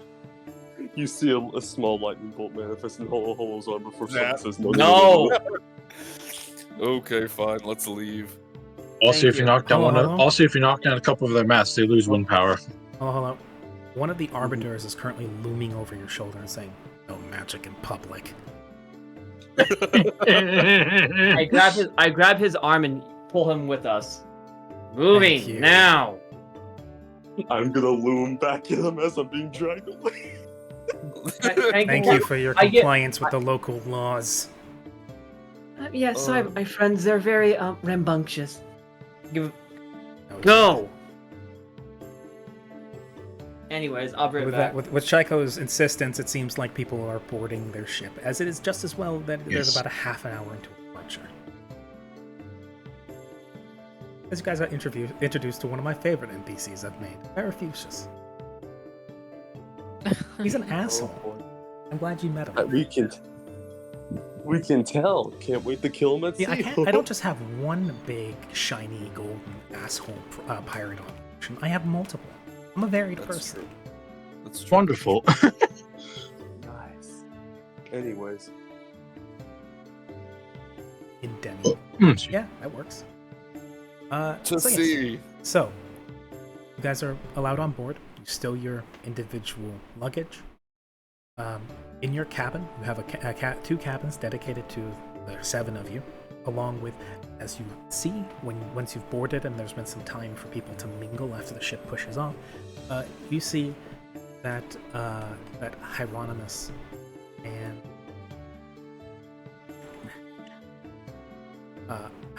Deminova, your 2 contacts from the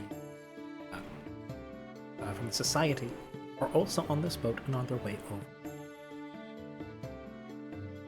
So, with you guys finally shipped off on your way, finally, I will call the session there.